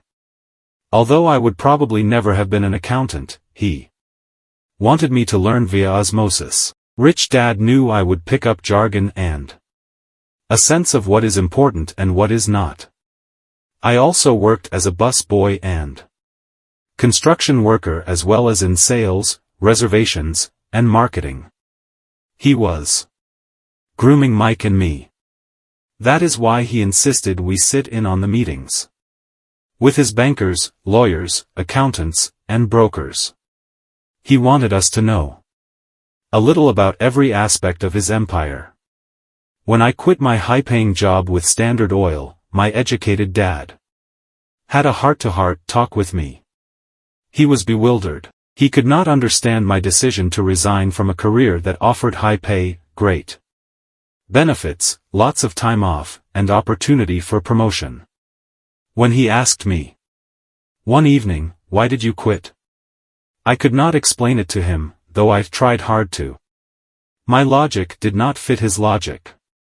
The big problem was that my logic was my rich dad's logic. Job security meant everything to my educated dad. Learning meant everything to my rich dad. Educated dad thought I went to school to learn to be a ship's officer. Rich dad knew that I went to school to study international trade. So as a student, I made cargo runs, navigating large freighters, oil tankers, and passenger ships to the Far East and the South Pacific. Rich Dad emphasized that I should stay in the Pacific instead of taking ships to Europe because he knew that the emerging nations were in Asia, not Europe. While most of my classmates, including Mike, were partying at their fraternity houses, I was studying trade, people, business styles, and cultures in Japan, Taiwan, Thailand, Singapore, Hong Kong, Vietnam, Korea, Tahiti, Samoa, and the Philippines. I was partying also, but it was not in any frat house. I grew up rapidly. Educated dad just could not understand why I decided to quit and join the Marine Corps. I told him I wanted to learn to fly, but really I wanted to learn to lead troops. Rich Dad explained to me that the hardest part of running a company is managing people. He had spent 3 years in the Army. My educated dad was draft exempt. Rich Dad valued learning to lead men into dangerous situations. Leadership is what you need to learn next, he said. If you're not a good leader, you'll get shot in the back, just like they do in business. Returning from Vietnam in 1973, I resigned my commission, even though I loved flying. I found a job with Xerox Corporation. I joined it for one reason, and it was not for the benefits. I was a shy person, and the thought of selling was the most frightening subject in the world.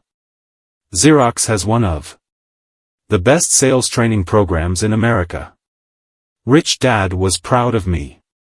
My educated dad was ashamed. Being an intellectual, he thought that salespeople were below him. I worked with Xerox for 4 years until I overcame my fear of knocking on doors and being rejected. Once I could consistently be in the top 5 in sales, I again resigned and moved on, leaving behind another great career with an excellent company. In 1977, I formed my first company. Rich Dad had groomed Mike and me to take over companies. So I now had to learn to form them and put them together. My first product, the nylon and Velcro wallet, was manufactured in the Far East and shipped to a warehouse in New York, near where I had gone to school. My formal education was complete, and it was time to test my wings. If I failed, I would go broke. Rich Dad thought it best to go broke before 30. You still have time to recover, was his advice. On the eve of my 30th birthday, my first shipment left Korea for New York.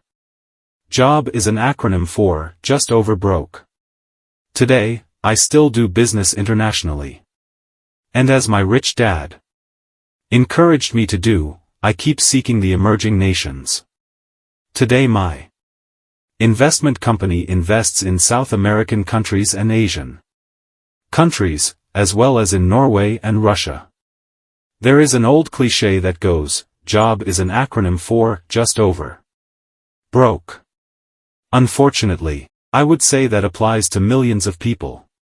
Because school does not think financial intelligence is an intelligence, most workers live within their means. They work and they pay the bills. There is another horrible management theory that goes, workers work hard enough to not be fired, and owners pay just enough so that workers won't quit. And if you look at the pay scales of most companies, again I would say there is a degree of truth to that statement.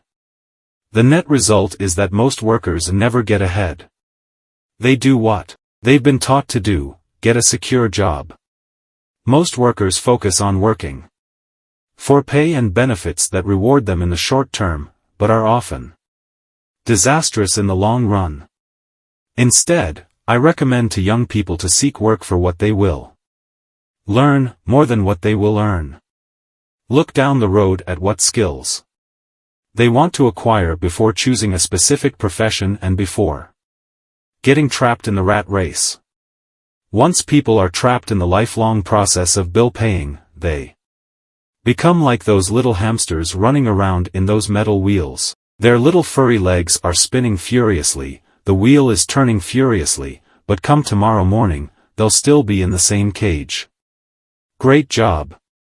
In the movie Jerry Maguire starring Tom Cruise, there are many great one-liners. Probably the most memorable is, "Show me the money." But there is one line I thought most truthful. It comes from the scene where Tom Cruise is leaving the firm. He has just been fired, and he is asking the entire company, "Who wants to come with me?" And the whole place is silent and frozen. Only one woman speaks up and says, "I'd like to, but I'm due for a promotion in 3 months."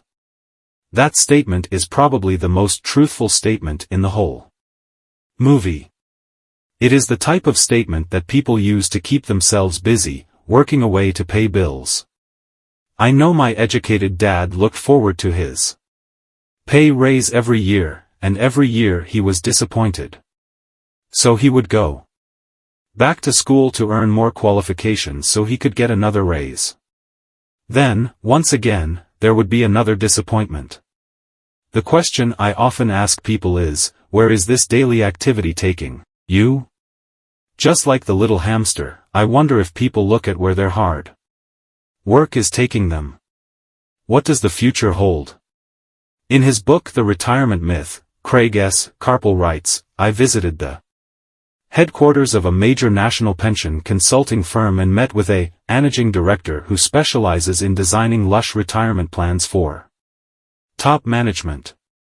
When I asked her what people who don't have corner offices will be able to expect in the way of pension income, she said with a confident smile, the silver bullet. What, I asked, is the silver bullet? She shrugged and said, if baby boomers discover they don't have enough money to live on when they're older, they can always blow their brains out. Carpel goes on to explain the difference between the old defined benefit retirement plans and the new 401k plans that are riskier. It is not a pretty picture for most people working today. And that is just for retirement. Add medical fees and long-term nursing home care and the picture is frightening. Already, many hospitals in countries with socialized medicine need to make tough decisions such as, who will live, and who will die. They make those decisions purely on how much money they have and how old the patients are. If the patient is old, they often will give the medical care to someone younger. The older poor patient gets put to the back of the line. Just as the rich can afford better education, the rich will be able to keep themselves alive, while those who have little wealth will die. So I wonder, are workers looking into the future or just until their next paycheck, never questioning where they are headed? When I speak to adults who want to earn more money, I always recommend the same thing. I suggest taking a long view of their life. Instead of simply working for the money and security, which I admit are important, I suggest they take a second job that will teach them a second skill. Often I recommend joining a network marketing company, also called multi-level marketing, if they want to learn sales skills. Some of these companies have excellent training programs that help people get over their fear of failure and rejection, which are the main reasons people are unsuccessful. Education is more valuable than money, in the long run. When I offer this suggestion, I often hear in response, oh, that is too much hassle, or, I only want to do what I am interested in. If they say, it's too much of a hassle, I ask, so you would rather work all your life giving 50% of what you earn to the government? If they tell me, I only do what I am interested in, I say, I'm not interested in going to the gym, but I go because I want to feel better and live longer. Unfortunately, there is some truth to the old statement, you can't teach an old dog new tricks. Unless a person is used to changing, it's hard to change. But for those of you who might be on the fence when it comes to the idea of working to learn something new, I offer this word of encouragement. Life is much like going to the gym. The most painful part is deciding to go. Once you get past that, it's easy. There have been many days I have dreaded going to the gym, but once I am there and in motion, it is a pleasure. After the workout is over, I am always glad I talked myself into going. If you are unwilling to work to learn something new and instead insist on becoming highly specialized within your field, make sure the company you work for is unionized. Labor unions are designed to protect specialists. My educated dad, after falling from grace with the governor, became the head of the teachers' union in Hawaii. He told me that it was the hardest job he ever held. My rich dad, on the other hand, spent his life doing his best to keep his companies from becoming unionized. He was successful. Although the unions came close, rich dad was always able to fight them off. Personally, I take no sides because I can see the need for and the benefits of both sides. If you do as school recommends, become highly specialized. Then seek union protection. For example, had I continued with my flying career, I would have sought a company that had a strong pilots union. Why? Because my life would be dedicated to learning a skill that was valuable in only one industry. If I were pushed out of that industry, my life's skills would not be as valuable to another industry. A displaced senior pilot, with 100,000 hours of heavy airline transport time, earning $150,000 a year, would have a hard time finding an equivalent high-paying job. Teaching in school. Skills do not necessarily transfer from industry to industry. Skills the pilots are paid for in the airline industry are not as important in, say, the school system. The same is true even for doctors today. With all the changes in medicine, many medical specialists are needing to conform to medical organizations such as HMOs. School teachers definitely need to be union members. Today in America, the teachers' union is the largest and the richest labor union of all. The NEA, the National Education Association, has tremendous political clout. Teachers need the protection of their union because their skills are also of limited value to an industry outside of education. So the rule of thumb is, highly specialized, then unionize. It's the smart thing to do. When I ask the classes I teach, how many of you can cook a better hamburger than McDonald's, almost all the students raise their hands. I then ask, so if most of you can cook a better hamburger, how come McDonald's makes more money than you? The answer is obvious. McDonald's is excellent at business systems. The reason so many talented people are poor is because they focus on building a better hamburger and know little to nothing about business systems. A friend of mine in Hawaii is a great artist. He makes a sizable amount of money. One day his mother's attorney called to tell him that she had left him $35,000. That is what was left of her estate after the attorney and the government took their shares. Immediately, he saw an opportunity to increase his business by using some of this money to advertise. 2 months later, his first four-color, full-page ad appeared in an expensive magazine that targeted the very rich. The ad ran for 3 months. He received no replies from the ad, and all of his inheritance is now gone. He now wants to sue the magazine for misrepresentation. This is a common case of someone who can build a beautiful hamburger, but knows little about business. When I asked him what he learned, his only reply was, advertising salespeople are crooks. I then asked him if he would be willing to take a course in sales and a course in direct marketing. His reply, I don't have the time, and I don't want to waste my money. The world is filled with talented poor people. All too often, they're poor, or struggle financially or earn less than they are capable of, not because of what they know, but because of what they do not know. They focus on perfecting their skills at building a better hamburger rather than the skills of selling and delivering the hamburger. Maybe McDonald's does not make the best hamburger, but they are the best at selling and delivering a basic average burger. Poor Dad wanted me to specialize. That was his view on how to be paid more.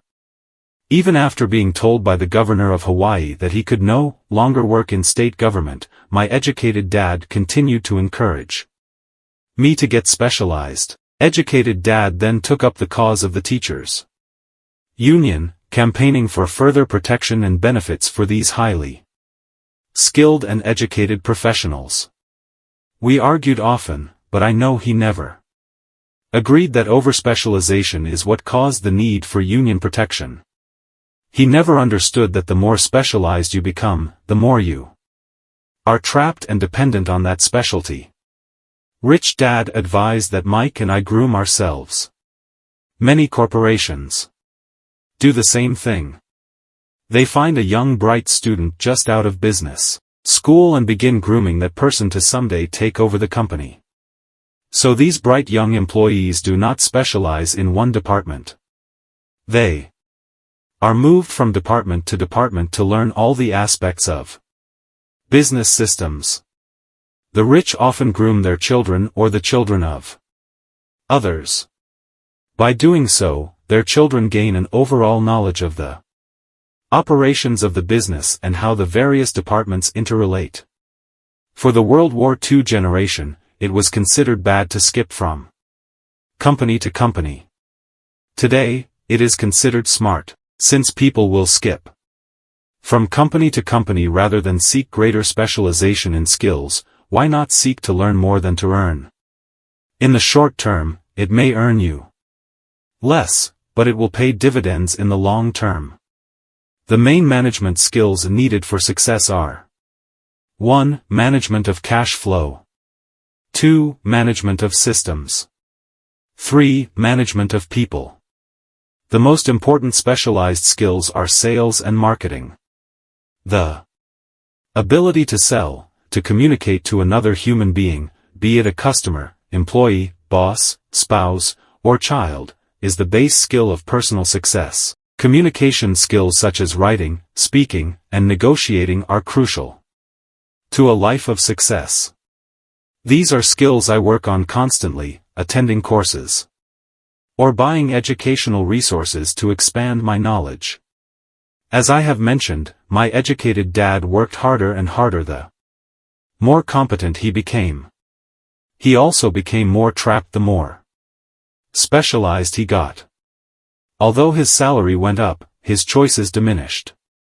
Soon after he was locked out of government work, he found out how vulnerable he really was professionally. It is like professional athletes who suddenly are injured or are too old to play. Their once high-paying position is gone, and they have limited skills to fall back on. I think that is why my educated dad sided so much with the unions after that.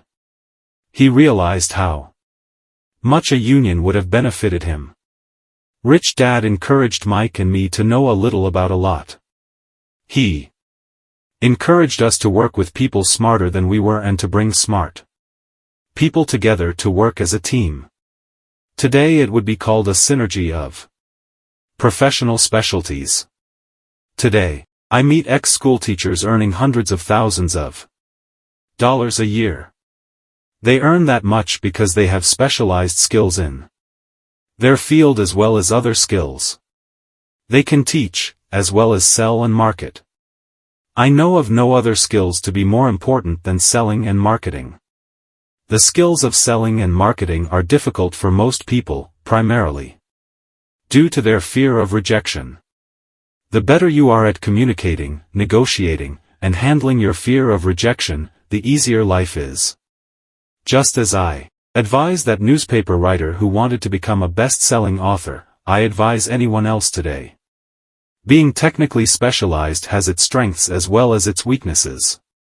I have friends who are geniuses, but they cannot communicate effectively with other human beings and, as a result, their earnings are pitiful. I advise them to just spend a year learning to sell. Even if they earn nothing, their communication skills will improve. And that is priceless. In addition to being good learners, sellers, and marketers, we need to be good teachers as well as good students. To be truly rich, we need to be able to give as well as to receive. In cases of financial or professional struggle, there is often a lack of giving and receiving. I know many people who are poor because they are neither good students nor good teachers. Both of my dads were generous men. Both made it a practice to give. First, teaching was one of their ways of giving. The more they gave, the more they received. One glaring difference was in the giving of money. My rich dad gave lots of money away. He gave to his church, to charities, and to his foundation. He knew that to receive money, you had to give money. Giving money is the secret to most great wealthy families. That is why there are organizations like the Rockefeller Foundation and the Ford Foundation. These are organizations designed to take their wealth and increase it, as well as give it away in perpetuity. My educated dad always said, when I have some extra money, I'll give it. The problem was that there was never any extra. So he worked harder to draw more money in, rather than focus on the most important law of money, give, and you shall receive. Instead, he believed in, receive, and then you give. In conclusion, I became both dads. One part of me is a hardcore capitalist who loves the game of money making money. The other part is a socially responsible teacher who is deeply concerned with this ever-widening gap between the haves and have-nots. I personally hold the archaic educational system primarily responsible for this growing gap. Chapter 7. Overcoming Obstacles. The primary difference between a rich person and a poor person is how they manage fear. Once people have studied and become financially literate, they may still face roadblocks to becoming financially independent. There are 5 main reasons why financially literate people may still not develop abundant asset columns that could produce a large cash flow. The 5 reasons are: 1. Fear. 2. Cynicism. 3. Laziness. 4. Bad habits. 5. Arrogance. Overcoming fear. I have never met anyone who really likes losing money. And in all my years, I have never met a rich person who has never lost money. But I have met a lot of poor people who have never lost a dime, investing, that is. The fear of losing money is real. Everyone has it. Even the rich. But it's not having fear that is the problem. It's how you handle fear. It's how you handle losing. It's how you handle failure that makes the difference in one's life. The primary difference between a rich person and a poor person is how they manage that fear. It's okay to be fearful. It's okay to be a coward when it comes to money. You can still be rich. We're all heroes at something, and cowards at something else. My friend's wife is an emergency room nurse. When she sees blood, she flies into action. When I mention investing, she runs away. When I see blood, I don't run. I pass out. My rich dad understood phobias about money. Some people are terrified of snakes. Some people are terrified about losing money. Both are phobias, he would say. So his solution to the phobia of losing money was this little rhyme: if you hate risk and worry, start early. If you start young, it's easier to be rich. I won't go into it here, but there is a staggering difference between a person who starts investing at age 20 versus age 30. The purchase of Manhattan Island is said to be one of the greatest bargains of all time. New York was purchased for $24 in trinkets and beads. Yet if that $24 had been invested at 8% annually, that $24 would have been worth more than $28 trillion by 1995. Manhattan could be repurchased with money left over to buy much of Los Angeles. But what if you don't have much time left or would like to retire early? How do you handle the fear of losing money? My poor dad did nothing.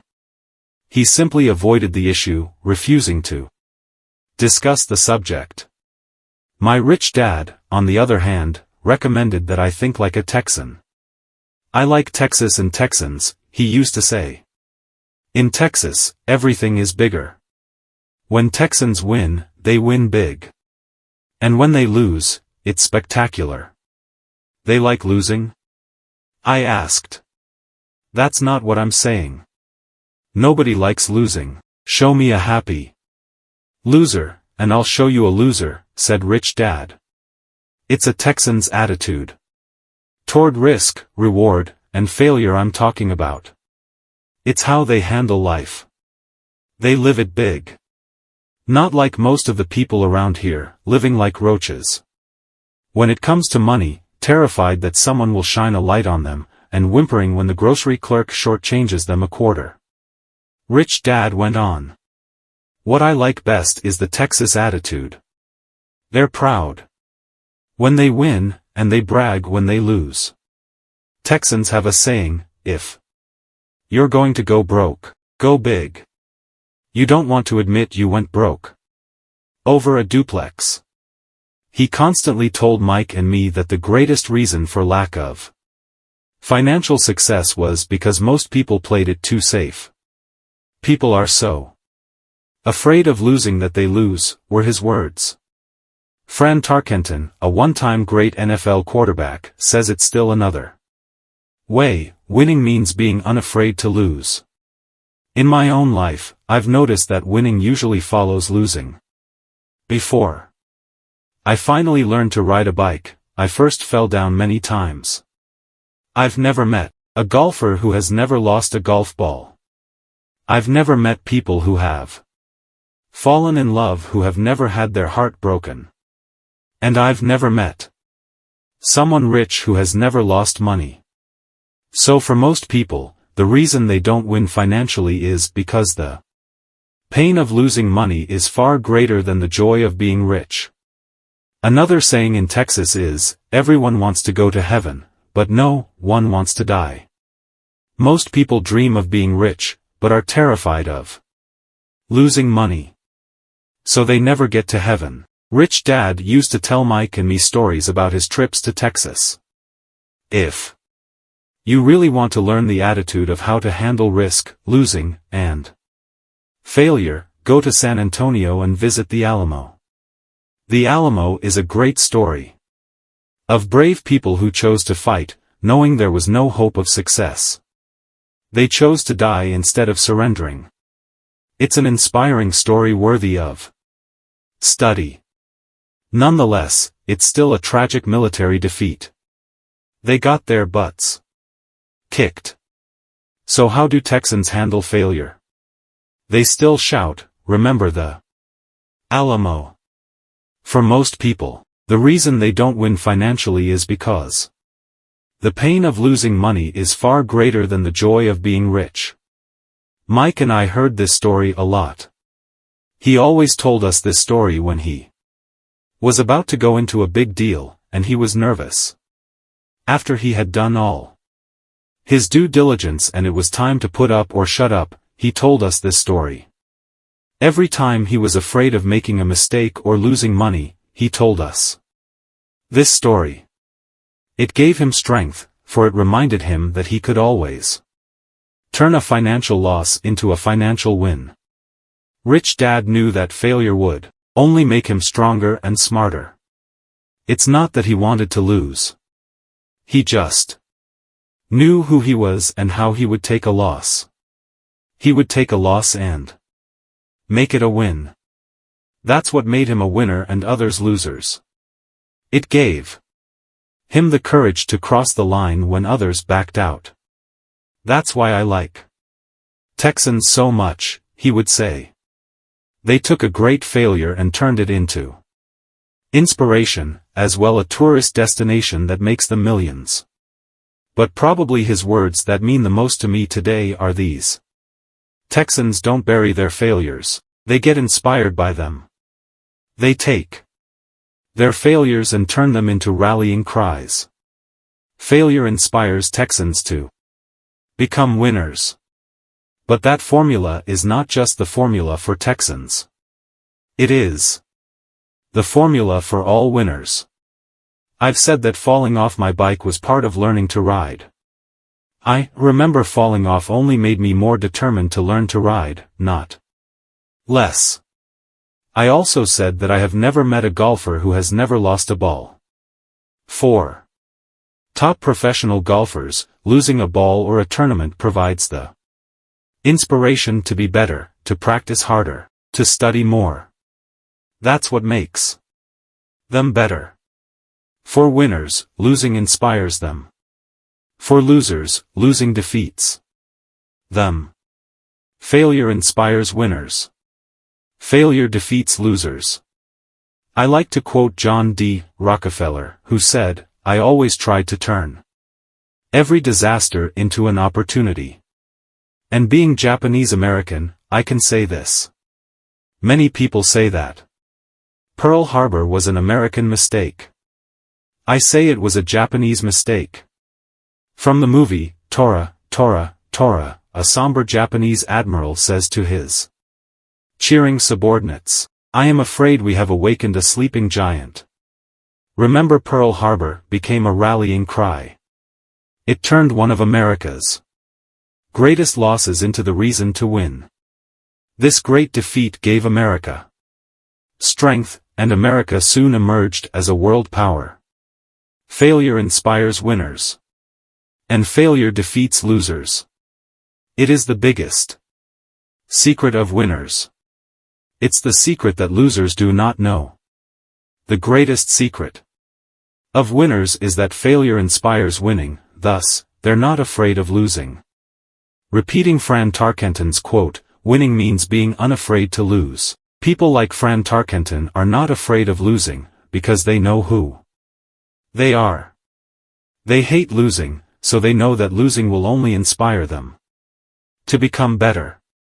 There is a big difference between hating losing and being afraid to lose. Most people are so afraid of losing money that they lose. They go broke over a duplex. Financially, they play life too safe and too small. They buy big houses and big cars, but not big investments. The main reason that over 90% of the American public struggles financially is because they play not to lose. They don't play to win. They go to their financial planners or accountants or stockbrokers and buy a balanced portfolio. Most have lots of cash in CDs, low-yield bonds, mutual funds that can be traded within a mutual fund family, and a few individual stocks. It is a safe and sensible portfolio. But it is not a winning portfolio. It is a portfolio of someone playing not to lose. Don't get me wrong. It's probably a better portfolio than more than 70% of the population has, and that's frightening.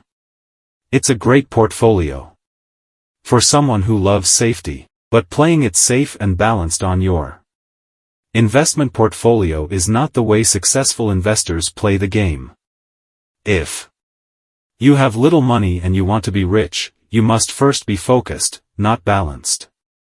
If you look at any successful person, at the start they were not balanced. Balanced people go nowhere. They stay in one spot. To make progress, you must first go unbalanced. Just look at how you make progress. Walking. Thomas Edison was not balanced. He was focused. Bill Gates was not balanced. He was focused. Donald Trump is focused. George Soros is focused. George Patton did not take his tanks wide. He focused them and blew through the weak spots in the German line. The French went wide with the Maginot Line, and you know what happened to them. If you have any desire to be rich, you must focus. Do not do what poor and middle-class people do, put their few eggs in many baskets. Put a lot of your eggs in a few baskets and focus, follow one course until successful. If you hate losing, play it safe. If losing makes you weak, play it safe. Go with balanced investments. If you're over 25 years old and are terrified of taking risks, don't change. Play it safe, but start early. Start accumulating your nest egg early because it will take time.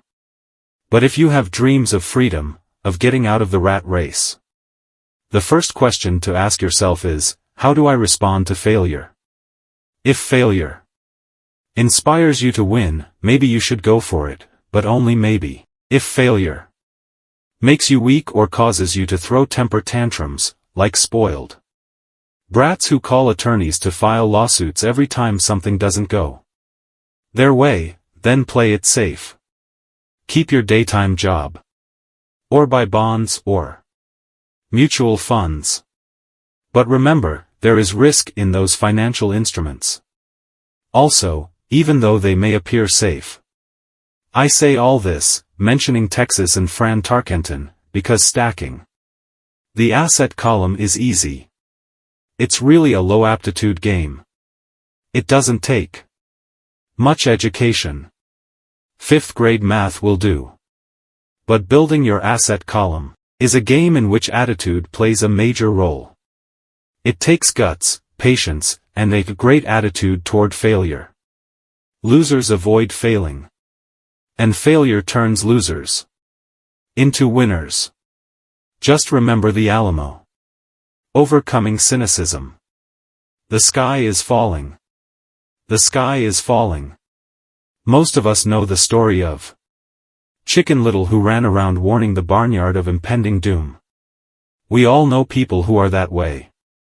There's a Chicken Little inside each of us. As I stated earlier, the cynic is really a little chicken. We all get a little chicken when fear and doubt cloud our thoughts. All of us have doubts. I'm not smart. I'm not good enough. So-and-so is better than me.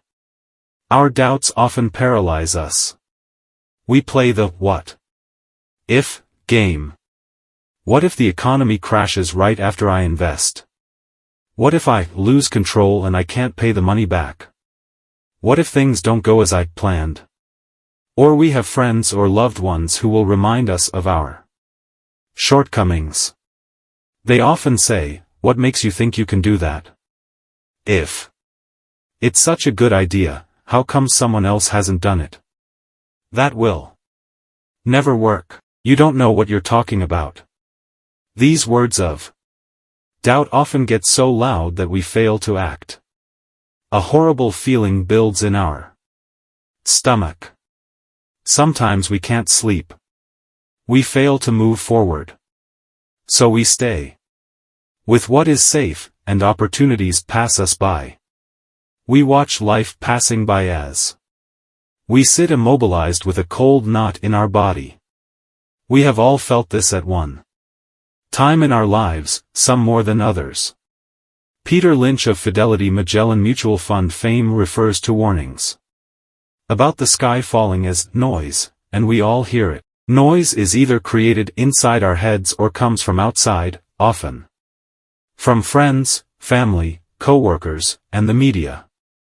Lynch recalls the time during the 1950s when the threat of nuclear war was so prevalent in the news that people began building fallout shelters and storing food and water. If they had invested that money wisely in the market, instead of building a fallout shelter, they'd probably be financially independent today. When violence breaks out in a city, gun sales go up all over the country. A person dies from rare hamburger meat in the state of Washington, and the Arizona Health Department orders restaurants to have all beef cooked well done. A drug company runs a TV commercial in February showing people catching the flu. Colds go up as well as sales of cold medicine. Most people are poor because, when it comes to investing, the world is filled with chicken littles running around yelling, "The sky is falling. The sky is falling." And chicken littles are effective, because every one of us is a little chicken. It often takes great courage to not let rumors and talk of doom and gloom affect your doubts and fears, but a savvy investor knows that the seemingly worst of times is actually the best of times to make money.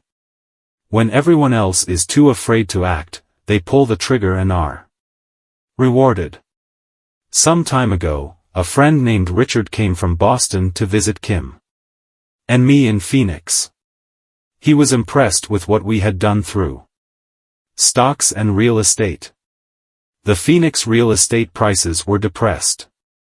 We spent 2 days showing him what we thought were excellent opportunities for cash flow and capital appreciation. Kim and I are not real estate agents, we are strictly investors. After identifying a unit in a resort community, we called an agent who sold it to him that afternoon. The price was a mere $42,000 for a 2-bedroom townhome. Similar units were going for $65,000. He had found a bargain. Excited, he bought it and returned to Boston. 2 weeks later, the agent called to say that our friend had backed out. I called immediately to find out why. All he said was that he talked to his neighbor, and his neighbor told him it was a bad deal. He was paying too much. I asked Richard if his neighbor was an investor. Richard said he was not. When I asked why he listened to him, Richard got defensive and simply said he wanted to keep looking. The real estate market in Phoenix turned, and a few years later, that little unit was renting for $1,000 a month, $2,500 in the peak winter months. The unit was worth $95,000. All Richard had to put down was $5,000 and he would have had a start at getting out of the rat race. Today, he still has done nothing. Richard's backing out did not surprise me. It's called buyer's remorse, and it affects all of us. The little chicken won, and a chance at freedom was lost. In another example, I hold a small portion of my assets in tax lien certificates instead of CDs. I earn 16% per year on my money, which certainly beats the interest rates banks offer on CDs. The certificates are secured by real estate and enforced by state law, which is also better than most banks. The formula they're bought on makes them safe. They just lack liquidity. So I look at them as 2 to 7 year CDs. Almost every time I tell someone that I hold my money this way, especially if they have money in CDs, they will tell me it's risky. They tell me why I should not do it. When I ask them where they get their information, they say from a friend or an investment magazine. They've never done it, and they're telling someone who's doing it why they shouldn't. The lowest yield I look for is 16%, but people who are filled with doubt are willing to accept a far lower return. Doubt is expensive. My point is that it's those doubts and cynicism that keep most people poor and playing it safe. The real world is simply waiting for you to get rich. Only a person's doubts keep them poor. As I said, getting out of the rat race is technically easy. It doesn't take much education, but those doubts are cripplers for most people. Cynics never win, said Rich Dad. Unchecked doubt and fear creates a cynic. Cynics criticize, and winners analyze, was another of his favorite sayings.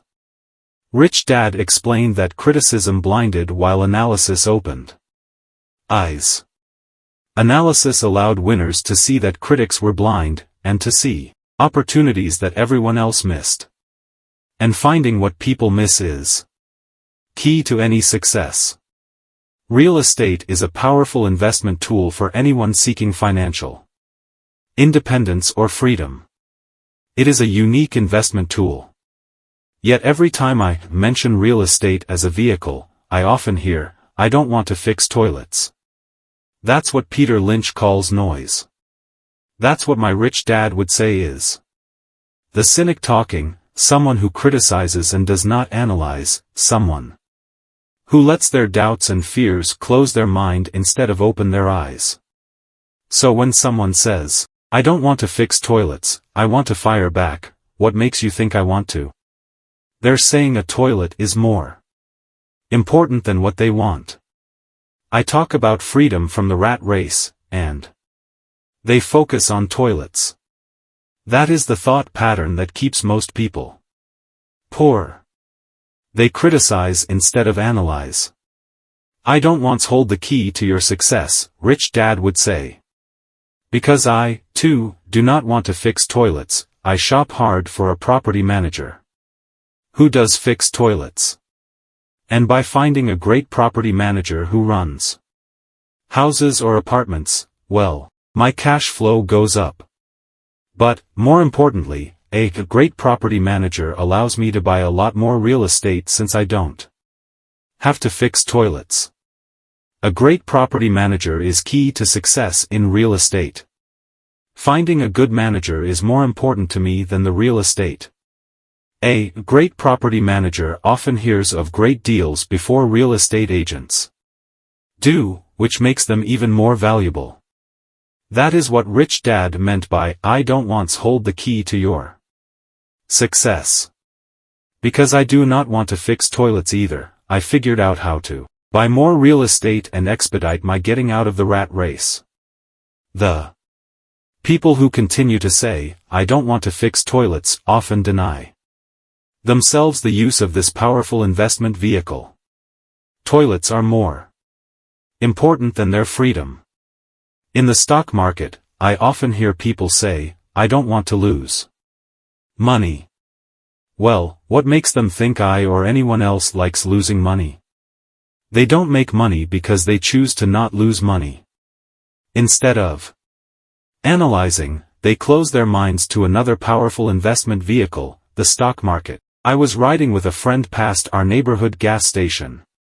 He looked up and saw that the price of gas was going up and thus the price of oil. My friend is a worrywart or a chicken little. To him, the sky is always going to fall, and it usually does, on him. When we got home, he showed me all the stats as to why the price of oil was going to go up over the next few years, statistics I had never seen before, even though I already owned substantial shares of an existing oil company. With that information, I immediately began looking for and found a new, undervalued oil company that was about to find some oil deposits. My broker was excited about this new company, and I bought 15,000 shares for 65 cents per share. 3 months later, this same friend and I drove by the same gas station, and sure enough, the price per gallon had gone up nearly 15%. Again, the chicken little worried and complained. I smiled because, a month earlier, that little oil company hit oil and those 15,000 shares went up to more than $3 per share since he had first given me the tip. And the price of gas will continue to go up if what my friend says is true. If most people understood how a stop worked in stock market investing, there would be more people investing to win instead of investing not to lose. A stop is simply a computer command that sells your stock automatically if the price begins to drop, helping to minimize your losses and maximize some gains. It's a great tool for those who are terrified of losing. So whenever I hear people focusing on their I don't wants, rather than what they do want, I know the noise in their head must be loud. Chicken little has taken over their brain and is yelling, the sky is falling, and toilets are breaking. So they avoid their don't wants, but they pay a huge price. They may never get what they want in life. Instead of analyzing, their inner chicken little closes their mind. Rich Dad gave me a way of looking at Chicken Little. Just do what Colonel Sanders did. At the age of 66, he lost his business and began to live on his Social Security check. It wasn't enough. He went around the country selling his recipe for fried chicken. He was turned down 1,009 times before someone said yes. And he went on to become a multimillionaire at an age when most people are quitting. He was a brave and tenacious man, Rich Dad said of Harlan Sanders. So when you're in doubt and feeling a little afraid, just do what Colonel Sanders did to his little chicken. He fried it. Overcoming laziness. Busy people are often the most lazy. We have all heard stories of a businessman who works hard to earn money. He works hard to be a good provider for his wife and children. He spends long hours at the office and brings work home on weekends. One day he comes home to an empty house. His wife has left with the kids. He knew he and his wife had problems, but rather than work to make the relationship strong, he stayed busy at work. Dismayed, his performance at work slips and he loses his job. Today, I often meet people who are too busy to take care of their wealth. And there are people too busy to take care of their health. The cause is the same. They're busy, and they stay busy as a way of avoiding something they do not want to face. Nobody has to tell them. Deep down they know. In fact, if you remind them, they often respond with anger or irritation. If they aren't busy at work or with the kids, they're often busy watching TV, fishing, playing golf, or shopping. Yet deep down they know they are avoiding something important. That's the most common form of laziness. Laziness by staying busy. So what is the cure for laziness? The answer is, a little greed. For many of us, we were raised thinking of greed or desire as bad. Greedy people are bad people, my mom used to say. Yet we all have inside of us this yearning to have nice, new, or exciting things. So to keep that emotion of desire under control, often parents find ways of suppressing that desire with guilt. You only think about yourself. Don't. You know you have brothers and sisters, was one of my mom's favorites. You want me to buy you what, was a favorite of my dad. Do you think we're made of money? Do you think money grows on trees? We're not rich people, you know. It wasn't so much the words, but the angry guilt trip that went with the words that got to me. Or the reverse guilt trip was the, I'm sacrificing my life to buy this for you. I'm buying this for you because I never had this advantage when I was a kid. I have a neighbor who is stone broke but can't park his car in his garage. The garage is filled with toys for his kids. Those spoiled brats get everything they ask for. I don't want them to know the feeling of want, are his everyday words. He has nothing set aside for their college or his retirement, but his kids have every toy ever made. He recently got a new credit card in the mail and took his kids to visit Las Vegas. I'm doing it for the kids, he said with great sacrifice. Rich Dad believed that the words, I can't afford it, shut down your brain. How can I afford it, opens up possibilities, excitement, and dreams. Rich Dad forbade the words, I can't afford it. In my real home, that's all I heard. Instead, Rich Dad required his children to say, how can I afford it? He believed that the words, I can't afford it, shut down your brain. It didn't have to think anymore. How can I afford it, opened up the brain. And forced it to think and search for answers. But most importantly, he felt the words, I can't afford it, were a lie. And the human spirit knows it. The human spirit is very, very powerful. He would say, it knows it can do anything. By having a lazy mind that says, I can't afford it, a war breaks out inside you. Your spirit is angry, and your lazy mind must defend its lie. The spirit is screaming, come on. Let's go to the gym and work out. And the lazy mind says, but I'm tired. I worked really hard today. Or the human spirit says, I'm sick and tired of being poor. Let's get out there and get rich. To which the lazy mind says, rich people are greedy. Besides, it's too much bother. It's not safe. I might lose money. I'm working hard enough as it is. I've got too much to do at work anyway. Look at what I have to do tonight. My boss wants it finished by morning. I can't afford it also causes sadness, a helplessness that leads to despondency and often depression. How can I afford it? Opens up possibilities, excitement, and dreams. So Rich Dad was not so concerned about what we wanted to buy as long as we understood that, how can I afford it, creates a stronger mind and a dynamic spirit. Thus he rarely gave Mike or me anything. He would instead ask, how can you afford it? And that included college, which we paid for ourselves. It was not the goal, but the process of attaining the goal that he wanted us to learn. The problem I see today is that there are millions of people who feel guilty about their desire or their greed. It's old conditioning from their childhood. While they desire to have the finer things that life offers, most have been conditioned subconsciously to say, I can't have that, or I'll never be able to afford that. When I decided to exit the rat race, it was simply a question of, how can I afford to never work again? And my mind began to kick out answers and solutions.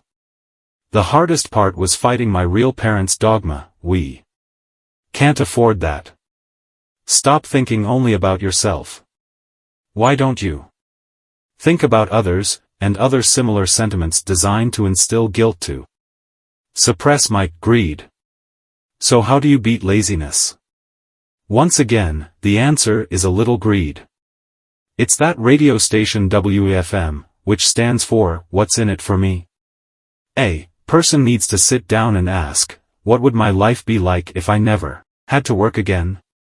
What would I do if I had all the money I needed? Without that little greed, the desire to have something better, progress is not made. Our world progresses because we all desire a better life. New inventions are made because we desire something better. We go to school and study hard because we want something better. So whenever you find yourself avoiding something you know you should be doing, then the only thing to ask yourself is, what's in it for me? Be a little greedy. It's the best cure for laziness. Too much greed, however, as anything in excess can be, is not good. But just remember what Michael Douglas said in the movie Wall Street. Greed is good. Rich Dad said it differently, guilt is worse than greed, for guilt robs the body of its soul. I think Eleanor Roosevelt said it best, do what you feel in your heart to be right, for you'll be criticized anyway. You'll be damned if you do, and damned if you don't. Overcoming bad habits. Our lives are a reflection of our habits more than our education. After seeing the movie Conan the Barbarian, starring Arnold Schwarzenegger, a friend said, I'd love to have a body like Schwarzenegger. Most of the guys nodded in agreement. I even heard he was really puny and skinny at one time, another friend added. Yeah, I heard that too, another one said. I heard he has a habit of working out almost every day in the gym. Yeah, I'll bet he has too. Nah, said the group cynic. I'll bet he was born that way. Besides, let's stop talking about Arnold and get some beers. This is an example of habits controlling behavior. I remember asking my rich dad about the habits of the rich. Instead of answering me outright, he wanted me to learn through example, as usual. When does your dad pay his bills? Rich Dad asked. The first of the month, I said. Does he have anything left over? He asked. Very little, I said. That's the main reason he struggles, said Rich Dad. He has bad habits. Your dad pays everyone else first. He pays himself last, but only if he has anything left over. Which he usually doesn't, I said. But he has to pay his bills, doesn't he? You're saying he shouldn't pay his bills? Of course not, said Rich Dad. I firmly believe in paying my bills on time. I just pay myself first, before I pay even the government. But what happens if you don't have enough money? I asked. What do you do then? The same, said Rich Dad. I still pay myself first, even if I'm short of money. My asset column is far more important to me than the government. But, I said, don't they come after you? Yes, if you don't pay, said Rich Dad. Look, I did not say not to pay. I just said I pay myself first, even if I'm short of money. But, I replied. How do you do that? It's not how. The question is, why? Rich Dad said. Okay, why? Motivation, said Rich Dad. Who do you think will complain louder if I don't pay them, me, or my creditors? Your creditors will definitely scream louder than you, I said, responding to the obvious. You wouldn't say anything if you didn't pay yourself. So you see, after paying myself, the pressure to pay my taxes and the other creditors is so great that it forces me to seek other forms of income. The pressure to pay becomes my motivation. I've worked extra jobs, started other companies, traded in the stock market, anything just to make sure those guys don't start yelling at me. That pressure made me work harder, forced me to think, and all in all, made me smarter and more active when it comes to money. If I had paid myself last, I would have felt no pressure, but I'd be broke. So it is the fear of the government or other people you owe money to that motivates you? That's right, said Rich Dad. You see, government bill collectors are big bullies. So are bill collectors in general. Most people give in to these bullies. They pay them and never pay themselves. You know the story of the 98-pound weakling who gets sand kicked in his face? I nodded. I see that ad for weightlifting and bodybuilding lessons in the comic books all the time. Well, most people let the bullies kick sand in their faces. I decided to use the fear of the bully to make me stronger. Others get weaker. Forcing myself to think about how to make extra money is like going to the gym and working out with weights. The more I work my mental money muscles out, the stronger I get. Now I'm not afraid of those bullies. I liked what Rich Dad was saying. So if I pay myself first, I get financially stronger, mentally and fiscally. Rich Dad nodded. And if I pay myself last, or not at all, I get weaker.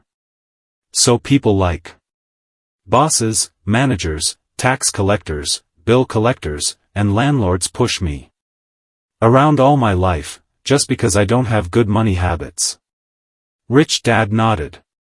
Just like the 98-pound weakling. Overcoming arrogance. What I know makes me money. What I don't know loses me money. Every time I have been arrogant, I have lost money. Because when I'm arrogant, I truly believe that what I don't know is not important, Rich Dad would often tell me. I have found that many people use arrogance to try to hide their own ignorance. It often happens when I am discussing financial statements with accountants or even other investors. They try to bluster their way through the discussion. It is clear to me that they don't know what they're talking about. They're not lying, but they are not telling the truth. There are many people in the world of money, finances, and investments who have absolutely no idea what they're talking about. Most people in the money industry are just spouting off sales pitches like used car salesmen. When you know you are ignorant in a subject, start educating yourself by finding an expert in the field or a book on the subject. Chapter 8. Getting started. There is gold everywhere. Most people are not trained to see it. I wish I could say acquiring wealth was easy for me, but it wasn't. So in response to the question, how do I start? I offer the thought process I go through on a day-to-day basis. It really is easy to find great deals. I promise you that. It's just like riding a bike. After a little wobbling, it's a piece of cake. But when it comes to money, it takes determination to get through the wobbling. That's a personal thing. To find million-dollar deals of a lifetime requires us to call on our financial genius. I believe that each of us has a financial genius within us. The problem is that our financial genius lies asleep, waiting to be called upon. It lies asleep because our culture has educated us into believing that the love of money is the root of all evil. It has encouraged us to learn a profession so we can work for money, but failed to teach us how to have money work for us. It taught us not to worry about our financial future, because our company or the government would take care of us when our working days are over. However, it is our children, educated in the same school system, who will end up paying for this absence of financial education. The message is still to work hard, earn money, and spend it, and when we run short, we can always borrow more. Unfortunately, 90% of the Western world subscribes to the above dogma, simply because it's easier to find a job and work for money. If you are not one of the masses, I offer you the following 10 steps to awaken your financial genius. I simply offer you the steps I have personally followed. If you want to follow some of them, great. If you don't, make up your own. Your financial genius is smart enough to develop its own list. While in Peru, I asked a gold miner of 45 years how he was so confident about finding a gold mine. He replied, "There is gold everywhere. Most people are not trained to see it." And I would say that is true. In real estate, I can go out and in a day come up with 4 or 5 great potential deals, while the average person will go out and find nothing, even looking in the same neighborhood. The reason is that they have not taken the time to develop their financial genius. I offer you the following 10 steps as a process to develop your God-given powers, powers over which only you have control. 1. Find a reason greater than reality, the power of spirit. If you ask most people if they would like to be rich or financially free, they would say yes. But then reality sets in. The road seems too long with too many hills to climb. It's easier to just work for money and hand the excess over to your broker. I once met a young woman who had dreams of swimming for the U.S. Olympic team. The reality was that she had to get up every morning at 4 o'clock to swim for 3 hours before going to school. She did not party with her friends on Saturday night. She had to study and keep her grades up, just like everyone else. When I asked her what fueled her superhuman ambition and sacrifice, she simply said, "I do it for myself and the people I love. It's love that gets me over the hurdles and sacrifices." A reason or a purpose is a combination of wants and don't wants. When people ask me what my reason for wanting to be rich is, I tell them that it is a combination of deep emotional wants and don't wants. I will list a few. First, the don't wants, for they create the wants. I don't want to work all my life. I don't want what my parents aspired for, which was job security and a house in the suburbs. I don't like being an employee. I hated that my dad always missed my football games because he was so busy working on his career. I hated it when my dad worked hard all his life and the government took most of what he worked for at his death. He could not even pass on what he worked so hard for when he died. The rich don't do that. They work hard and pass it on to their children. Now the wants. I want to be free to travel the world and live in the lifestyle I love. I want to be young when I do this. I want to simply be free. I want control over my time and my life. I want money to work for me. Those are my deep-seated emotional reasons. What are yours? If they are not strong enough, then the reality of the road ahead may be greater than your reasons. I have lost money and been set back many times, but it was the deep emotional reasons that kept me standing up and going forward. I wanted to be free by age 40, but it took me until I was 47, with many learning experiences along the way. As I said, I wish I could say it was easy. It wasn't. But it wasn't that hard either. I've learned that, without a strong reason or purpose, anything in life is hard. If you do not have a strong reason, there is no sense reading further. It will sound like too much work. 2. Make daily choices, the power of choice. Choice is the main reason people want to live in a free country. We want the power to choose. Financially, with every dollar we get in our hands, we hold the power to choose our future, to be rich, poor, or middle class. Our spending habits reflect who we are. Poor people simply have poor spending habits. The benefit I had as a boy was that I loved playing Monopoly constantly. Nobody told me Monopoly was only for kids, so I just kept playing the game as an adult. I also had a rich dad who pointed out to me the difference between an asset and a liability. So a long time ago, as a little boy, I chose to be rich, and I knew that all I had to do was learn to acquire assets, real assets. My best friend, Mike, had an asset column handed to him, but he still had to choose to learn to keep it. Many rich families lose their assets in the next generation simply because there was no one trained to be a good steward over their assets. Most people choose not to be rich. For 90% of the population, being rich is too much of a hassle. So they invent sayings that go, I'm not interested in money. I'll never be rich. I don't have to worry. I'm still young. When I make some money, then I'll think about my future.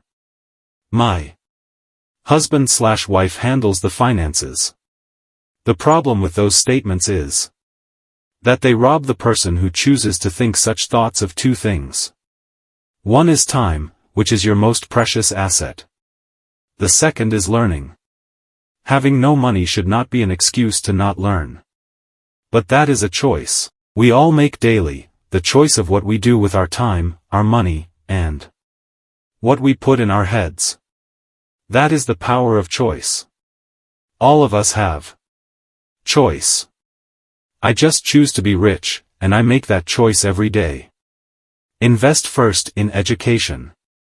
In reality, the only real asset you have is your mind, the most powerful tool we have dominion over. Each of us has the choice of what we put in our brain once we're old enough.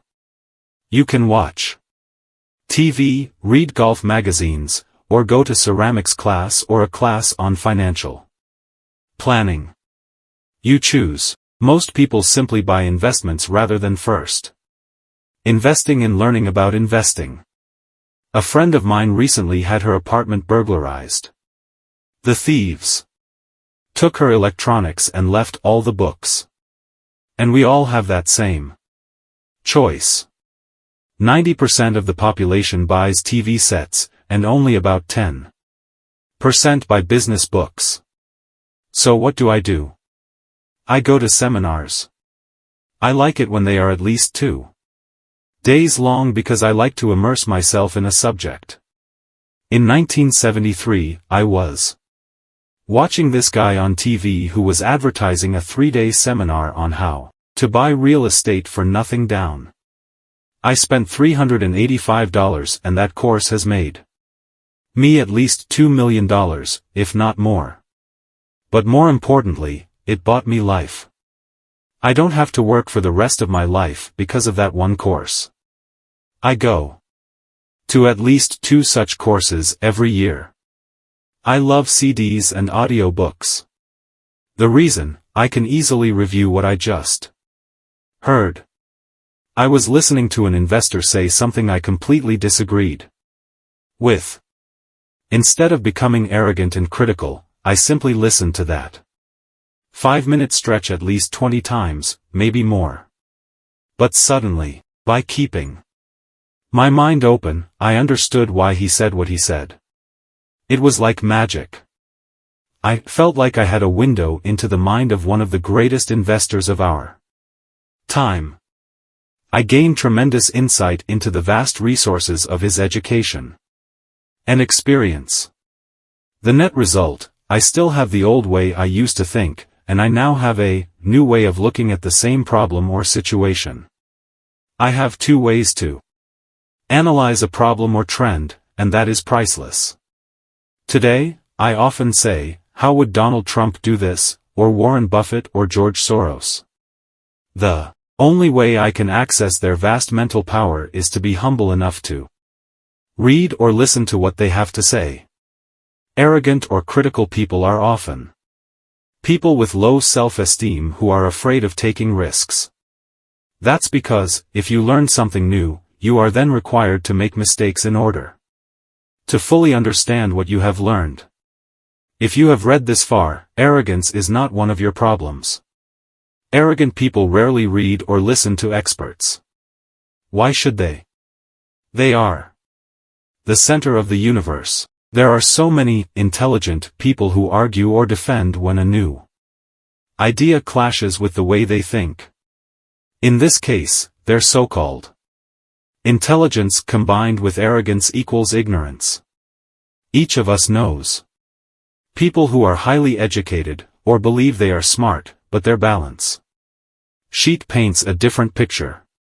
A truly intelligent person welcomes new ideas, for new ideas can add to the synergy of other accumulated ideas. Listening is more important than talking. If that were not true, God would not have given us 2 ears and only 1 mouth. Too many people think with their mouth instead of listening in order to absorb new ideas and possibilities.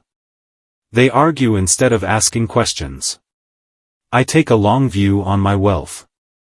I do not subscribe to the get-rich-quick mentality most lottery players or casino gamblers have. I may go in and out of stocks, but I am long on education. If you want to fly an airplane, I advise taking lessons first. I am always shocked at people who buy stocks or real estate, but never invest in their greatest asset, their mind. Just because you bought a house or 2 does not make you an expert at real estate. 3. Choose friends carefully, the power of association. First of all, I do not choose my friends by their financial statements. I have friends who have actually taken a vow of poverty as well as friends who earn millions every year. The point is that I learn from all of them. Now, I will admit that there are people I have actually sought out because they had money.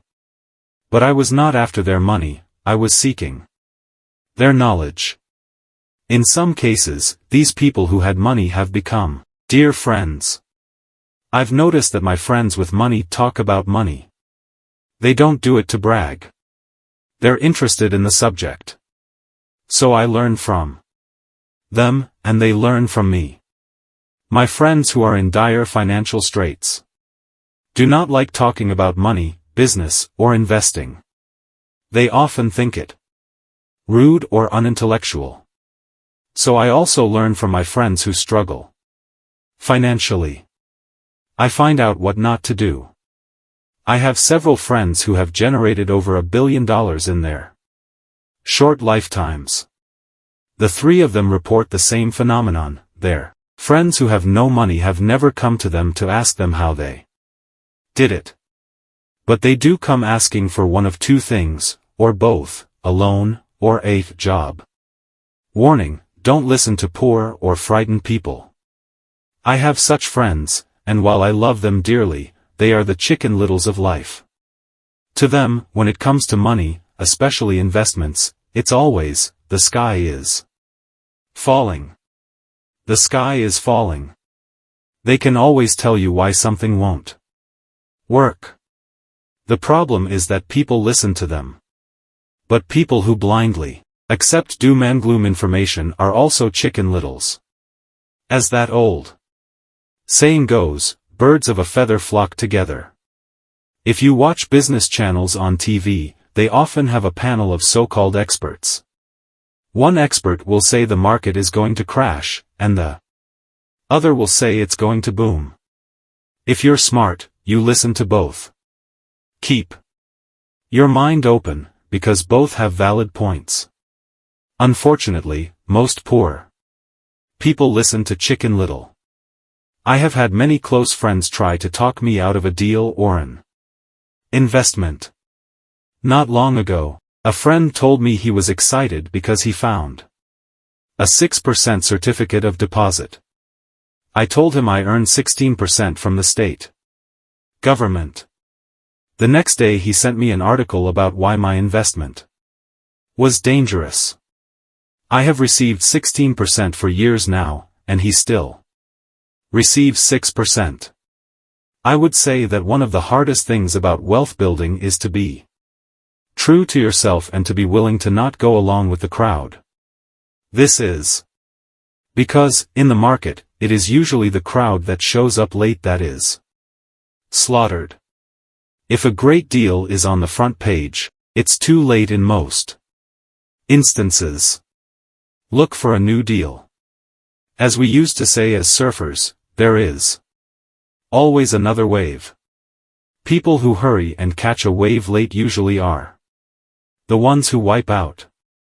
Smart investors don't time the markets. If they miss a wave, they search for the next one and get themselves in position.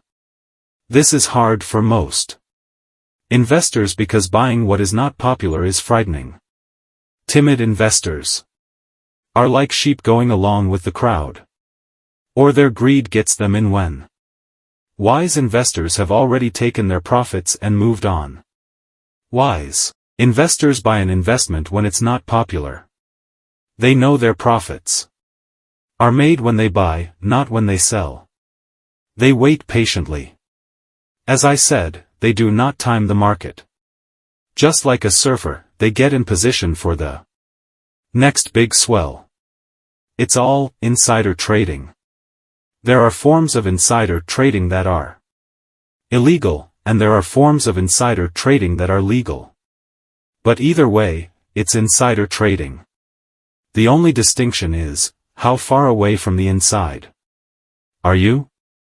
The reason you want to have rich friends is because that is where the money is made. It's made on information. You want to hear about the next boom, get in, and get out before the next bust. I'm not saying do it illegally, but the sooner you know, the better your chances are for profits. With minimal risk. That is what friends are for. And that is financial intelligence. 4. Master a formula and then learn a new one, the power of learning quickly. In order to make bread, every baker follows a recipe, even if it's only held in their head. The same is true for making money. Most of us have heard the saying, you are what you eat. I have a different slant. I say, you become what you study. In other words, be careful what you learn, because your mind is so powerful that you become what you put in your head. For example, if you study cooking, you then tend to cook. If you don't want to be a cook anymore, then you need to study something else. When it comes to money, the masses generally have one basic formula. They learned in school, and it's this: work for money. The predominant formula I see in the world is that every day millions of people get up, go to work, earn money, pay bills, balance checkbooks, buy some mutual funds, and go back to work. That is the basic formula, or recipe.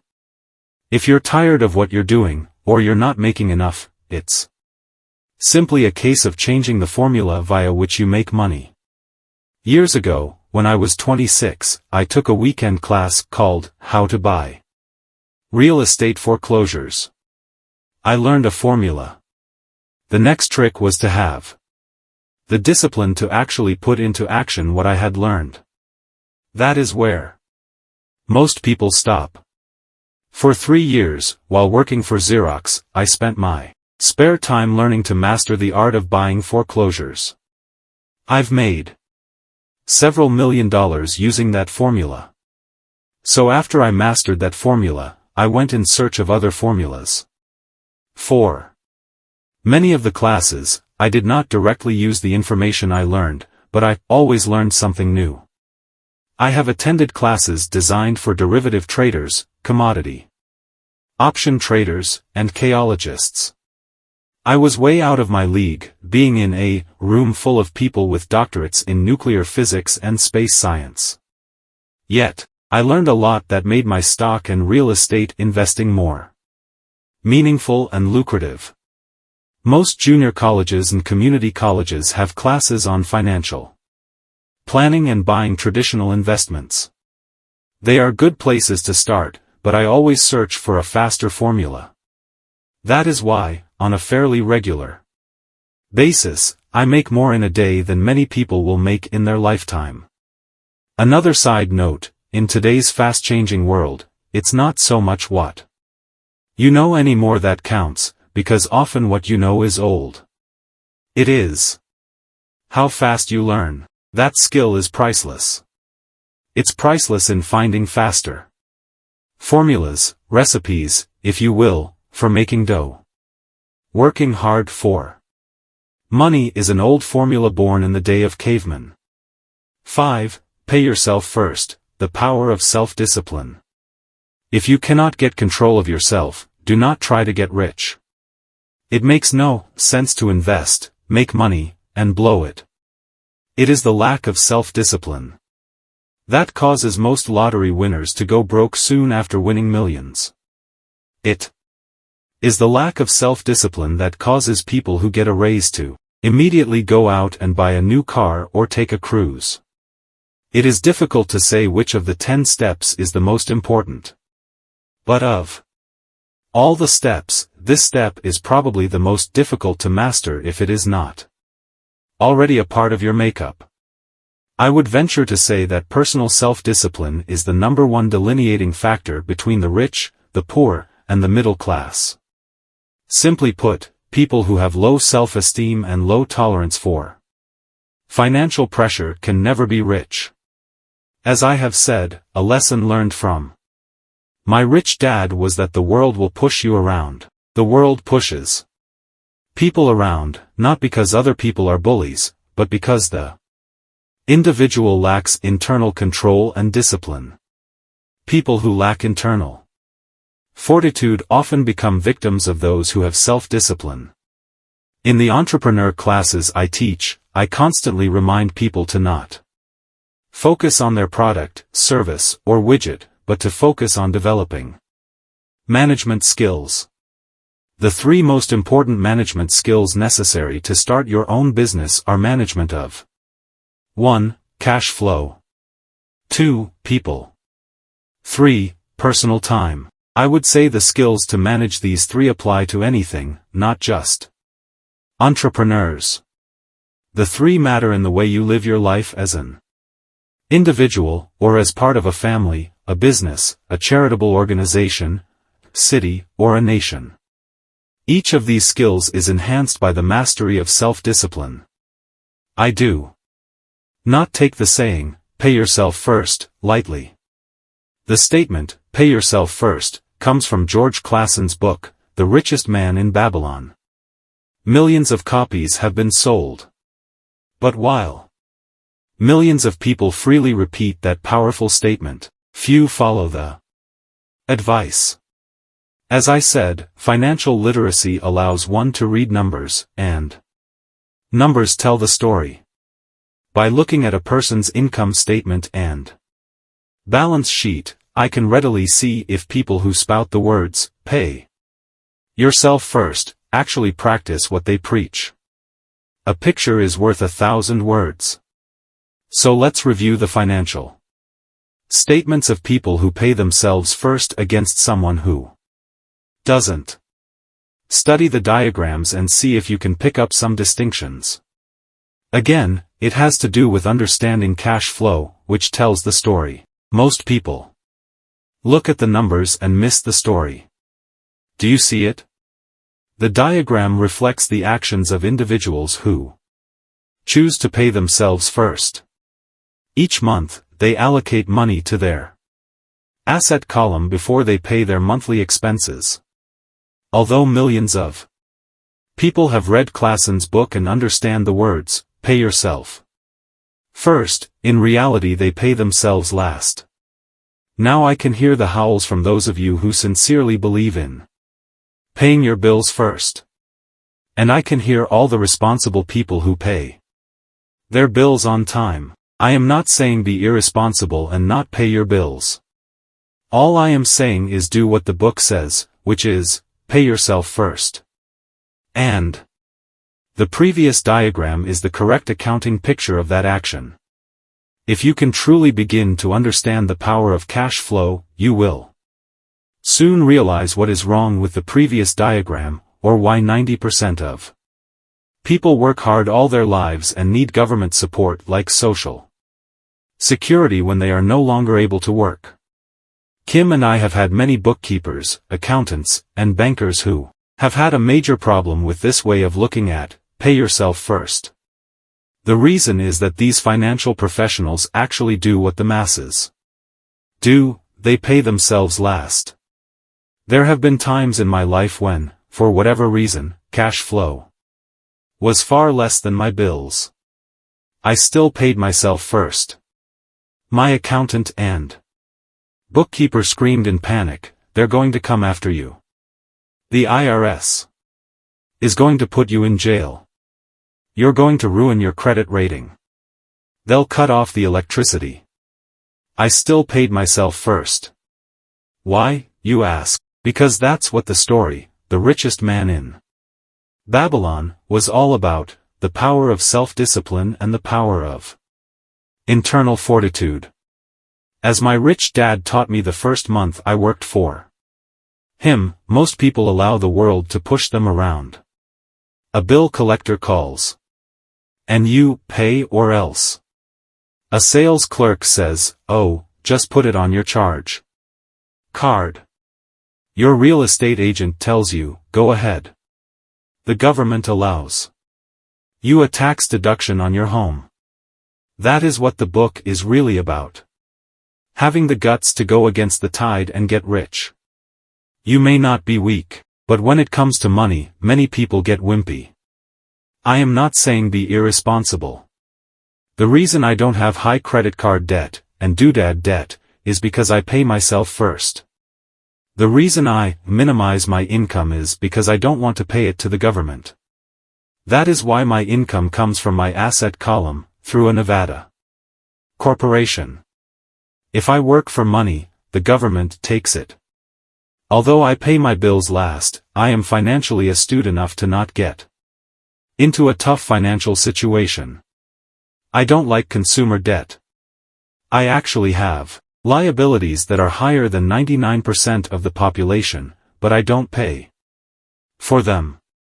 Other people pay for my liabilities. They're called tenants. So rule number 1 in paying yourself first is, don't get into consumer debt in the first place. Although I pay my bills last, I set it up to have only small, unimportant bills that are due. When I occasionally come up short, I still pay myself first. I let the creditors and even the government scream. I like it when they get tough. Why? Because those guys do me a favor. They inspire me to go out and create more money. So I pay myself first, invest the money, and let the creditors yell. I generally pay them right away anyway. Kim and I have excellent credit. We just don't cave in to pressure and spend our savings or liquidate stocks to pay for consumer debt. That is not too financially intelligent. To successfully pay yourself first, keep the following in mind. 1. Don't get into large debt positions that you have to pay for. Keep your expenses low. Build up assets first. Then buy the big house or nice car. Being stuck in the rat race is not intelligent. 2. When you come up short, let the pressure build and don't dip into your savings or investments. Use the pressure to inspire your financial genius to come up with new ways of making more money, and then pay your bills. You will have increased your ability to make more money as well as your financial intelligence. So many times I have gotten into financial hot water and used my brain to create more income while staunchly defending the assets in my asset column. My bookkeeper has screamed and dived for cover, but I was like a good soldier defending the fort assets. Poor people have poor habits. A common bad habit is innocently called dipping into savings. The rich know that savings are only used to create more money, not to pay bills.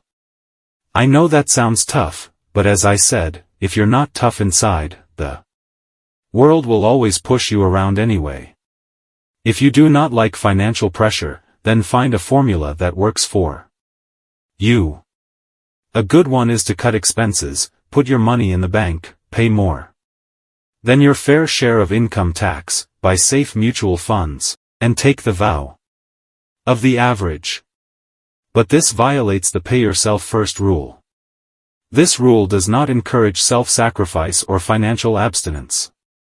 It doesn't mean pay yourself first and starve. Life was meant to be enjoyed. If you call on your financial genius, you can have all the goodies of life, get rich, and pay bills. And that is financial intelligence. 6. Pay your brokers well. The power of good advice.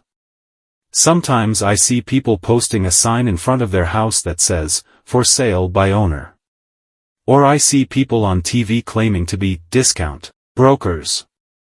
My rich dad taught me to take the opposite approach. He believed in paying professionals well, and I have adopted that policy also. Today, I have expensive attorneys, accountants, real estate brokers, and stockbrokers. Why? Because if, and I do mean if, the people are professionals, their services should make you money.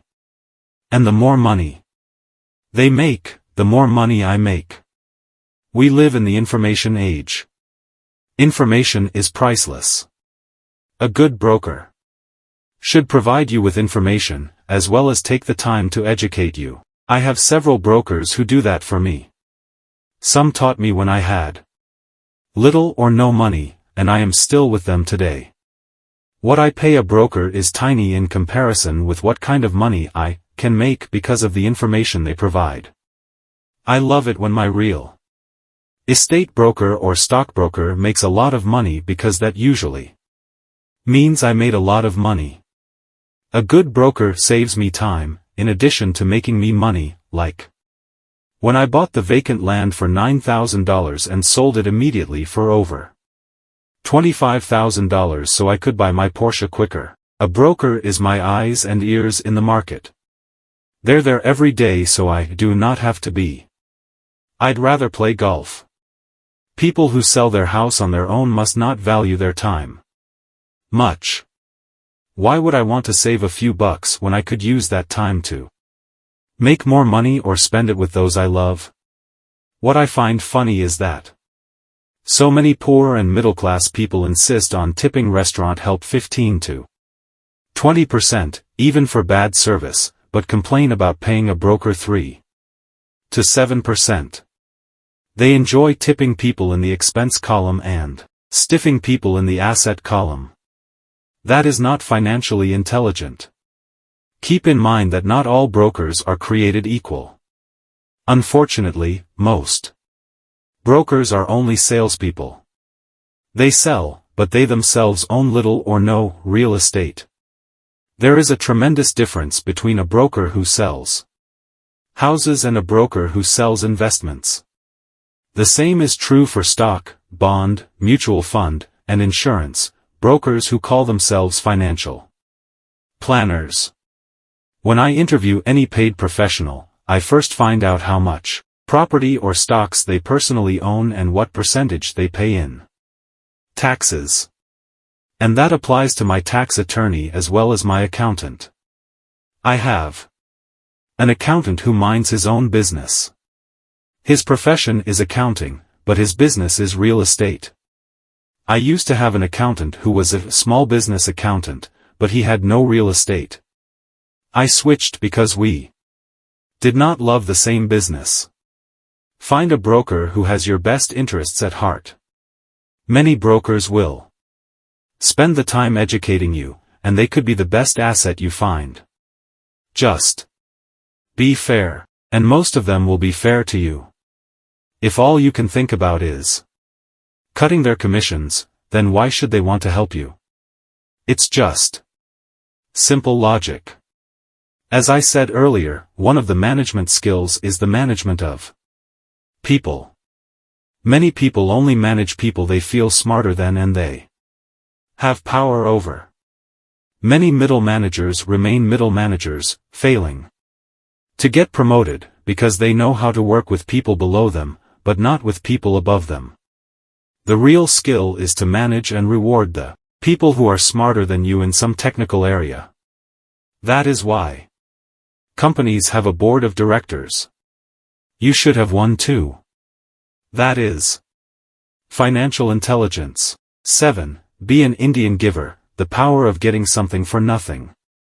When the first European settlers came to America, they were taken aback by a cultural practice some American Indians had.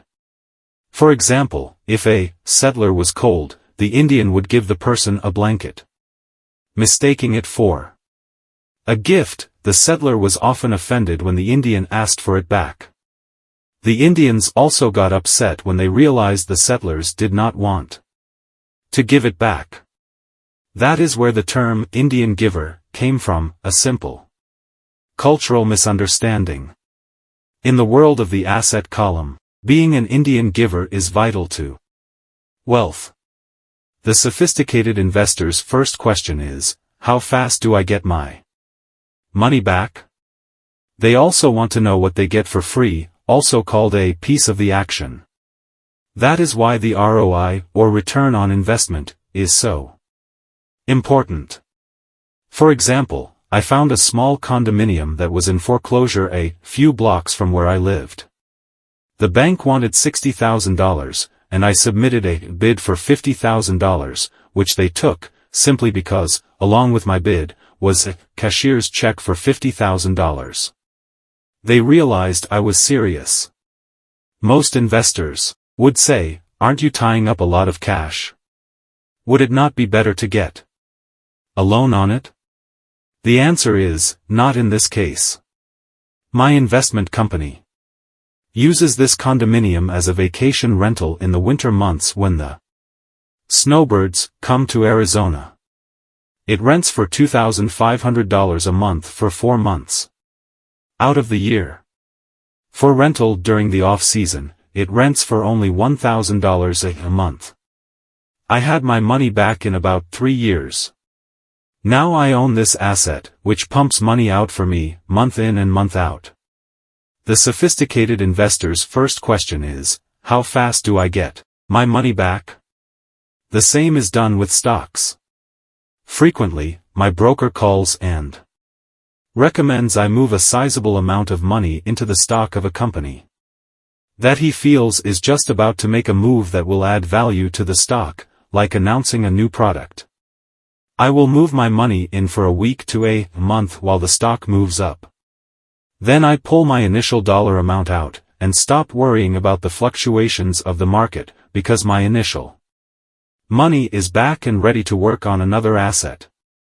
So my money goes in, and then it comes out, and I own an asset that was technically free.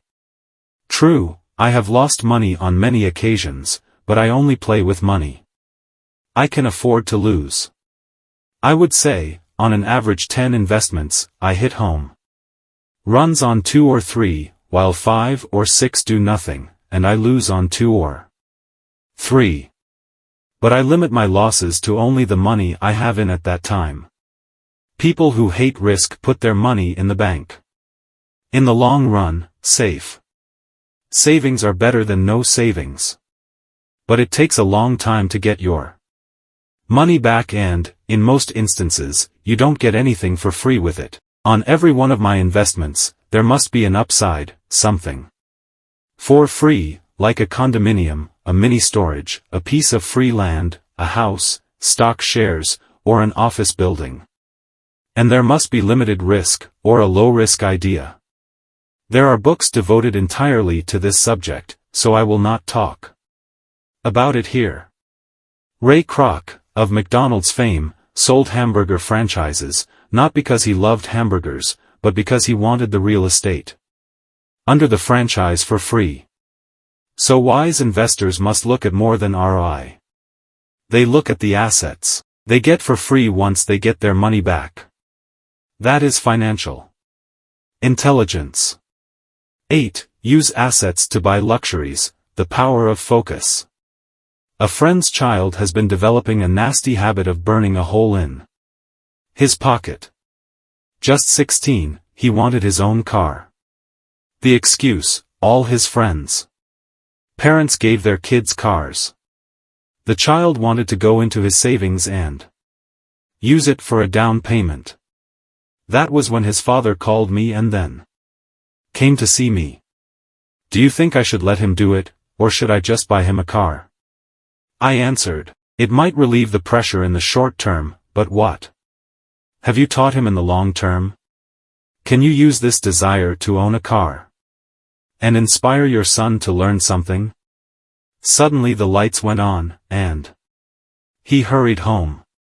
2 months later I ran into my friend again. Does your son have his new car? I asked. No, he doesn't. But I gave him $3,000 for the car. I told him to use my money instead of his college money. Well, that's generous of you, I said. Not really. The money came with a hitch. So what was the hitch? I asked. Well, first we played your cash flow game. We then had a long discussion about the wise use of money. After that, I gave him a subscription to the Wall Street Journal and a few books on the stock market. Then what? I asked. What was the catch? I told him the $3,000 was his, but he could not directly buy a car with it. He could use it to find a stockbroker and buy and sell stocks. Once he had made $6,000 with the $3,000, the money would be his for the car, and the $3,000 would go into his college fund. And what are the results? I asked. Well, he got lucky early in his trading, but lost everything a few days later. Then he really got interested. Today, I would say he is down $2,000, but his interest is up. He has read all the books I bought him, and he's gone to the library to get more. He reads the Wall Street Journal voraciously, watching for indicators. He's got only $1,000 left, but his interest and learning are sky high. He knows that if he loses that money, he walks for 2 more years. But he does not seem to care. He even seems uninterested in getting a car, because he's found a game that is more fun. What happens if he loses all the money? I asked. We'll cross that bridge when we get to it. I'd rather have him lose Everything now, then wait till he's our age to risk losing everything. And besides, that is the best $3,000 I've ever spent on his education. What he is learning will serve him for life, and he seems to have gained a new respect for the power of money. As I said earlier, if a person cannot master the power of self-discipline, it is best not to try to get rich. I say this because, although the process of developing cash flow from an asset column is easy in theory, what's hard is the mental fortitude to direct money to the correct use. Due to external temptations, it is much easier in today's consumer world to simply blow money out the expense column. With weak mental fortitude, that money flows into the paths of least resistance. That is the cause of poverty and financial struggle. The following example illustrates the financial intelligence needed to direct money to make more money. If we give 100 people $10,000 at the start of the year, I believe that at the end of the year, 80 would have nothing left. In fact, many would have created greater debt by making a down payment on a new car, refrigerator, electronics, or a holiday. 16 would have increased that $10,000 by 5 to 10%. 4 would have increased it to $20,000 or into the millions. We go to school to learn a profession so we can work for money. It is my opinion that it's just as important to learn how to have money work for you. I love my luxuries as much as anyone else. The difference is I don't buy them on credit. It's the keep up with the Joneses trap. When I wanted to buy a Porsche, the easy road would have been to call my banker and get a loan. Instead of choosing to focus in the liability column, I chose to focus in the asset column. As a habit, I use my desire to consume to inspire and motivate my financial genius to invest.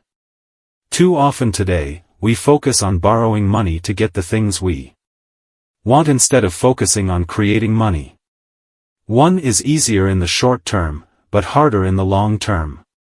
It's a bad habit that we as individuals, and as a nation, have gotten into. Remember, the easy road often becomes hard, and the hard road often becomes easy.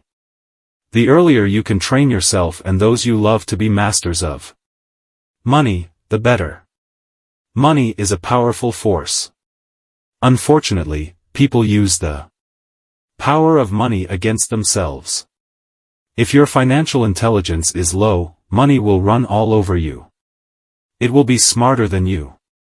If money is smarter than you will work for it all your life.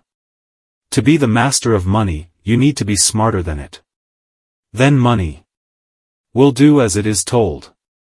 It will obey you. Instead of being a slave to it, you will be the master of it. That is financial intelligence. 9. Choose heroes, the power of myth. When I was a kid, I greatly admired Willie Mays, Hank Aaron, and Yogi Berra.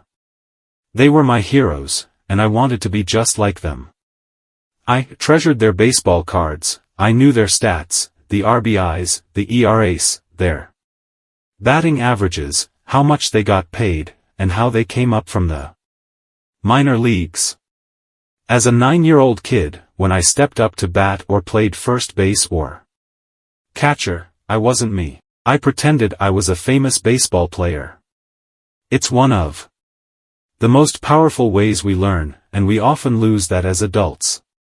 We lose our heroes. Today, I watch young kids playing basketball near my home. On the court they're not little Johnny. They're pretending to be their favorite basketball hero. Copying or emulating heroes is true power learning. I have new heroes as I grow older. I have golf heroes and I copy their swings and do my best to read everything I can about them. I also have heroes such as Donald Trump, Warren Buffett, Peter Lynch, George Soros, and Jim Rogers. I know their stats just like I knew the ERAs and RBIs of my childhood baseball heroes. I follow what Warren Buffett invests in, and I read anything I can about his point of view on the market and how he chooses stocks. And I read about Donald Trump, trying to find out how he negotiates and puts deals together. Just as I was not me when I was up to bat, when I'm in the market or I'm negotiating a deal, I am subconsciously acting with the bravado of Trump. Or when analyzing a trend, I look at it as though Warren Buffett. 7. Be an Indian giver, the power of getting something for nothing. When the first European settlers came to America, they were taken aback by a cultural practice some American Indians had. For example, if a settler was cold, the Indian would give the person a blanket, mistaking it for a gift. The settler was often offended when the Indian asked for it back. The Indians also got upset when they realized the settlers did not want to give it back. That is where the term Indian giver came from, a simple cultural misunderstanding. In the world of the asset column, being an Indian giver is vital to wealth. The sophisticated investor's first question is, how fast do I get my money back? They also want to know what they get for free, also called a piece of the action. That is why the ROI, or return on investment, is so important. For example, I found a small condominium that was in foreclosure a few blocks from where I lived. The bank wanted $60,000, and I submitted a bid for $50,000, which they took, simply because, along with my bid, was a cashier's check for $50,000. They realized I was serious. Most investors would say, aren't you tying up a lot of cash? Would it not be better to get a loan on it? The answer is, not in this case. My investment company uses this condominium as a vacation rental in the winter months when the snowbirds come to Arizona. It rents for $2,500 a month for 4 months out of the year. For rental during the off-season, it rents for only $1,000 a month. I had my money back in about 3 years. Now I own this asset, which pumps money out for me, month in and month out. The sophisticated investor's first question is, how fast do I get my money back? The same is done with stocks. Frequently, my broker calls and recommends I move a sizable amount of money into the stock of a company that he feels is just about to make a move that will add value to the stock, like announcing a new product. I will move my money in for a week to a month while the stock moves up. Then I pull my initial dollar amount out, and stop worrying about the fluctuations of the market, because my initial money is back and ready to work on another asset. So my money goes in, and then it comes out, and I own an asset that was technically free. True, I have lost money on many occasions, but I only play with money I can afford to lose. I would say, on an average 10 investments, I hit home runs on 2 or 3, while 5 or 6 do nothing, and I lose on 2 or 3. But I limit my losses to only the money I have in at that time. People who hate risk put their money in the bank. In the long run, safe savings are better than no savings. But it takes a long time to get your money back and, in most instances, you don't get anything for free with it. On every one of my investments, there must be an upside, something for free, like a condominium, a mini storage, a piece of free land, a house, stock shares, or an office building. And there must be limited risk, or a low-risk idea. There are books devoted entirely to this subject, so I will not talk about it here. Ray Kroc, of McDonald's fame, sold hamburger franchises, not because he loved hamburgers, but because he wanted the real estate under the franchise for free. So wise investors must look at more than ROI. They look at the assets. They get for free once they get their money back. That is financial intelligence. 8. Use assets to buy luxuries, the power of focus. A friend's child has been developing a nasty habit of burning a hole in his pocket. Just 16, he wanted his own car. The excuse, all his friends' parents gave their kids cars. The child wanted to go into his savings and use it for a down payment. That was when his father called me and then came to see me. Do you think I should let him do it, or should I just buy him a car?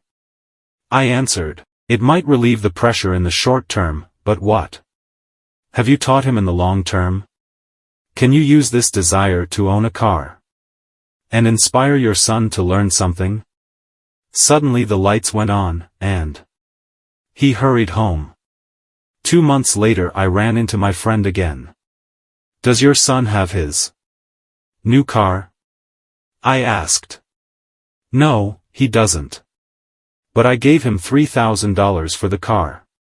I told him to use my money instead of his college money. Well, that's generous of you, I said. Not really. The money came with a hitch. So what was the hitch? I asked. Well, first we played your cash flow game. We then had a long discussion about the wise use of money. After that, I gave him a subscription to the Wall Street Journal and a few books on the stock market. Then what? I asked. What was the catch? I told him the $3,000 was his, but he could not directly buy a car with it. He could use it to find a stockbroker and buy and sell stocks. Once he had made $6,000 with the $3,000, the money would be his for the car, and the $3,000 would go into his college fund. And what are the results? I asked. Well, he got lucky early in his trading, but lost everything a few days later. Then he really got interested. Today, I would say he is down $2,000, but his interest is up. He has read all the books I bought him, and he's gone to the library to get more. He reads the Wall Street Journal voraciously, watching for indicators. He's got only $1,000 left, but his interest and learning are sky high. He knows that if he loses that money, he walks for 2 more years. But he does not seem to care. He even seems uninterested in getting a car, because he's found a game that is more fun. What happens if he loses all the money? I asked. We'll cross that bridge when we get to it. I'd rather have him lose everything now than wait till he's our age to risk losing everything. And besides, that is the best $3,000 I've ever spent on his education. What he is learning will serve him for life, and he seems to have gained a new respect for the power of money. As I said earlier, if a person cannot master the power of self-discipline, it is best not to try to get rich. I say this because, although the process of developing cash flow from an asset column is easy in theory, what's hard is the mental fortitude to direct money to the correct use. Due to external temptations, it is much easier in today's consumer world to simply blow money out the expense column.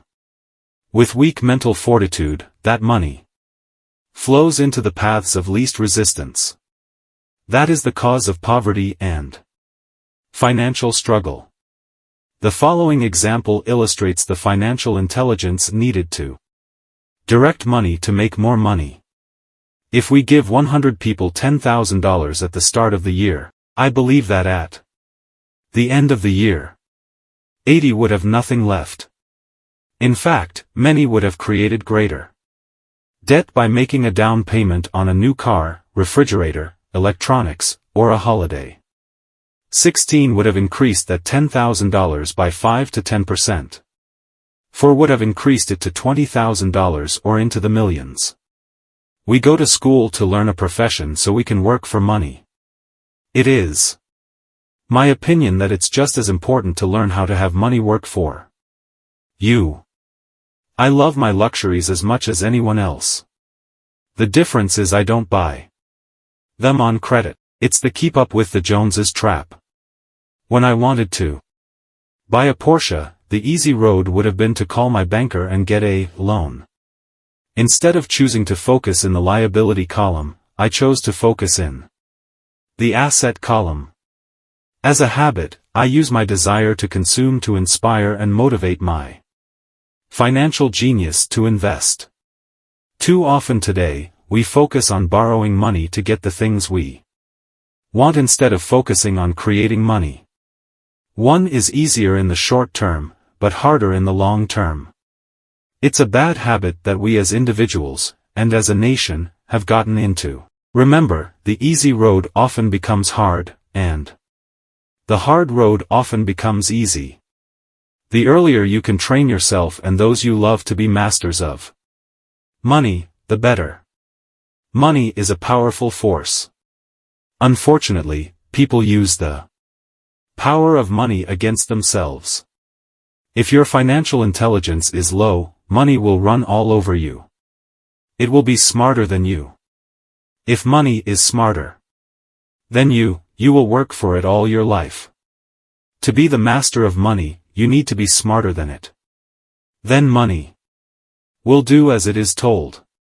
It will obey you. Instead of being a slave to it, you will be the master of it. That is financial intelligence. 9. Choose heroes, the power of myth. When I was a kid, I greatly admired Willie Mays, Hank Aaron, and Yogi Berra. They were my heroes, and I wanted to be just like them. I treasured their baseball cards, I knew their stats, the RBIs, the ERAs, their batting averages, how much they got paid, and how they came up from the minor leagues. As a 9-year-old kid, when I stepped up to bat or played first base or catcher, I wasn't me. I pretended I was a famous baseball player. It's one of the most powerful ways we learn, and we often lose that as adults. We lose our heroes. Today, I watch young kids playing basketball near my home. On the court they're not little Johnny. They're pretending to be their favorite basketball hero. Copying or emulating heroes is true power learning. I have new heroes as I grow older. I have golf heroes and I copy their swings and do my best to read everything I can about them. I also have heroes such as Donald Trump, Warren Buffett, Peter Lynch, George Soros, and Jim Rogers. I know their stats just like I knew the ERAs and RBIs of my childhood baseball heroes. I follow what Warren Buffett invests in, and I read anything I can about his point of view on the market and how he chooses stocks.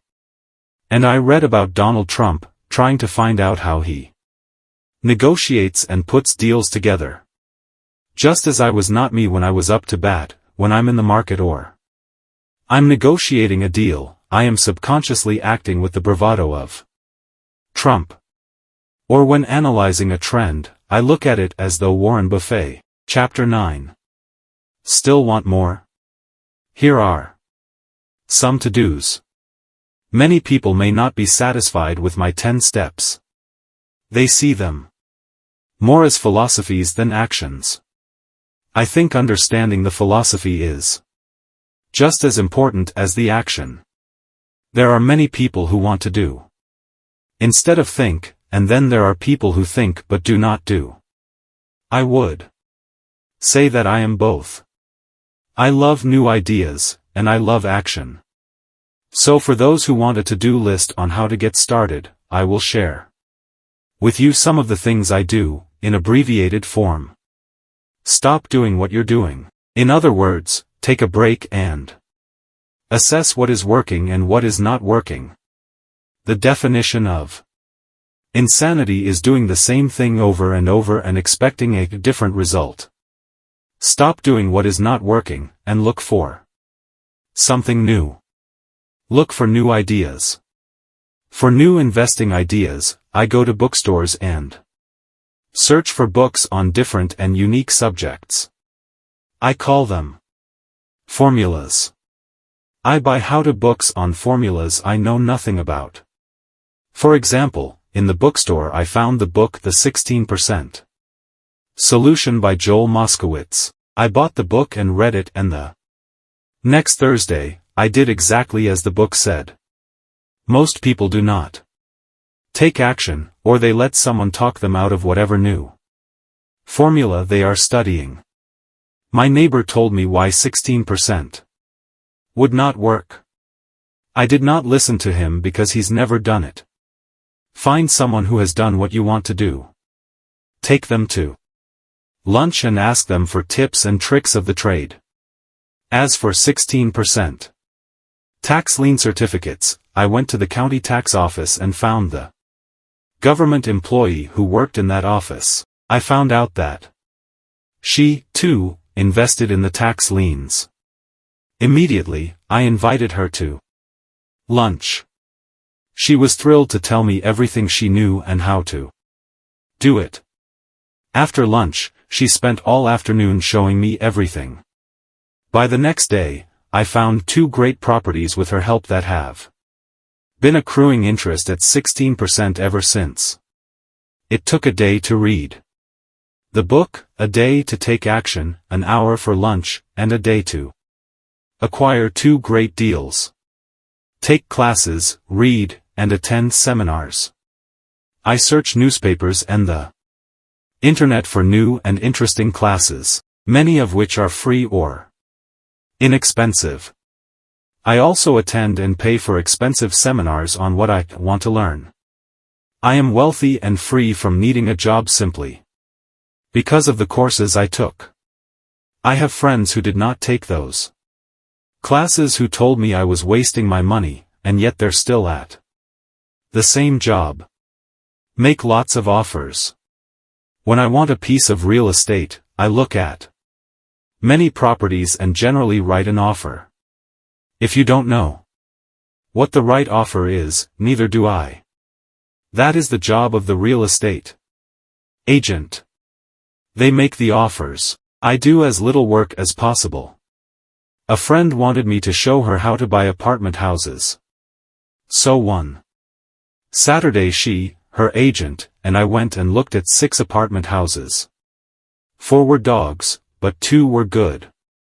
I said to write offers on all 6, offering half of what the owners asked for. She and the agent nearly had heart attacks. They thought it was rude, and would offend the sellers, but I really don't think the agent wanted to work that hard. So they did nothing and went on looking for a better deal. No offers were ever made, and that person is still looking for the right deal at the right price. Well, you don't know what the right price is until you have a second party who wants to deal. Most sellers ask too much. It is rare that a seller asks a price that is less than something is worth. Moral of the story: make offers. People who are not investors have no idea what it feels like to try to sell something. I have had a piece of real estate that I wanted to sell for months. I would have welcomed any offer. They could have offered me 10 pigs, and I would have been happy, not at the offer, but just because someone was interested. I would have countered, maybe for a pig farm in exchange. But that's how the game works. The game of buying and selling is fun. Keep that in mind. It's fun and only a game. Make offers. Someone might say yes. I always make offers with escape clauses. In real estate, I make an offer with language that details subject to contingencies, such as the approval of a business partner. Never specify who the business partner is. Most people don't know that my partner is my cat. If they accept the offer, and I don't want the deal, I call home and speak to my cat. I make this ridiculous Statement to illustrate how absurdly easy and simple the game is. So many people make things too difficult and take it too seriously. Finding a good deal, the right business, the right people, the right investors, or whatever is just like dating. You must go to the market and talk to a lot of people, make a lot of offers, counteroffers, negotiate, reject, and accept. I know single people who sit at home and wait for the phone to ring, but it's better to go to the market, even if it's only the supermarket.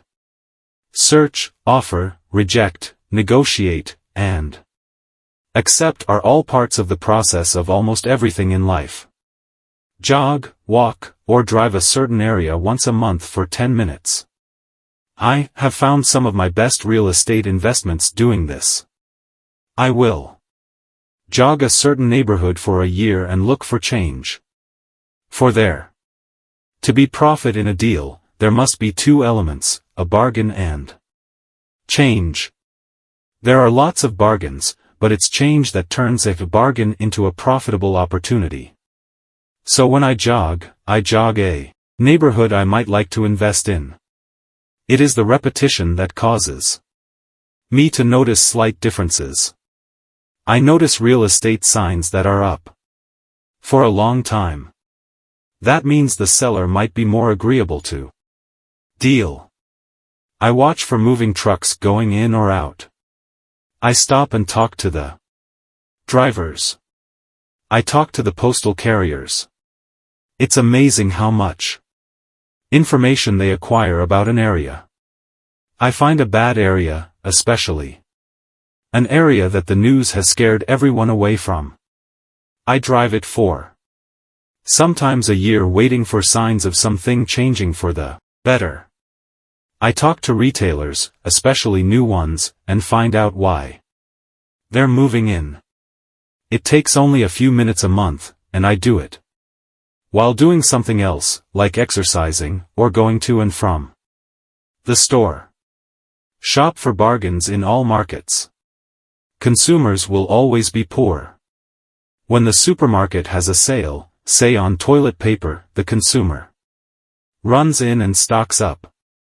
But when the housing or stock market has a sale, most often called a crash or correction, the same consumer often runs away from it. When the supermarket raises its prices, the consumer shops somewhere else. But when housing or the stock market raise their prices, the same consumer often rushes in and starts buying. Always remember, profits are made in the buying, not in the selling. Look in the right places. A neighbor bought a condominium for $100,000. I bought the identical condo next door for $50,000. He told me he's waiting for the price to go up. I told him that profit is made when you buy, not when you sell. He shopped with a real estate broker who owns no property of her own. I shopped at the foreclosure auction. I paid $500 for a class on how to do this. My neighbor thought that the $500 for a real estate investment class was too expensive. He said he could not afford the money, or the time. So he waits for the price to go up. Look for people who want to buy first. Then look for someone who wants to sell. A friend was looking for a certain piece of land. He had the money but did not have the time. I found a large piece of land, larger than what my friend wanted to buy, tied it up with an option, called my friend, and he said he wanted a piece of it. So I sold the piece to him and then bought the land. I kept the remaining land as mine for free. Moral of the story: buy the pie, and cut it in pieces. Most people look for what they can afford, so they look too small. They buy only a piece of the pie, so they end up paying more for less. Small thinkers don't get the big breaks. If you want to get richer, think big. Think big. Retailers love giving volume discounts, simply because most business people love big spenders. So even if you're small, you can always think big. When my company was in the market for computers, I called several friends and asked them if they were ready to buy also. We then went to different dealers and negotiated a great deal because we wanted to buy so many. I have done the same with stocks. Small people remain small because they think small, act alone, or don't act all. Learn from history. All the big companies on the stock exchange started out as small companies. Colonel Sanders did not get rich until after he lost everything in his 60s.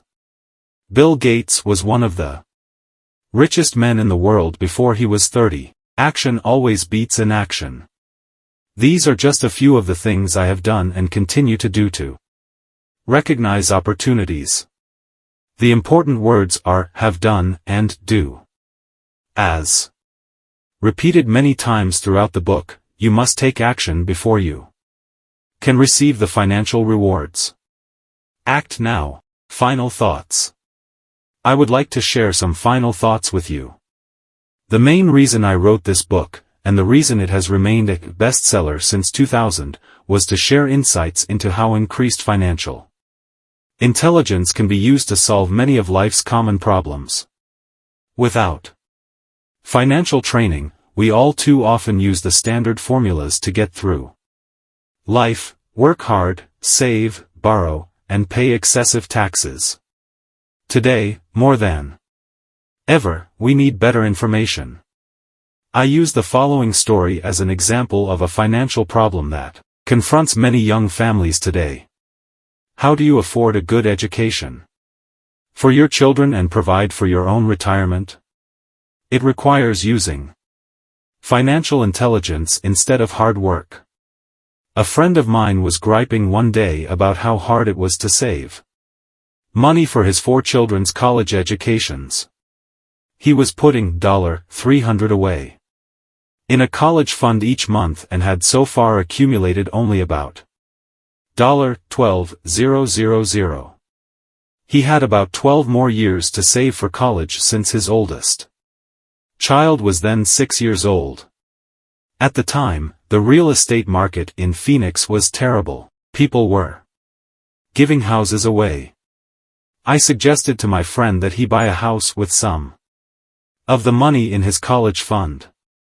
The idea intrigued him, and we began to discuss the possibility. His primary concern was that he did not have credit with the bank to buy another house since he was so overextended. I assured him that there were other ways to finance a property rather than through the bank. We looked for a house for 2 weeks, a house that would fit all our criteria. There were plenty to choose from, so shopping was fun. Finally, we found a 3-bedroom, 2-bath home in a prime neighborhood. The owner had been downsized and needed to sell that day because he and his family were moving to California where another job waited. The owner wanted $102,000, but we offered only $79,000. He took it immediately and agreed to carry back the loan with a 10% down payment. All my friend had to come up with was $7,900. As soon as the owner moved, my friend put the house up for rent.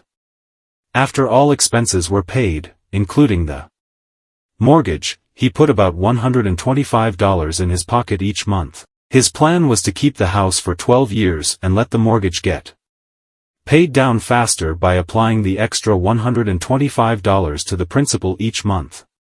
We figured that in 12 years, a large portion of the mortgage would be paid off and he could possibly be clearing $800 a month by the time his first child went to college. He could also sell the house if it had appreciated in value. 3 years later, the real estate market greatly improved in Phoenix, and he was offered $156,000 for the same house by the tenant who lived in it. Again, he asked me what I thought. I advised that he sell it, using a 1031 tax-deferred exchange. Suddenly, he had nearly $80,000 to operate with. I called another friend in Austin, Texas, who then moved this tax-deferred capital gain into a mini storage facility. Within 3 months, he began receiving checks for a little less than $1,000 a month, which he then poured back into the college fund. A couple of years later, the mini warehouse sold, and he received a check for nearly $330,000 as proceeds from the sale. He rolled those funds into a new project that would now generate over $3,000 a month in income, again, going into the college fund. He is now very confident that his goal will be met easily. It only took $7,900 to start and a little financial intelligence. His children will be able to afford the education they want, and he will then use the underlying asset, wrapped in his legal entity, to pay for his retirement. As a result of this successful investment strategy, he will be able to retire early. Thank you for reading this book. I hope it has provided some insights into utilizing the power of money to work for you. Today, we need greater financial intelligence to simply survive. The idea that it takes money to make money is the thinking of financially unsophisticated people. It does not mean that they're not intelligent. They have simply not learned the science of money making money. Money is only an idea. If you want more money, simply change your thinking. Every self-made person started small with an idea, and then turned it into something big. The same applies to investing. It takes only a few dollars to start and grow it into something big. I meet so many people who spend their lives chasing the big deal, or trying to amass a lot of money to get into a big deal, but to me that is foolish. Too often I have seen unsophisticated investors put their large nest egg into one deal and lose most of it rapidly. They may have been good workers, but they were not good investors. Education and wisdom about money are important. Start early. Buy a book. Go to a seminar. Practice. Start small. I turned $5,000 cash into a $1 million asset, producing $5,000 a month cash flow in less than 6 years. But I started learning as a kid. I encourage you to learn, because it's not that hard. In fact, it's pretty easy once you get the hang of it. I think I have made my message clear. It's what is in your head that determines what is in your hands. Money is only an idea. There is a great book called Think and Grow Rich. The title is not Work Hard and Grow Rich. Learn to have money work hard for you, and your life will be easier and happier. Today, don't play it safe. Play it smart. The 3 incomes. In the world of accounting, there are 3 different types of income. 1. Ordinary earned. 2. Portfolio. 3. Passive. When my poor dad said to me, go to school, get good grades, and find a safe, secure job, he was recommending I work for earned income. When my rich dad said, the rich don't work for money.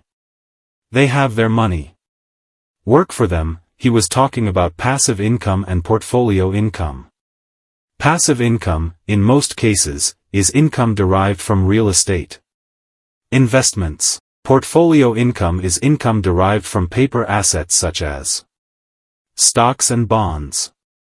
Portfolio income is the income that makes Bill Gates the richest man in the world, not earned income. Rich Dad used to say, the key to becoming wealthy is the ability to convert earned income into passive income or portfolio income as quickly as possible. He would say, taxes are highest on earned income. The least taxed income is passive income.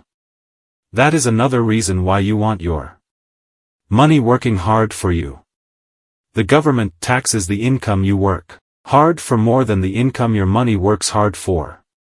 In my second book, Rich Dad's Cash Flow Quadrant, I explain the 4 different types of people who make up the world of business. They are E. Employee, S. Self-employed, B. Business owner, and I. Investor.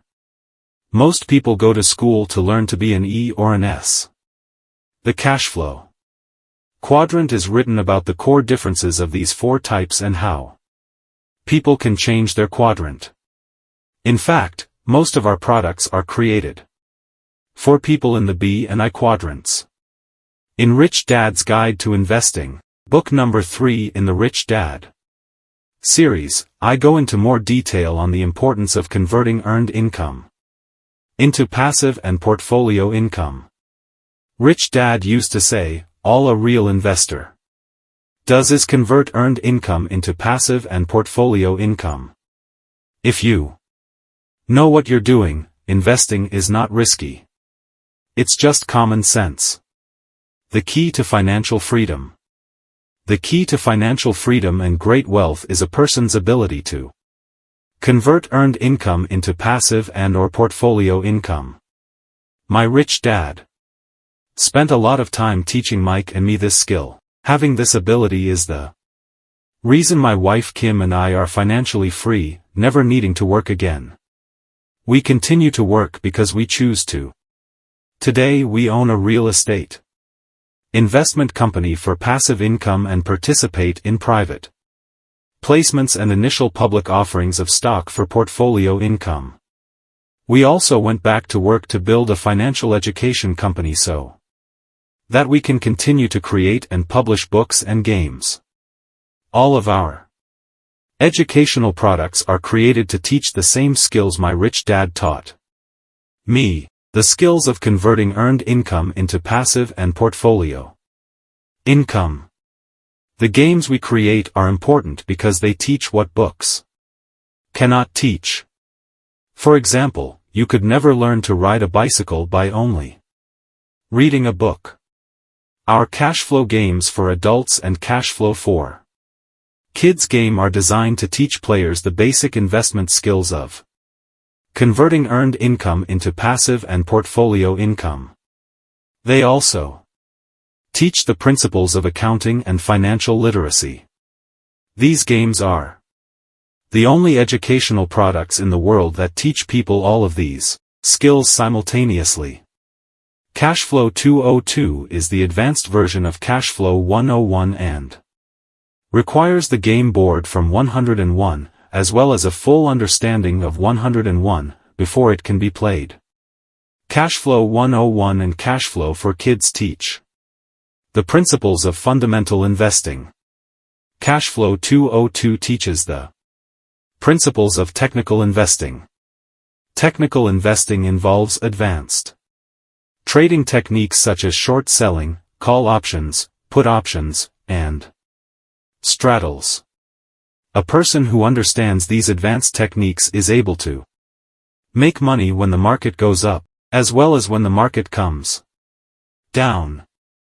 As my rich dad would say, a real investor makes money in an up market and a down market. That is why they make so much money. One of the reasons they make more money is simply because they have more self-confidence. Rich dad would say, they have more self-confidence because they are less afraid of losing. In other words, the average investor does not make as much money because they are so afraid of losing money. The average investor does not know how to protect themselves from losses, and that is what Cashflow 202 teaches. Average investors think investing is risky because they have not been formally trained to be professional investors. As Warren Buffett, America's richest investor says, risk comes from not knowing what you're doing. My board games teach the simple basics of fundamental investing and technical investing while people are having fun. I occasionally hear someone say, your educational games are expensive, which poses the question of ROI, the return on investment, or the value returned for the price paid. I nod my head and reply, yes, they may be expensive, especially when compared to entertainment board games. But my games are not as expensive as a college education, working hard all your life for earned income, paying excessive taxes, and then living in terror of losing all of your money in the investment markets. When someone walks away mumbling about the price, I can hear my rich dad saying, if you want to be rich, you must know what kind of income to work hard for, how to keep it, and how to protect it from loss. That is the key to great wealth. Rich dad would also say, if you do not understand the differences in those three incomes and do not learn the skills on how to acquire and protect those incomes, you will probably spend your life earning less than you could and working harder than you should. My poor dad thought a good education, a good job, and years of hard work were all you needed to be successful. My rich dad also thought a good education was important. But to him it was also important that Mike and I know the differences in the three incomes and what kind of income to work hard for. To him, that was basic financial education, knowing the differences in the three incomes and learning the investment skills of how to acquire the different incomes is basic education for anyone who strives to acquire great wealth and achieve financial freedom, a special kind of freedom that only a few will ever know. As Rich Dad states in lesson number 1, the rich do not work for money. They know how to have money work hard for them. Rich Dad said, ordinary earned income is money you work for, and passive and portfolio income is money working for you. Knowing that little difference has been significant in my life. Or, as Robert Frost ends his poem, and that has made all the difference. Take action. All of you were given two great gifts, your mind and your time. It is up to you to do what you please with both. With each dollar bill that enters your hand, you, and only you, have the power to determine your destiny. Spend it foolishly, and you choose to be poor. Spend it on liabilities, and you join the middle class. Invest it in your mind and learn how to acquire assets, and you will be choosing wealth as your goal and your future. The choice is yours, and only yours. Every day with every dollar, you decide to be rich, poor, or middle class. Choose to share this knowledge with your children, and you choose to prepare them for the world that awaits. No one else will. You and your children's future will be determined by choices you make today, not tomorrow. I wish you great wealth and much happiness with this fabulous gift called life. Robert Kiyosaki.